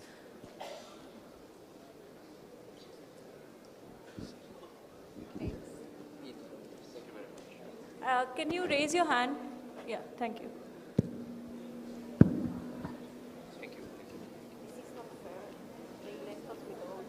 My question is, as most of the speakers, they have stood in solidarity with the people of Ukraine, but India has categorically, in the United Nations General Assembly, has abstained from the voting against Russia. So what is the opinion of the speakers on this? And the second question is that, as the theme of this convention is One Earth, One Family and One Future, so as what is the role of the youth in building the track 2 and track 3 diplomacy in a time where the world is divided into first world and third world, and there are discrimination in terms of races, sex, gender, etc. So what is the youth will do, and what youth can do to build track 2, track 3 diplomacy? Right. Thank you very much for the questions. Apologize if I didn't understand some of them, then I will ask you again. So first you mentioned the Ukraine issue, right? The Ukraine issue. Just for your information, my country is one of the 6 remaining, now it became 4, remaining neutral countries within the European Union. From our end, we do not take, from our end as Malta, we do not take part in any war efforts. But that doesn't stop us from stating what we believe is right.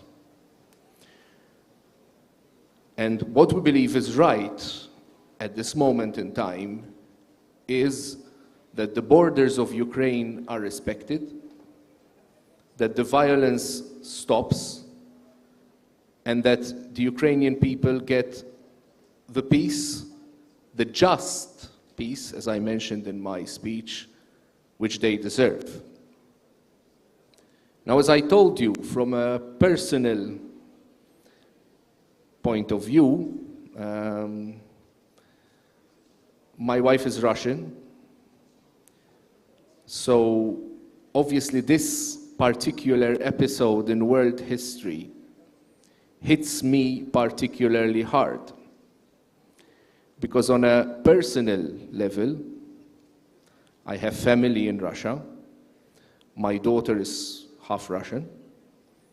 So you can try to be a little bit in my shoes when I obviously have to, and I believe that what is happening in Ukraine is wrong, in the sense that what Russia is doing in Ukraine is very wrong. It's not respecting the borders. I come from an extremely small country, and I know what it means to be, I wouldn't like to use the word weak, but to find it difficult to stand up to larger neighbors. I mean, Malta is one of the smallest countries in the world. If you compare Ukraine to Russia, Ukraine is much smaller. So from that angle, I have to, as a Maltese, I really sympathize with the Ukrainian people and in their defense of their homeland, when even Malta defended itself in the past against attacks from larger neighbors. So from that angle, from the angle of being a Maltese person, I really feel the importance of preserving borders, of preserving just peace, of preserving the right to self-determination. Imagine my country is just 500,000 people. Imagine if a larger country decides to take over. And obviously we will not have enough material to defend ourselves if larger countries were to decide to take us. So from that angle, now you asked me about the EU. Can you repeat you asked about the EU, right? Sorry, yeah. No, another question. The first question You asked about the EU, if I understood well. No. No. The first question was on the India has categorically abstained from the voting against Russia in the United Nations General Assembly, and the second question was on the youth. What youth. Sir.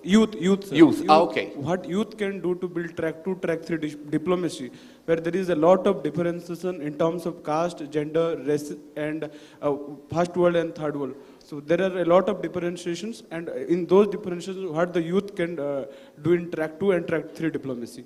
Okay, so youth is for me, and obviously, because I've taken all the time.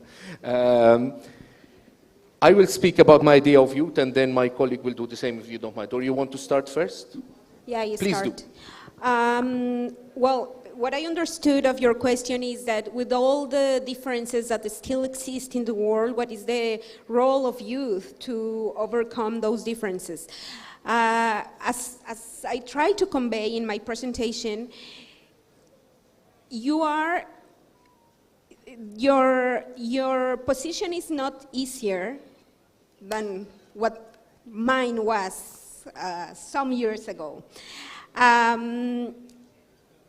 You have different tools. Technology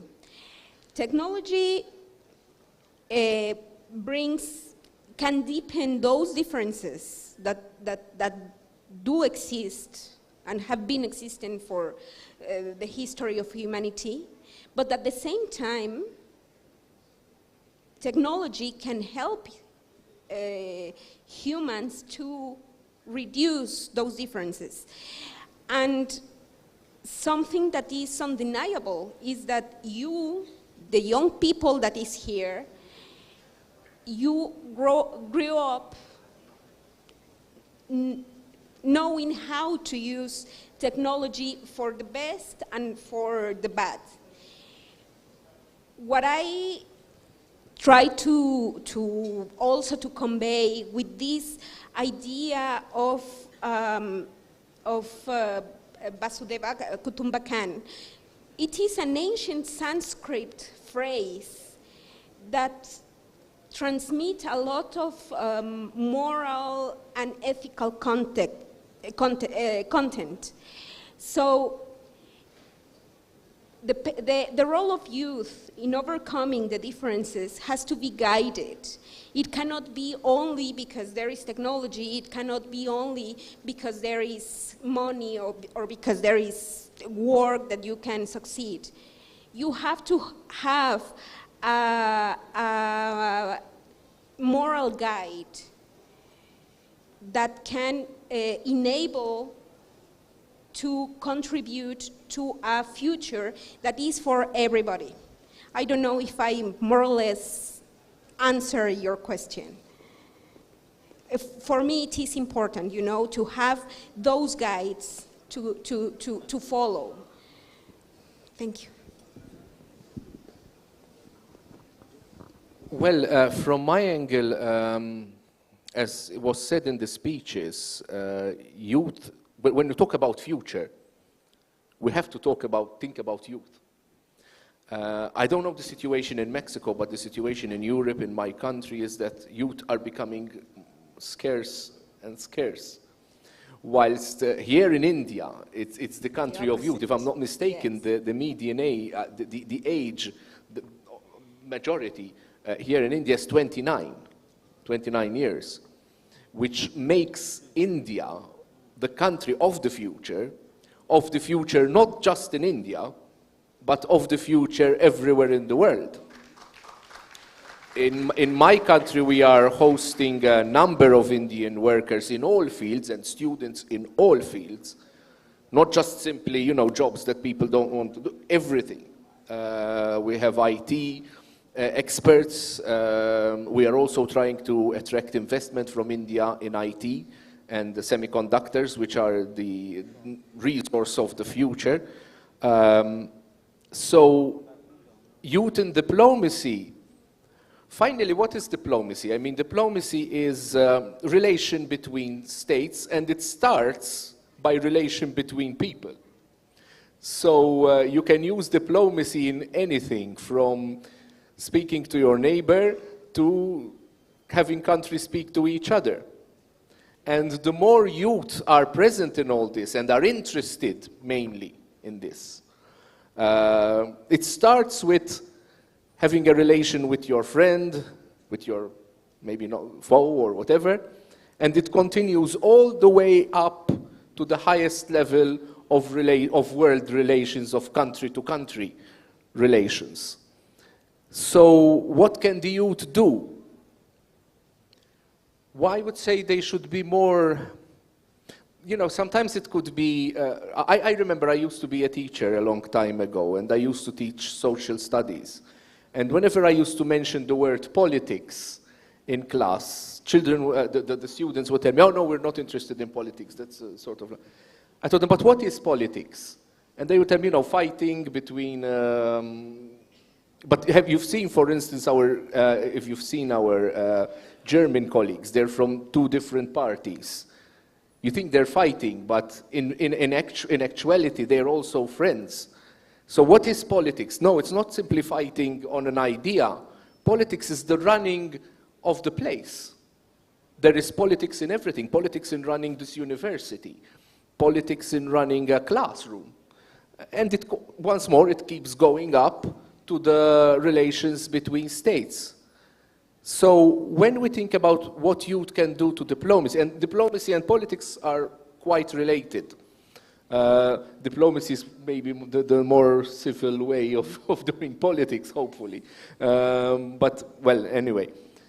So what youth should do is be more interested in how things are managed. Even if you're doing your own job. Even if you're interested in science, and you can say, I'm not interested in politics, but even in the running of things, even within an experiment, for instance, a scientific experiment, there is also politics. And there also could be diplomacy. And from there, you could go all the way up to the highest levels of diplomacy, the highest levels of politics. For instance, our President of the Republic of Malta is a medical doctor. So his first interest was medicine. But apart from that, he was interested in foreign affairs. He was my minister, foreign minister, some years ago, and now he made it all the way up to the presidency. So his interest in politics and diplomacy, even when he was a practicing doctor and when he was learning to become a doctor and when he was, learning science at school, he managed to amalgamate those two to reach all the way up to the presidency of the country. But even if you don't reach that high, still, you can be very effective in a lot of things that you do. I would like to add on what the ambassador said. We don't have the same demographic situation as Europe, but we don't have the same as India. We are now we are in the middle. Yeah. For me, youth is not the future, it is already the present. Because what your views are today, for example, this worry about these differences between countries, people, it is a valid worry that you have now as a student, and of course it will reflect in your future, but it is growing now. I would say that participating in these kind of events, these consultations, to be part of something that is going higher, like the G20, the Y20 group will have a final communique that will reflect the result of all these discussions, the result of all the views that you have, of all the worries that you have, of all the proposals that you have, will be reflected there. And that will go to the leaders, the summit in September. So I think this kind of participation is very important to influence what is coming ahead from now that you are preparing yourself for that. So Thank you. Thank you, sir. Thank you, ma'am.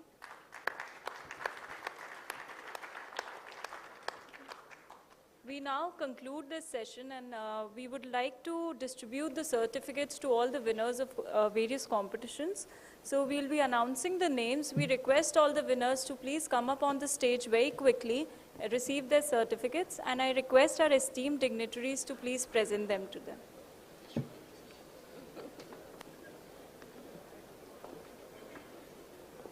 Good afternoon, everyone. Now I'm going to announce the name of the college and name of the students. So I request the selected students may come to the front for collection of the certificates. Model Degree College, Nuapada, Sania Kumar Barik, Hitesh Raj, Khileshwar Sen, Mohit Kumar Meher, Subrat Kumar Meher. If any student out of these 5 students are present there, so please come to the front for collection of certificate.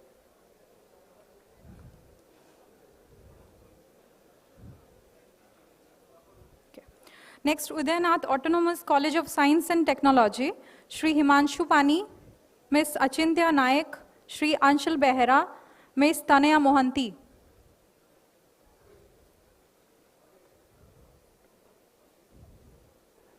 No students. Yeah. Next, Model Degree College, Devgarh, Priyanka Patra, Mausumi Naik, Mami Swai, Ankita Tiwari, Vishwajit Patra, Alika Prasad Patra.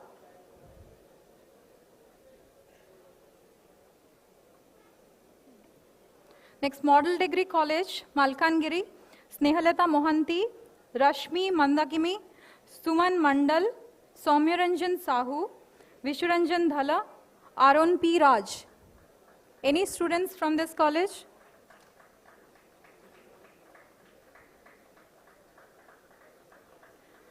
Next, Tulsi Women College, Kendrapada, Suhani Raut, Gorachan Raut, Sunita Raut, Deepika Singh, Svetalisha Das, Varsharani Das. Please come. So if we have any representatives also from the college names we are announcing, we would request them to please come up front and take the certificates. If any representative from this college can come and take the certificates. Yeah. Next, Women Degree College, Parla Khemandi, Varsharani Paricha, Subhadarshini Das, Deepti Jaina, Rachna Paik, Joshna Rani, Varsharani Paricha. Please come on the stage. Next, Lakshmi Narayan College, KM Road, Jharsuguda, Lakshmikant Behera, Rudrakumar Raut, Ahalya Patra, Vivekanand, Janice Paset.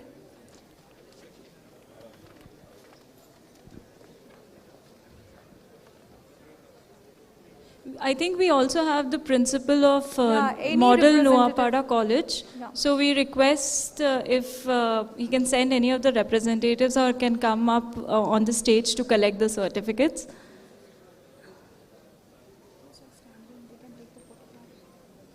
Yes. So, please come.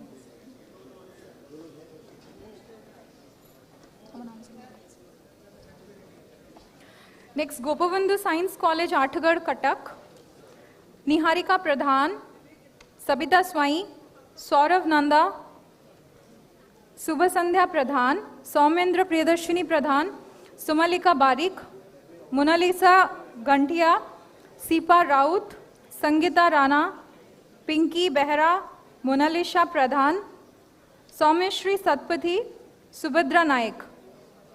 From Gopabandhu Science College, Athagad, Cuttack. Any students from this college or any representative or principal? Okay.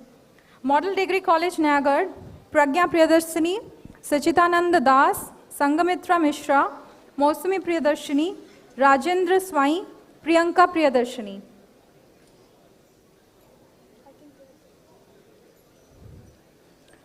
Next, Women's College, Jharsuguda, Abhilipsa Rajguru, Muskan Thapa, Muskan Kumari, Sana Khan, Faizad Firdausi, Navin Kumar Ratan, Women's College, Jharsuguda.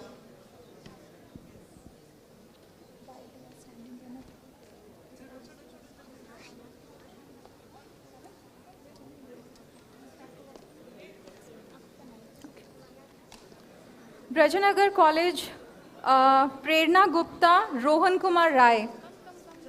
From Brajanagar College, Prerna Gupta, Rohan Kumar Rai.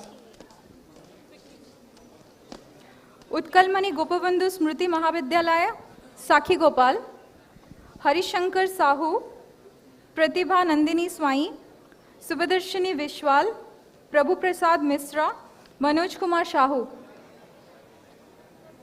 From Utkalmani Gopabandhu Smriti Mahavidyalaya.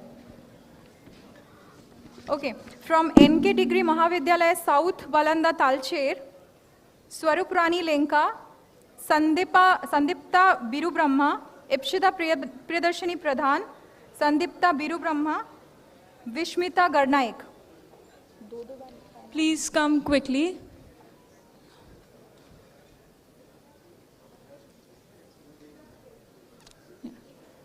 Take your certificates. Quickly, quickly. You can just take the certificates. Thank you. Next, Saraswati Degree Vidya Mandir, Barampur. Arpita Subudhi, A. Shiva Prasad Acharya, Sukhiprada Sethi, Swatish Chaudhary.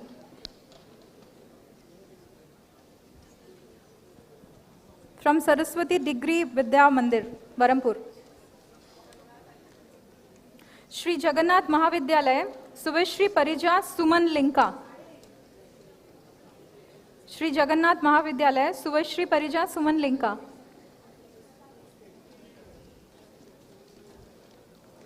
Upendranath College, Soro Baleswar. Devi Prasad Rath, Sibasen Nanda, Arghyarupa Raut, Navin Raul, Yogesh Kumar Sahu. Any students from Upendranath College? Yeah, please come. Next, Government Autonomous College, Anugul, Lipsarai Padi. These are 10.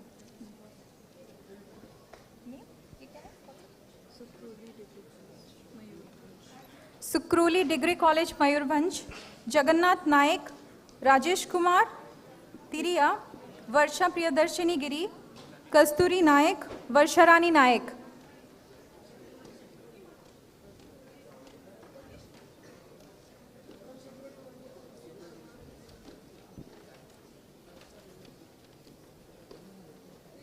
Same color.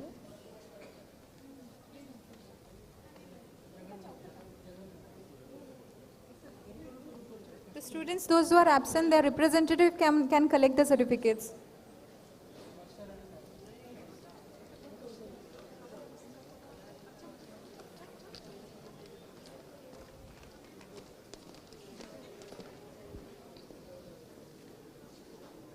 Those who have not collected the certificates can collect their certificates later after the ceremony.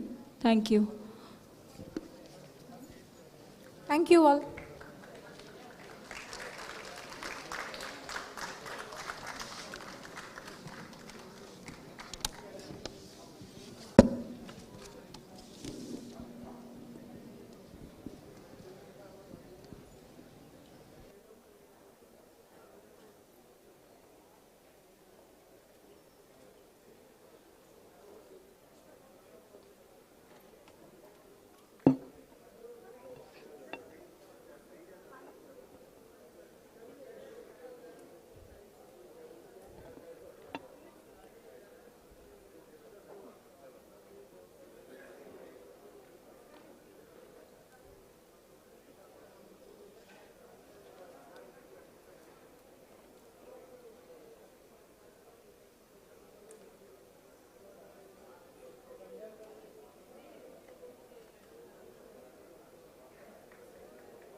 I announce again, if there are any representatives from the colleges we have announced, we would request them to please collect their certificates. And I would like to thank Sir and Ma'am for the wonderful session, for the entire Q&A discussion, and for distributing the certificates to our students.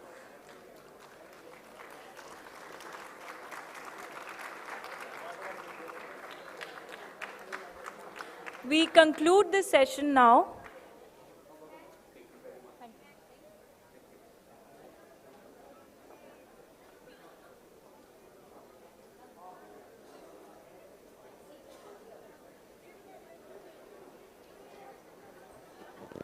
So there's one small announcement. We have the cultural evening, which would be started by the live concert by Mr. Ricky Cage, who is a multiple Grammy winner.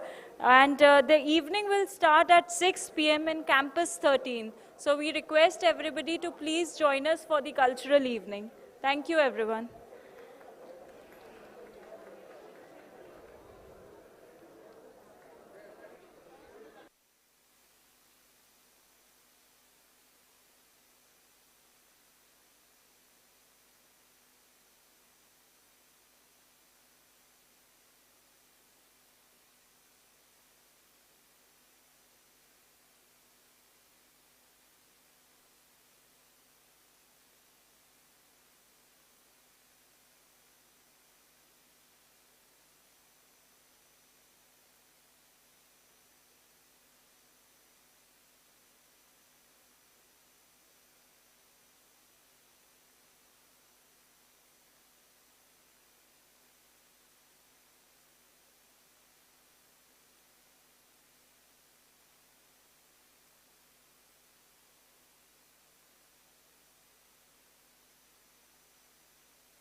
directly from their higher education experiences at research university. The important thing to me is that research universities obviously are dedicated to creating new knowledge. This leads to new fields associated with major new jobs creation. In the last couple of decades, for example, advances in biology have led to a huge industry employing large numbers of people. And of course, advances in computer science have led to tremendous changes in how we live, work, and play. And this has been associated with major new companies coming into existence during the last half of my lifetime. Here are a few major companies that have proven to be stemming from advances in the creative efforts of many people. It's not the case, of course, that universities are the sole source of new knowledge, but at many corporations, the innovators are educated at research universities and other institutions of higher education. One of the most important areas of activity of major research universities is to spawn innovation and entrepreneurship. And at all of the major innovation centers in the United States, it's always the case that a major research university is a cornerstone, a foundation for the work that leads to important innovation. In Silicon Valley, there is strength from 3 universities, indeed. The University of California at Berkeley, the University of California at San Francisco, and of course, Stanford University. In Cambridge, Massachusetts, you have Harvard. 1 mile away, you have MIT. Just across the Charles River, you have Boston University, you have Tufts University, you have Brandeis. Boston is a focus of higher education and innovation and entrepreneurship. The important point is that there is a conscious effort to move the new knowledge that's uncovered to development and commercialization to benefit society. As we think about the future and we think about our youth, it is my hope that all of the effective participants in the workforce will exhibit these important characteristics. And we know that we have an opportunity to transform lives at institutions of higher education, and I'm looking forward to working with people from all across the United States, for sure, and we have students from more than 100 countries, including, of course, many from India.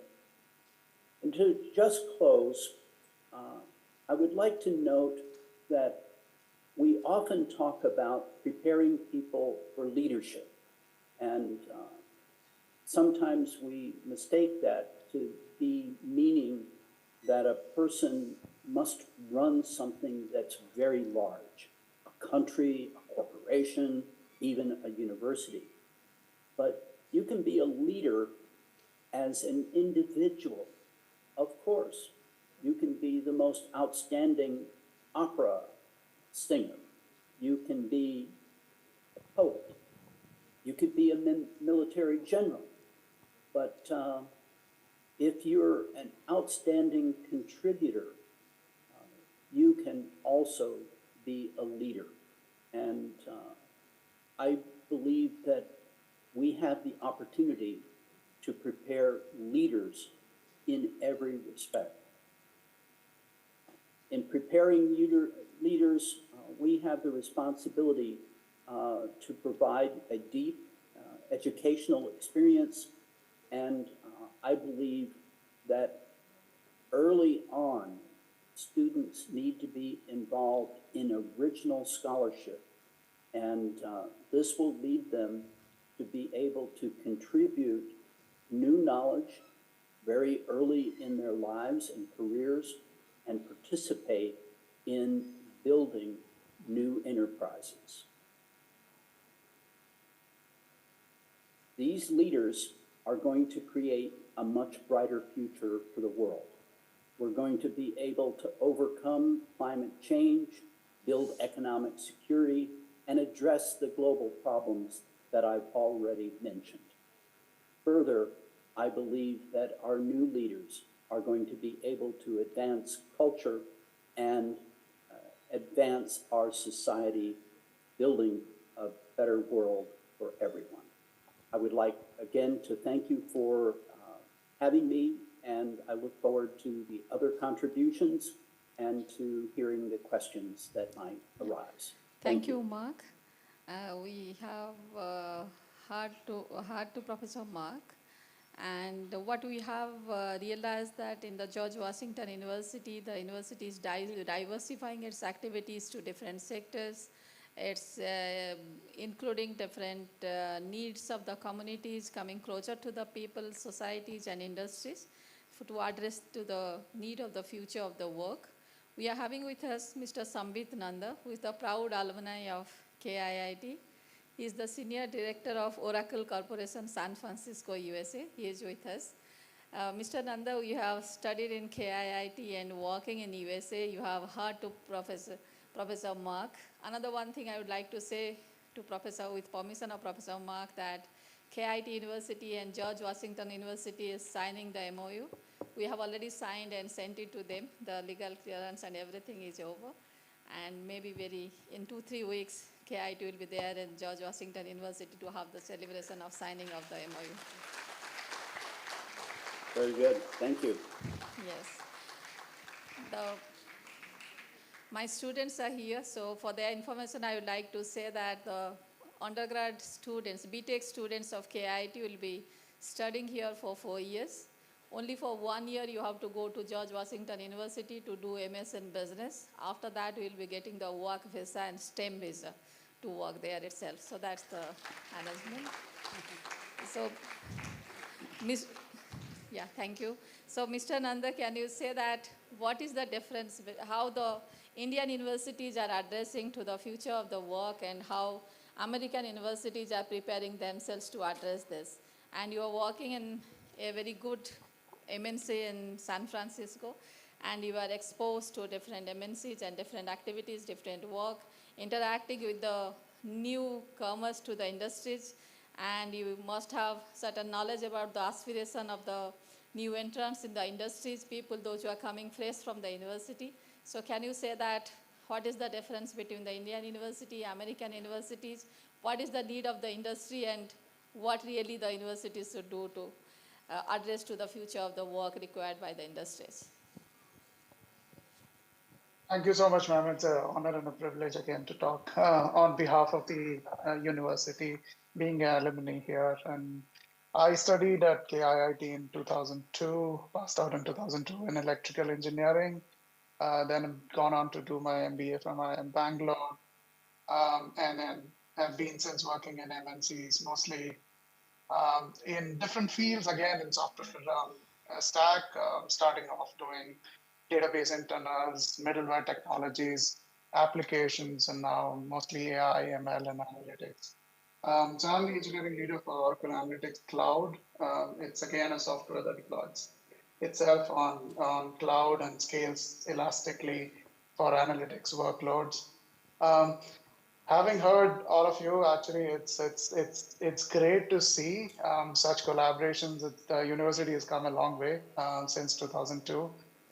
We hardly had basic building blocks back then, and to see such a crowd full of students in an auditorium, it's really heartening. I think it's a proud moment. I would say one that I would have never imagined when I passed out in 2002. So I'm sure the universities are doing the best to actually get on the right path, to go where they want to go and to take the students along. I think the success of the students and the alumnus is actually a testament to what great work that the university has put in and continues to do actually in the lives of students. Having said that, I think the few questions I want to sort of talk about, and I don't have presentations or the slides. Actually, it's going to be open talk. Hopefully, I'll make sense while I talk through all of it. That's fine. Yes. And the first thing I would say is that there's not a lot of difference between the universities that I've studied in India versus universities here. The research focus is there in the KIIT days, early days. I remember that we were also focused on research. We were focused on innovation. We were focused on understanding the core components of the building blocks. So I would say the basics were taught very well, and I think the same thing carries over. The important points Mark covered actually about innovations, leadership, and the attributes of the next generations, they stand across the world actually. The ethics, the ethos, the passion about the new stuff that you want to work, that stands across the world. I'm sure that we're all doing things in the right direction. A few things I would like to call out from the heart of Silicon Valley. Basically, being a technical architect and advisor to some of the Silicon Valley startups, in addition to what I do at Hon'ble, what I see is a few things actually. Going forward, we are at a sort of inflection point in the industry. It is at the same scale as I would say steam engines were discovered or internet was invented. AI and ML, use of all of AI ML technologies in your day-to-day life is an inflection point in the industry. It is, we can all be shocked, and the typical human emotions go through when we are shocked at looking at a new technology. Then there'll be slow acceptance, and finally we would all believe that it was always essential, and we're going through that cycle actually of human emotions. Having said that, I would say that the next generation coming out of the college are required to understand AI ML technologies more deeper. And the thing that is very important to understand is basically an opportunity with all of this AI ML technologies rather than paranoia that has to be looked at it. From the perspective of the opportunity, I would say AI ML are augmentative technologies, which means that they augment what you do today, which is they help you do your work better. They are a great aid in accomplishing something very quick, which basically means that the rate at which the industry will produce software will go up tremendously. The per capita sort of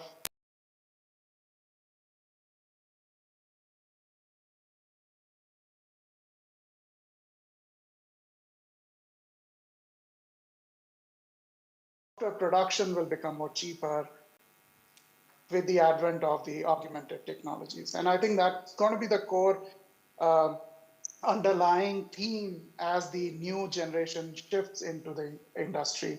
They would see a lot of aided tools are surrounding them when they're building the next set of software, which is a good thing. According to me, it's a great thing because the human capital or the intellectual capital that lives with humans still would be very essential to bridge all of these pieces together. That's the humans are the only set of skilled people who would take different components of software and bridge them together.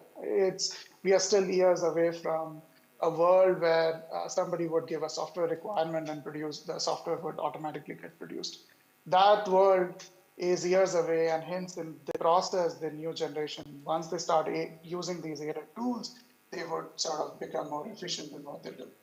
The second point, which I definitely would like to stress upon, is students coming out of the university, they would face a sort of peculiar environment which we had not seen, which is to launch their careers into a hybrid work environment, which would mean that some of them would be remote, working with teams globally.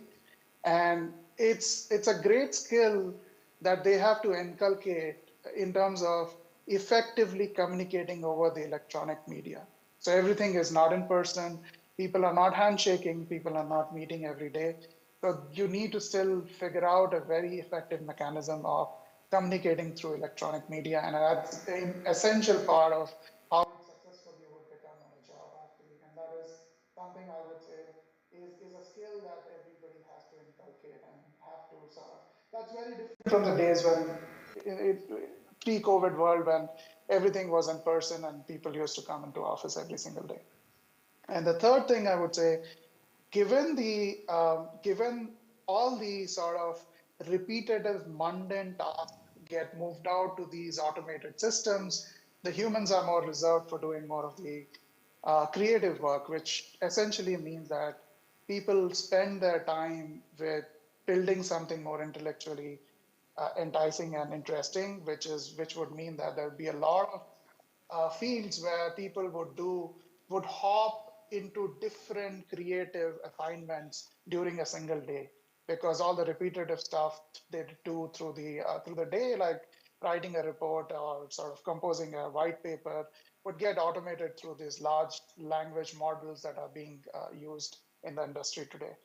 And I think the other important thing to remember is because there'll be also competition. So this has not happened in the past, but a large section of the workforce that launches their careers now will have to compete with the technologies that would produce some of the automated software. So people don't have to sort of learn a whole bunch of programming languages if they're launching their careers in software.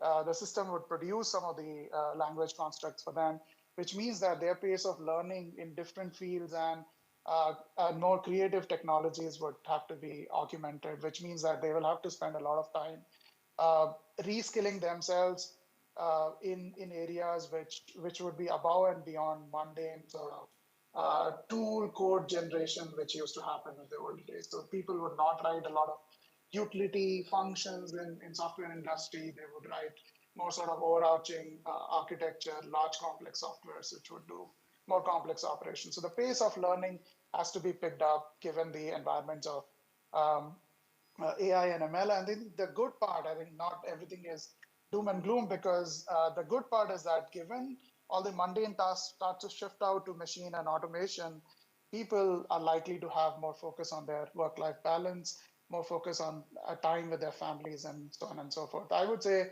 for the guys coming out of college, I think the key important thing is to embrace the new technologies and basically enjoy the inflection point there that the opportunity provides you. Thank you, Mr. Nanda. You have focused on future of the technology, particularly in AI and ML.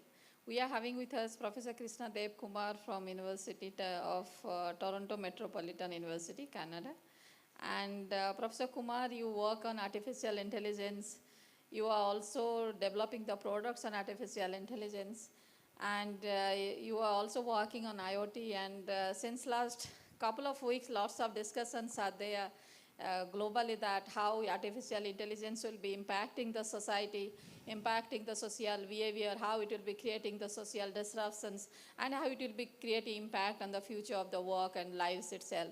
So how do you find that the future of technology either envisioned or it is coming of that will be impact to the youth, and particularly how it is impacting the behavior of the students in the university, and how the university is preparing itself that either students can be connected to the future of the technology, or they will be responsible for the developing of the or using of the future technology. How those youth are being prepared for all those things.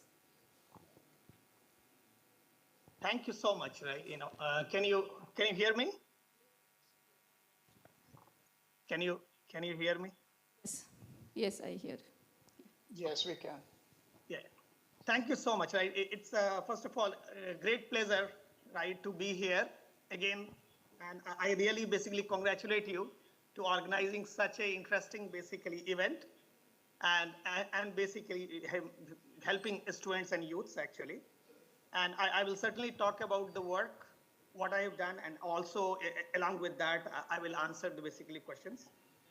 So let me share the slides actually, what I prepared. Sir, we are already late. You please finish Yeah, in I will be 6 quick. I will minutes. not take more time. I understand.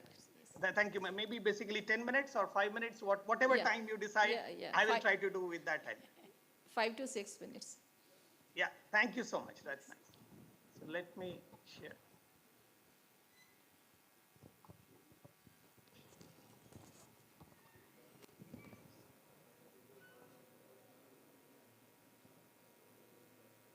Yeah.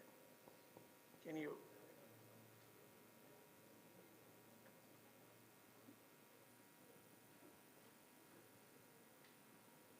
So I will.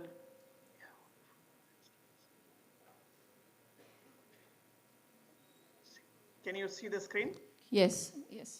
Okay, so just I will talk about Industry 4.0 and what I do, right?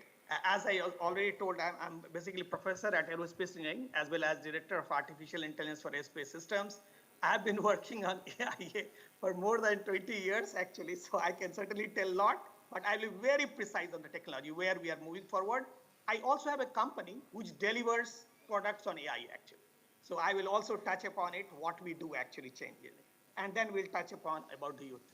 First of all, we should understand what it is and why and how. So if I go closely, actually, instead of as we already know, we moved from 18th century, how the technology moved at the end, it is Industry 4.0. So if we try to see here, it is Industry 4.0 is nothing but, so I was trying to figure out what is the very simplest definition. It is good for all of you, audience actually, is described as a digitization of manufacturing and its integration into the digital ecosystem of value chain. The whole point is now on Industry 4.0, we are digitizing, right, all the information. That is what the task is done in a very, short basically form. Now it is why we want to do it actually, because somewhere when the technology comes, we need to understand why. First of all, every time when technology is there is an expected return on investment. So already it has been documented. It is going to, within the 2 years, 55%, then 2 to 5 years, 37. So there is a return and investment is there. One can really great benefit. And then basically cost reduction in terms of aerospace industry, right? So you can see every industry, right, is going to benefit with this technology in terms of dollars, because whenever we talk to industry, we have to say it is going to benefit them in terms of dollars. Now comes how it can be done, right? What task it has to be involved. So undoubtedly it involves, right, big data, where what we try to say, and it's a very interesting, I think, information is there. 46% says better forecast. If we can do better forecast, that is what the great benefit can be there. Understand plant performance across multiple metrics, that's a 45%, and the service is there. So these are some of the areas we need to focus more, other areas we don't need to focus as we move forward. Now comes what Isaac Systems we developed, we call a product which is called 2PQ. 2P stands for increasing productivity, and second P stands for profitability. So it is an AIA basically, a driven powered machine learning algorithm and IoT actually, because Isaac System develops predictive analytics as well as IoT device. It comprises of real-time storage, so you store the data. It can also interface with existing Microsoft other software. Now what it does actually for manufacturing, right? So we have, these are the areas, right? So what maintenance, self-diagnosis, cost reduction, statistical process control, which was done earlier manual, right? And some basically computer, now AIA powered actually. Also does real-time optimization and machine uptime, right? Whole idea is to how to keep the machine running 24/7. And finally, it basically does forecasting actually. And now, what is the underlying technology, right? So since we are storing the data and we do analytics, so it is based on Hadoop. AIA is in the center, Kafka, Spark, and TensorFlow. So all of these technology will be really interesting, right? The student should know. And now, just to give you the glimpse of where we are working on with airlines now, where we receive the data pool is there, and then we have the algorithm, and we try to predict the fault beforehand, let's 6 months ahead, when a system is going to fail. Now you will say why other still system is failing. That's a different story. But this is what my company and my research does. And also we predict remaining useful life of all the subsystems on board actually. And then this is a digital twin, which has been developed, very high fidelity model, where we have an aircraft, actual flying, and we have a digital twin of all the subsystems, including now we worked on battery powered. As you know, the electric aircraft is also coming. So that's what we do actually here. And this digital twin, what it will give you capability now, whatever is happening there, you can know here itself. So you don't need to basically, check the same problem at the actual place. And these are the applications we are already doing on aerospace, transportation, manufacturing, and food waste management. So basically, if you try to see, AIA is going to disrupt every areas actually. It is all up to us how we can use this technology and basically benefit on that. And these are already our customers: NASA, Bombardier, Mitsubishi, this Mitsubishi Heavy Industry, Magna, Safran. So we across all US companies, we work with them, Canadian companies, or also we work with Indian companies now actually. And these are the use cases to tell you the story, right, which work with the NASA AIMS. So when we see on the system, so there were actuator failures. It was told that this has failed instantaneously. But when we put this AI algorithm, it could detect at least 6 months ahead there were problems. And then it can say what is the remaining useful life without actual data actually, right? Data has only been trained, right, till you get, initial information. So 6 months ahead, and also you can have a better prediction. You also work with turbofan engine with Pratt & Whitney, and it finally said, interesting results. We are also working with manufacturing industry to do IoT device and predictive analytics, right? Yeah, so keeping this, now I will tell you about the skills, right? Undoubtedly, the industry 4.0 is going to change what skills you want. As you have seen on the slides, right? You need to be more conversant on artificial intelligence, whether you like it or not. This is the day. I teach AIA. So that's what you need to understand, what AIA can do or what AIA can't do. And you must have more programming skills, skills. And as well as you must also understand in terms of the job, as somebody has already saying, but what I try to say, there will be great disruption of the jobs. Wherever the jobs involve routine work, that is going to disappear. So you need to be more expert on any area where AIA tools you can use and make the system smart, what basically we call it, right? This is how the disruption is going to happen. That's all.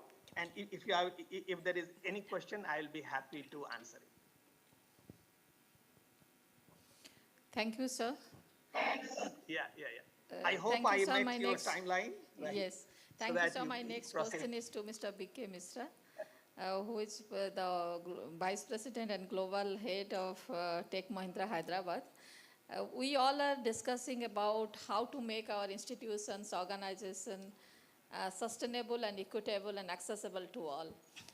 And while we all are discussing today about future of work, Industry 4.0, and we are discussing about the future technologies, those who are coming, and industries will be requiring the manpower for using those technologies in the industries, working on those technologies, then how industries are preparing themselves to make their industry inclusive. As we know that all the institutions, organizations, industries, they work for the people.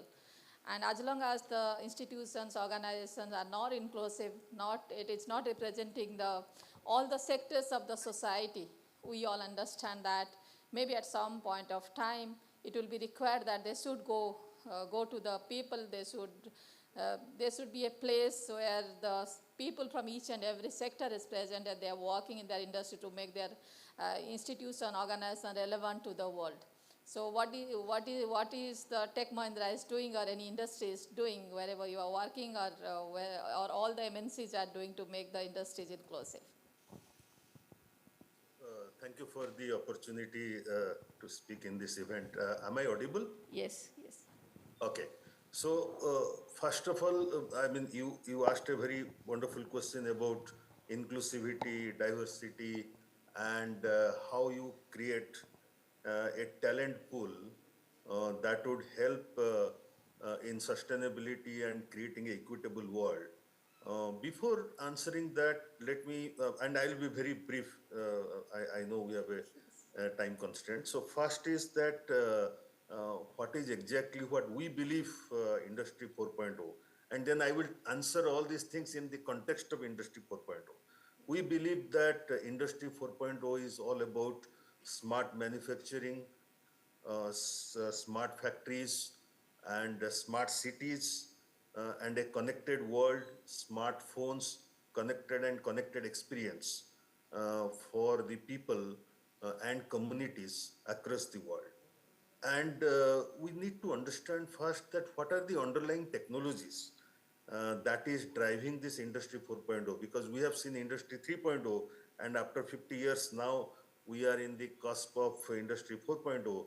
And here I believe that no, AI, ML, and all these things are just one set of technologies, but it is a set of variety of technologies that is driving Industry 4.0, like cloud computing, AI, ML, of course, and machine-to-machine interactions, advanced robotics, 5G in a big way is driving Industry 4.0, then cognitive computing or cognitive automation, and very high-end analytics, big data and analytics, and 3D printing. And these are some of the technologies that is driving Industry 4.0.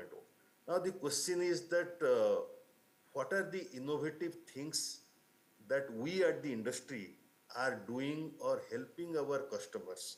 One or two things, my friend Professor Krishna Kumar, incidentally, we both are classmates. So he spoke about digital twin. Yes, digital twin is one of the areas where we all are working. But the other areas are condition-based maintenance or predictive and proactive maintenance by taking the insight from the equipment and from the machinery. And he spoke about that aircraft, very nice example of the aircrafts where we put the sensors and get the insight so that we can prevent a failure. But like that, there are so many areas in which we are working, because you spoke about innovation in the context of Industry 4.0, like computer vision, where you can find out the cracks and the corrosions and all those things. Similarly, remote support from a distance, the expert can support and give the guidance in the areas of healthcare, in all kind of in manufacturing and all those things. Then, of course, the AI and data analytics, where so much of data that we are collecting from the soft floors today. And now that because of the edge computing and Internet of the Things, and we are now talking about industrial Internet of Things, you can connect the soft floor to the top floor, right? You will be able to get those insights from the soft floors and use those insights to improve your productivity, improve your quality, improve your effectiveness, and ensure that you run the plants and factories and systems more efficiently. Now, the question is that while we all are talking about Industry 4.0, while we all are talking about all these technologies, we are talking about the various innovations that is currently worked in industries, in IT companies, in universities, and in various places. Now, how you create that talent pool that would be able to address these requirements? We believe that number one is there should be all the technologies that we spoke about. We have to completely revamp and reform I'm very sure KIIT is very much working in those areas, the curriculum, so that these are the technologies are taught with practical and immersive learning for the students while they are in the college. That is number one. Number two, we believe, and we are already doing those things, that setting up center of excellence, and that happens in US all the time. I have seen that for many, many years in US. I lived there for 10 years, and I've seen that most of the universities have got that collaboration with the industry where we take those use cases and in our lab, we solve those problems. And in that process, actually what we are creating, that we are creating that talent pool for the industry. The BTech students, the MTech students, the PhD students that are involved in those problem solvings, and they're involved in those use cases and assignments that we are getting from the industry, in active collaboration and participation of the industry players. In that process, actually we are creating that talent pool, who after leaving the university, they will be very easily can be getting into the industry and become productive from the day one. And that is where we call that you are creating industry grade professionals from your colleges. So that is the thing that we are trying to do. We are also now participating with various universities and trying to do that. I'll just finish it with just one statement, because you asked a very good question about how you are making it equitable. In that, we have set up some direction that how we will bring, at least in some of the areas, minimum 50% participation from women participation. And in the beginning itself, we have created a criteria that we will have at least 32, currently we are operating at 30%, but we have set a target that we will get it to 50%, so that we create a equitable world and we create that gender equity. Gender equality will not solve the problem, because we are not starting at the same place. Since we like it or not, the various genders are starting at different places, we have to put some effort to see that how we can provide better facilities and opportunities for the girl students and women, so that we can create a gender equity talent base in our society and in our industries. Thank you so much. Thank you, sir. When whole countries, women are trying to have 32% reservation everywhere, then you are talking about 50% reservation or 50% target in Tech Mahindra to have the women employee there. So I think it's a very good news for all the women students, the people those are preparing to go to the industries, if that will be benchmarked. Ma'am, Professor Geeta Das is with us. She is the Vice Chancellor of a State University, Berhampur University in the state of Odisha. And with the university department, she is having more than 100 colleges affiliated to this university. He is having few 100,000 students with her, and particularly catering to the need of the rural area students in that university. Ma'am, as the university is situated in the southern Odisha, and major percentage of the students studying in this university are coming from the rural Odisha. So how do you feel that, what is their aspiration from the education system, and what is their aspiration from their future of work they are preparing themselves to go? And as we are talking about that, how universities should prepare itself to cater to the need of the aspiration of the students and make them industry ready. And I think students must have some aspirations, or the institutions, universities like yours, those who are mostly catering to the need of the rural institution, how they are expecting that industries will be accepting such students. What should be the process of the intake or process of recruiting the students from such universities will be the, I can say that that can be taken as the example for the future. Thank you, ma'am. Thank you for the opportunity you have given me to share some of my feelings, some of my observations. And this is a very apt topic, and the discussion is very important. Coming to the university, that we are always striving for equity and opportunity and accessibility for the rural students. So that is very important at the moment. But what you are talking about industry 4.0, etc. So as a person from social science background, I will start with the youth policy and what exactly we should do in India and where we lack. We can just have a little bit of discussion on that. Because youth is the future of this country. Youth, they are the one, they will be the policy makers, they will be the fortune makers of every country of this, in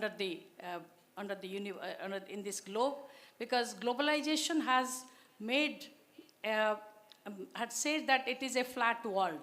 So youth, they are the one with a local solution to all global socio-economic problems.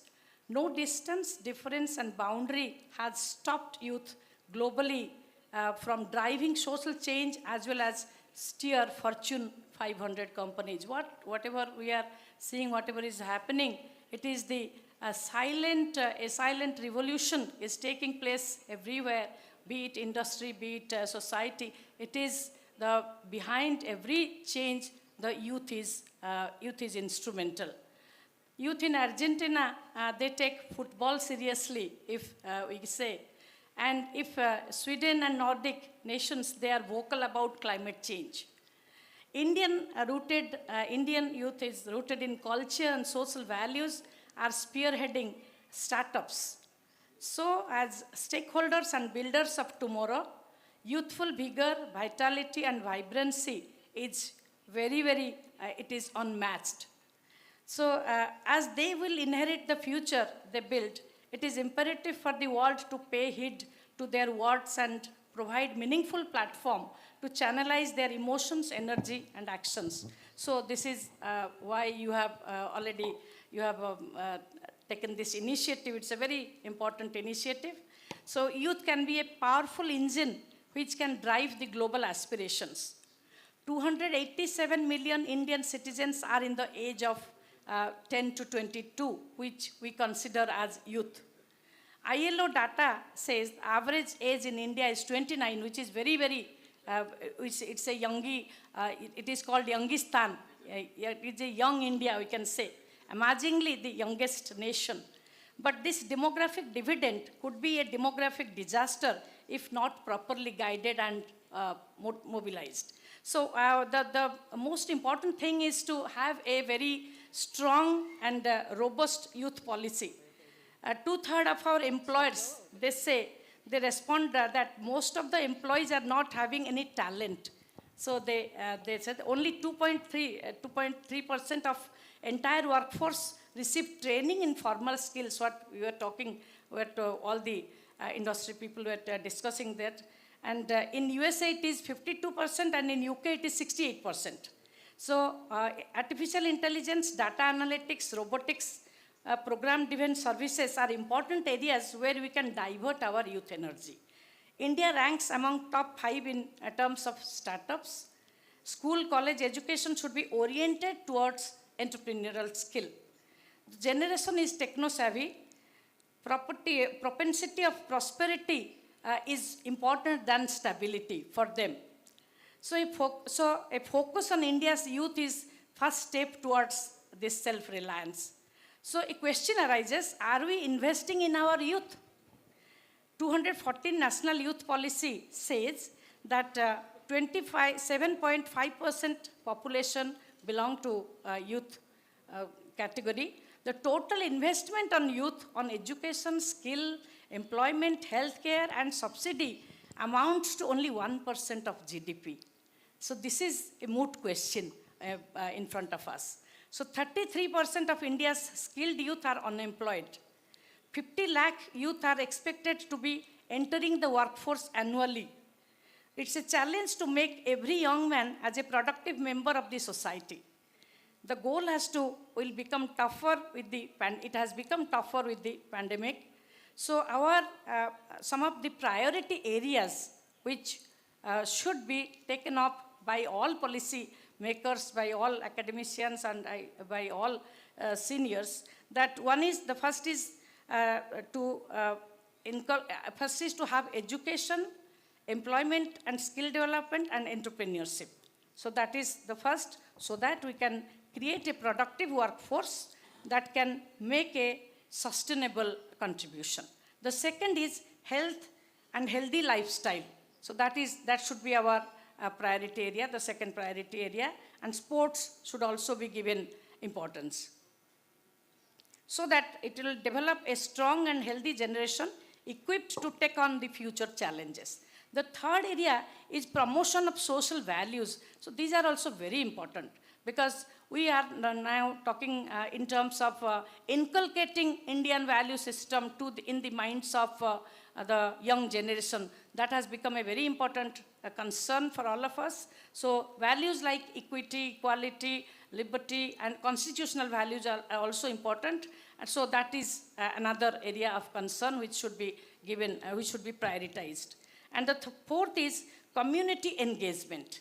Community engagement nowadays, Government of India and Government of Odisha also giving lot of importance on NSS. So that is campus to community, college and village, to connect the college and village, and knowledge and action. So this is another very important area. And one more area is participation in politics and governance, youth participation in governance. So so that is also a very important area of concern, because by that they will have a good transition to the citizenship. So that is very important. And youth engagement, what you are doing now. So that is important. And another most important is to include, that is inclusion, like support the youth at risk. So these are all some of the important area which we should focus on to make it inclusive, to make it industry ready, or whatever we can say. Thank you, ma'am. Now I would request to the audience one question for each speaker. Yeah, we would open the session for some questions from the audience.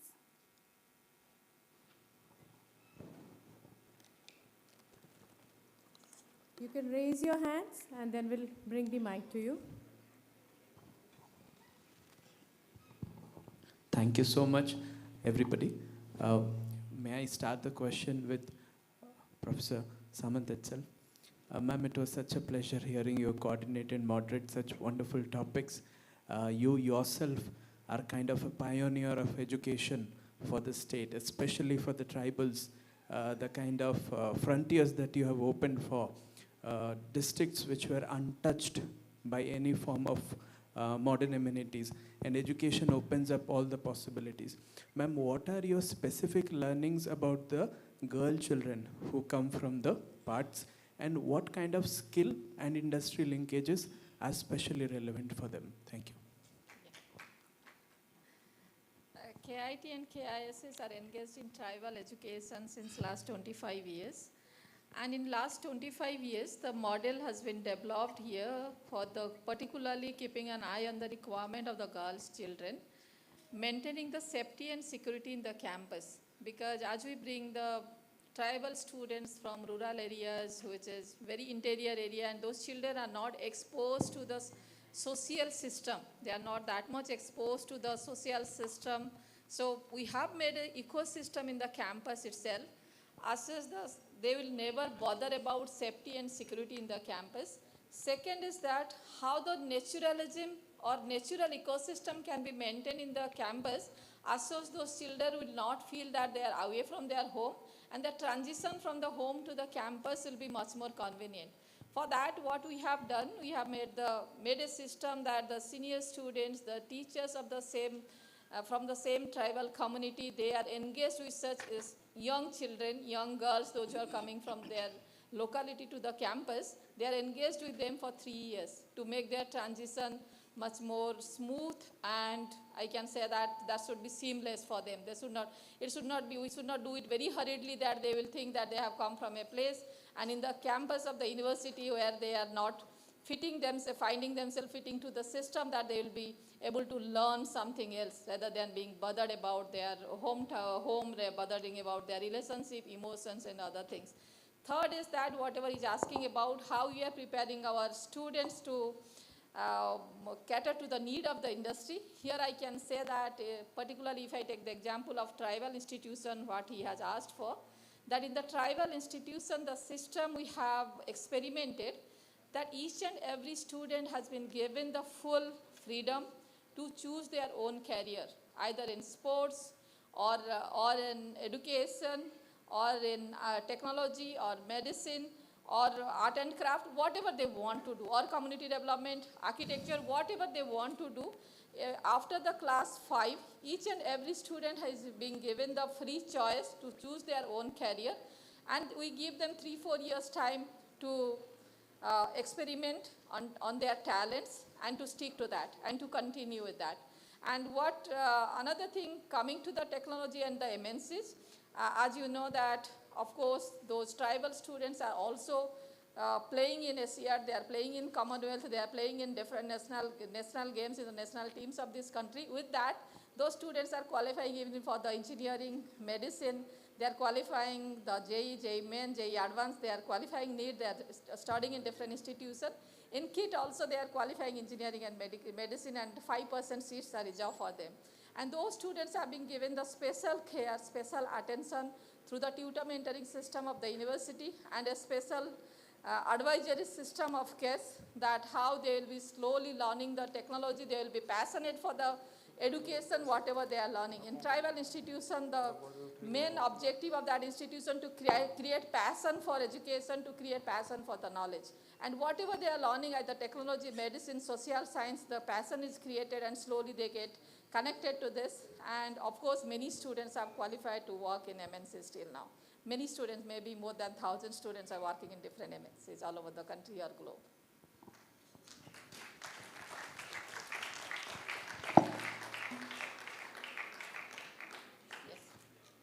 Thank you very much. So my question is more of an extension from what Vice Chancellor Ma'am said. So I guess I'm seeking a bit more clarity. So a question was asked earlier with regards to the skill gap discrepancy, which I think we can all agree is mainly due to the pedagogy of the various schools, whether by the government or institutions design, right? So it is easier for a way forward to be mapped at institutions like KIIT or George Washington, because we are naturally exposed to technology. This is practically a digital ecosystem, right? But I would like to think that for rural setups, like Mem was saying, that the youths in rural setups have got a different situation altogether. So my question is therefore, are there any frameworks that have been put in place to accommodate or to accelerate the inclusion of youths in rural areas, so that by 2030, we are convinced that more than 50% of youths have got a chance of actually being in the work industry 4.0?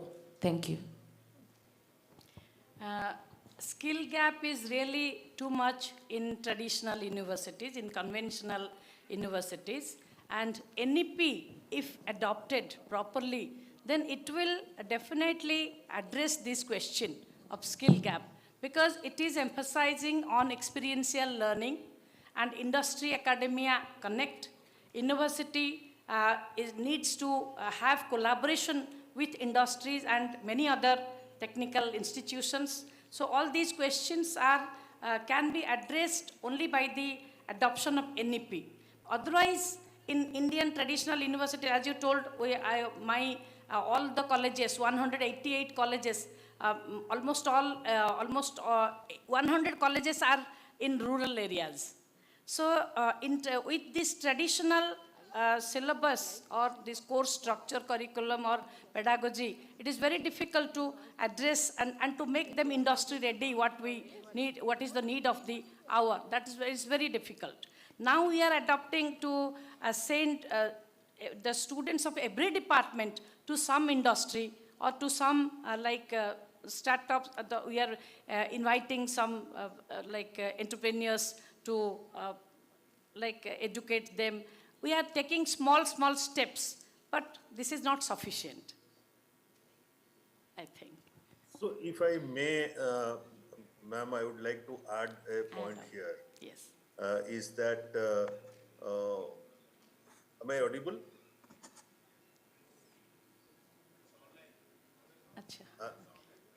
Are you able to hear me? Yes, yes. Yeah. So I would like to add here that what steps we are taking in this direction.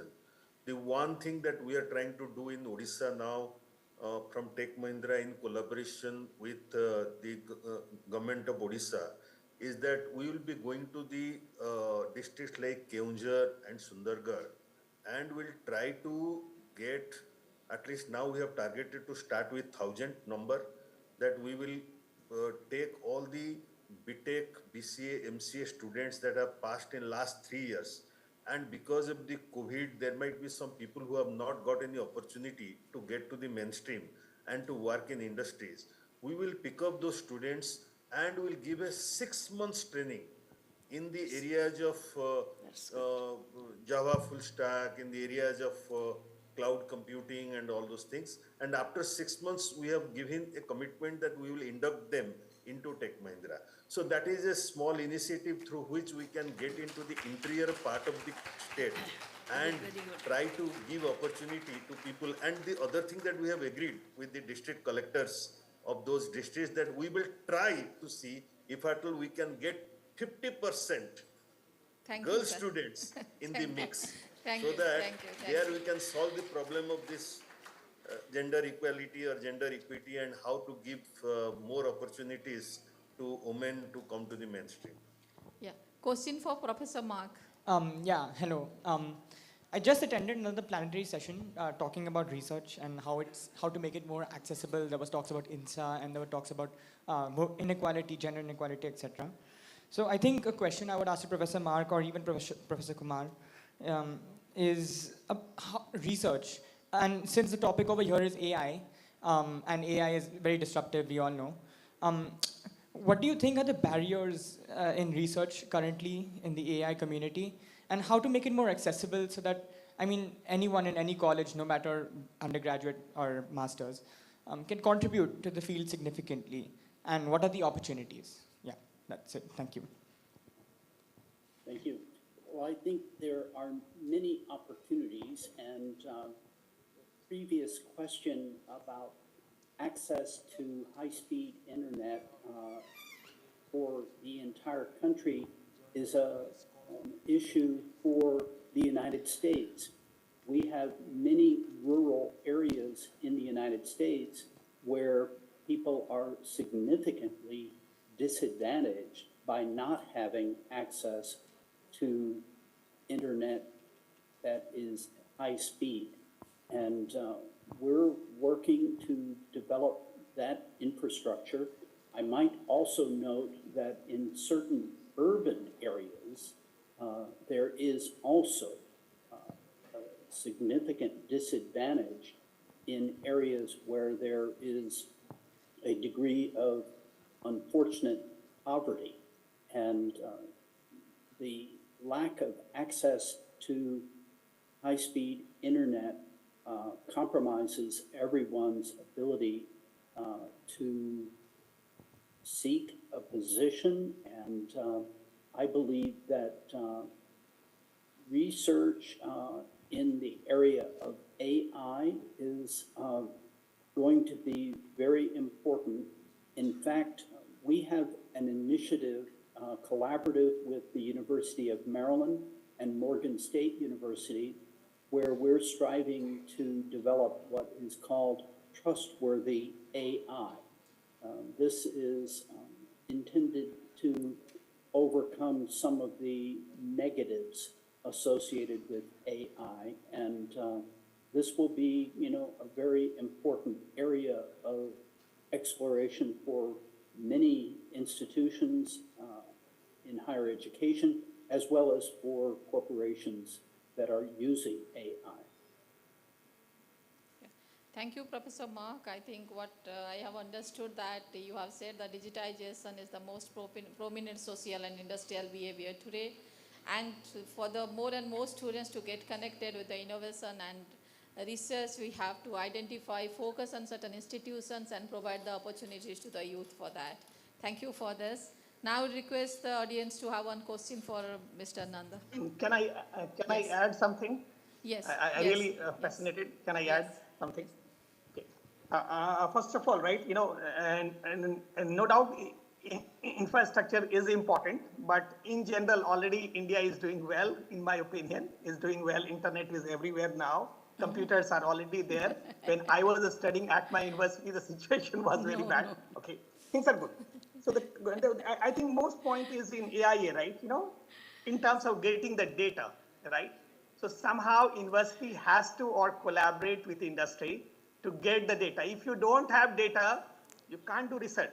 It's that itself stops. And getting the data and getting what you can say, cleaning the data, lot of work. My company does that work, for 1.5, 2 years just to clean the data. Okay, so that's lot of student has to understand, right? How to get the data right, collaborate with some of the players actually. Okay, and there are a lot of processes there on cleaning the data.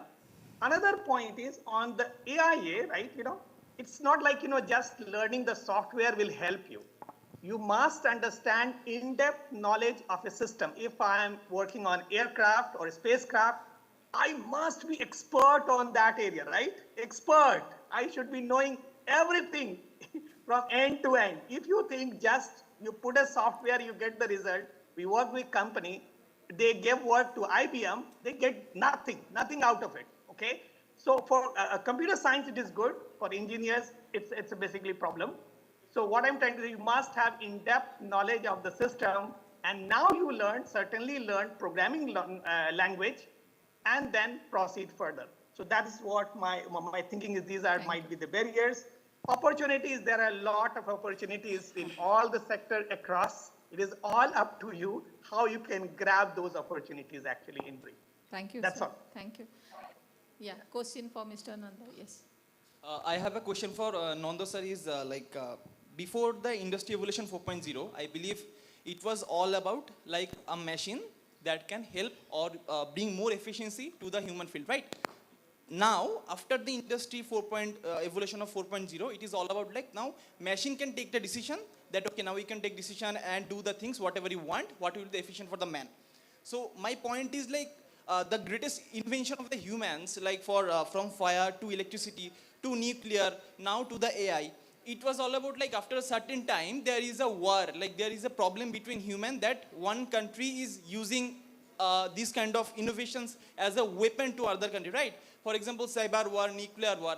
But however, in this situation, after the Industry Evolution 4.0, is there any possibility that the war will be converted, like it was before like human versus human, but is there any possibility like the war will be like human versus machine, as now machines can take their own decision, and after that like they want to conquer the world and human wants to basically survive in the world. So this is basically my question, that is there any possibility that there will be a war between human versus the machine or human versus the AI? Thank you.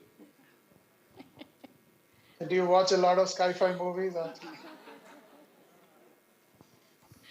Do you happen to watch a lot of sci-fi movies?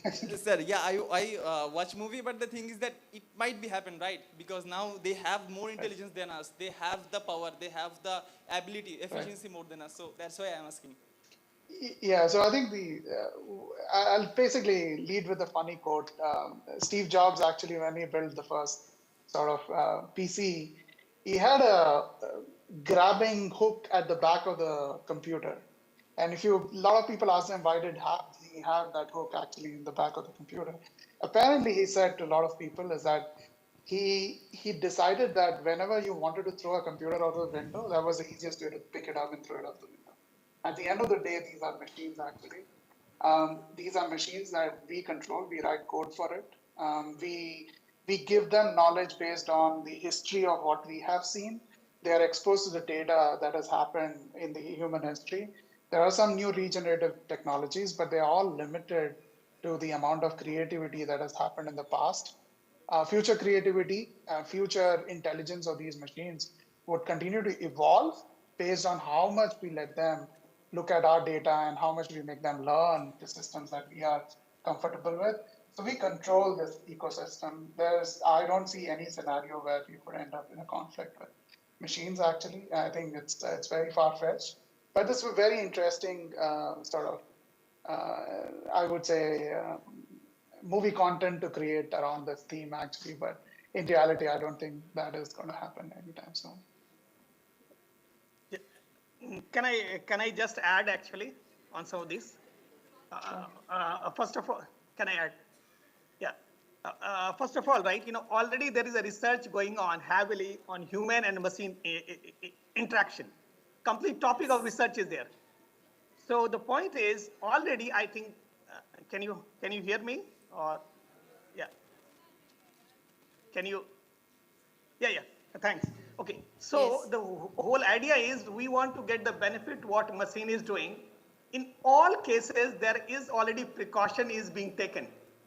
If machine does something wrong already, so everywhere when AIA tools are there, since we don't know whether what AIA can do, already there is a precaution is there everywhere to safeguard this. And there is a research going on how human will interact with machines actually. That's all. Thank you, sirs and ma'ams, for a very insightful discussion. Your thoughts and deliberation on the topic gave us a really great insight into the rich experience that you all carry. We would like to thank again Mr. Professor Mark, Mr. Sambit Nanda, Mr. Basant Kumar Mishra, and Dr. Krishnadev Kumar for joining us today virtually. We would extend our heartfelt gratitude to Professor Dr. Sasmita Samanta ma'am and Geeta Das ma'am, Vice Chancellor, Berhampur University, to be here with us physically and share their thoughts with us. Thank you so much. Thank you all. Thank you. May I request Dr. S.K. Mahapatra, Director KSOM, to please come on stage and felicitate our guest.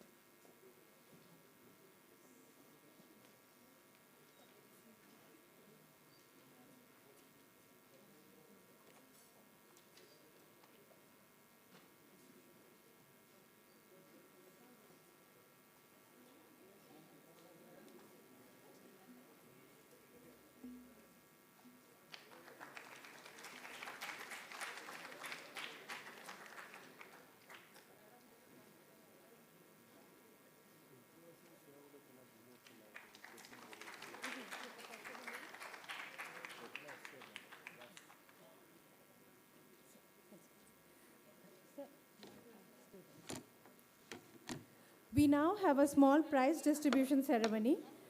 We had few students who had participated in various Y20 events and have won awards for that. I would like to call Mr. Omkar Patnaik, Class 12 Humanities, to please come on stage. He has been the winner of Odisha Liter Festival Group Debate, Shayadha Cruz, MUN Rank 2 in Odisha and CLAT.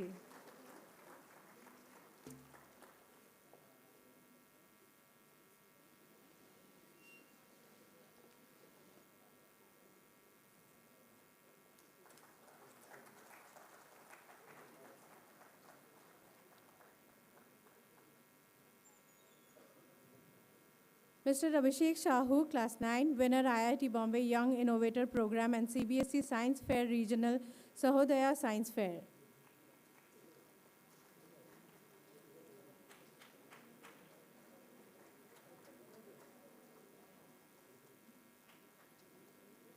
Can we have a big round of applause for our winners?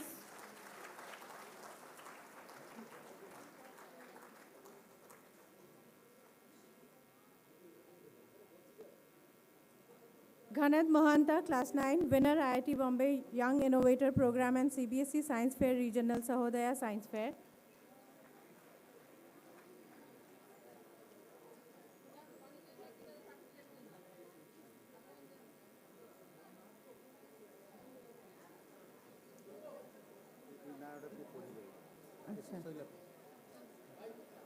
Ghanad Mohanta.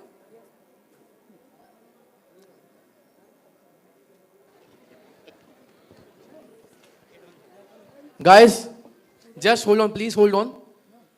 Please hold on. Please be seated. I repeat, please be seated.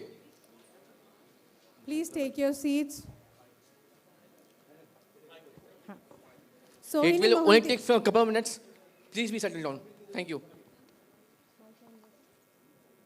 Sohini Mohanty, Class 10, doubles tournament national lawn tennis, runners-up in national single, Asian and ITA tournament Nepal with 70 plus All India titles. Bronze in ITF World Junior Tennis Asia Oceanal Final. Okay,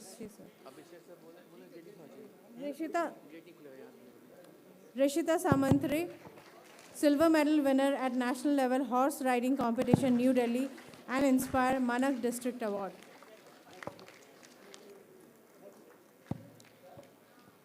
B. Lavanya for winning first prize at debate.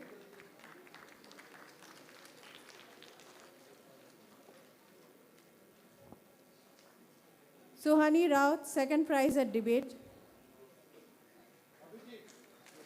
Suhani, can we please have you on stage? Sashad Kumar Satpathy for first prize at debate. I'll be calling out the names. Can I request the students to please line up near the stage? Ipsita Panigrahi, first prize in debate.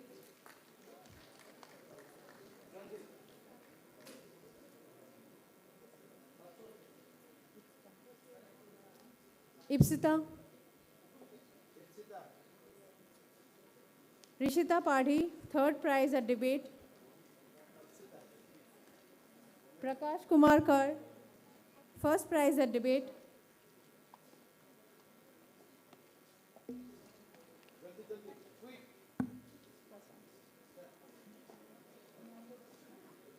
Yashogamya Sahu, first prize at debate.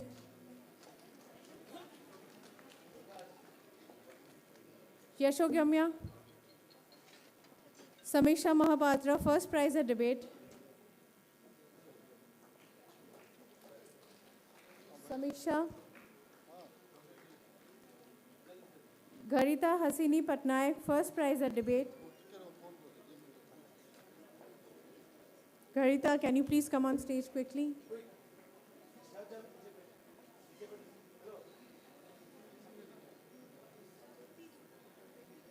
Shruti Suman Sahu, second prize at debate. Joydeep Malik, first prize at debate. Joydeep.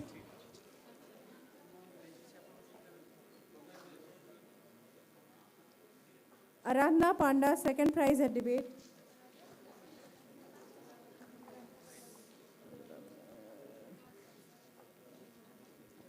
Lipisida Padhi, third prize at debate.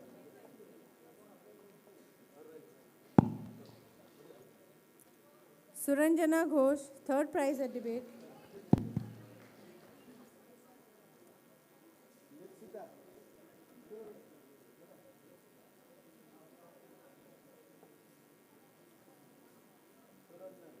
Jyotirmay Mishra, third prize at debate.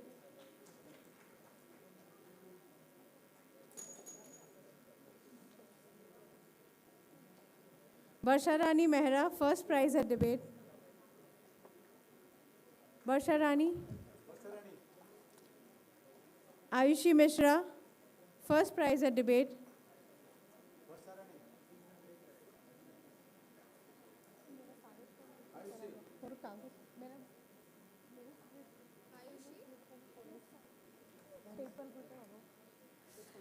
Soumya Sucharita Sahu, second prize at debate.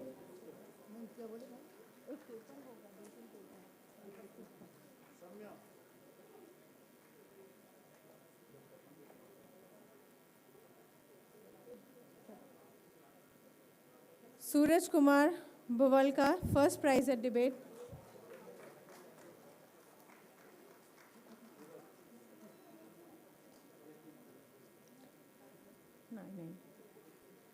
Tilak Sarangi, first prize at debate.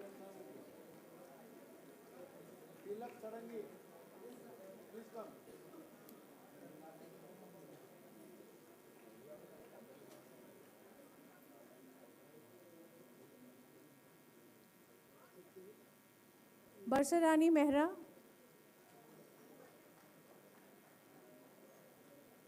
Barsha Rani Mehra, can somebody please tell her she can collect her certificate later from the office if she's not present here? With that, we come to the end.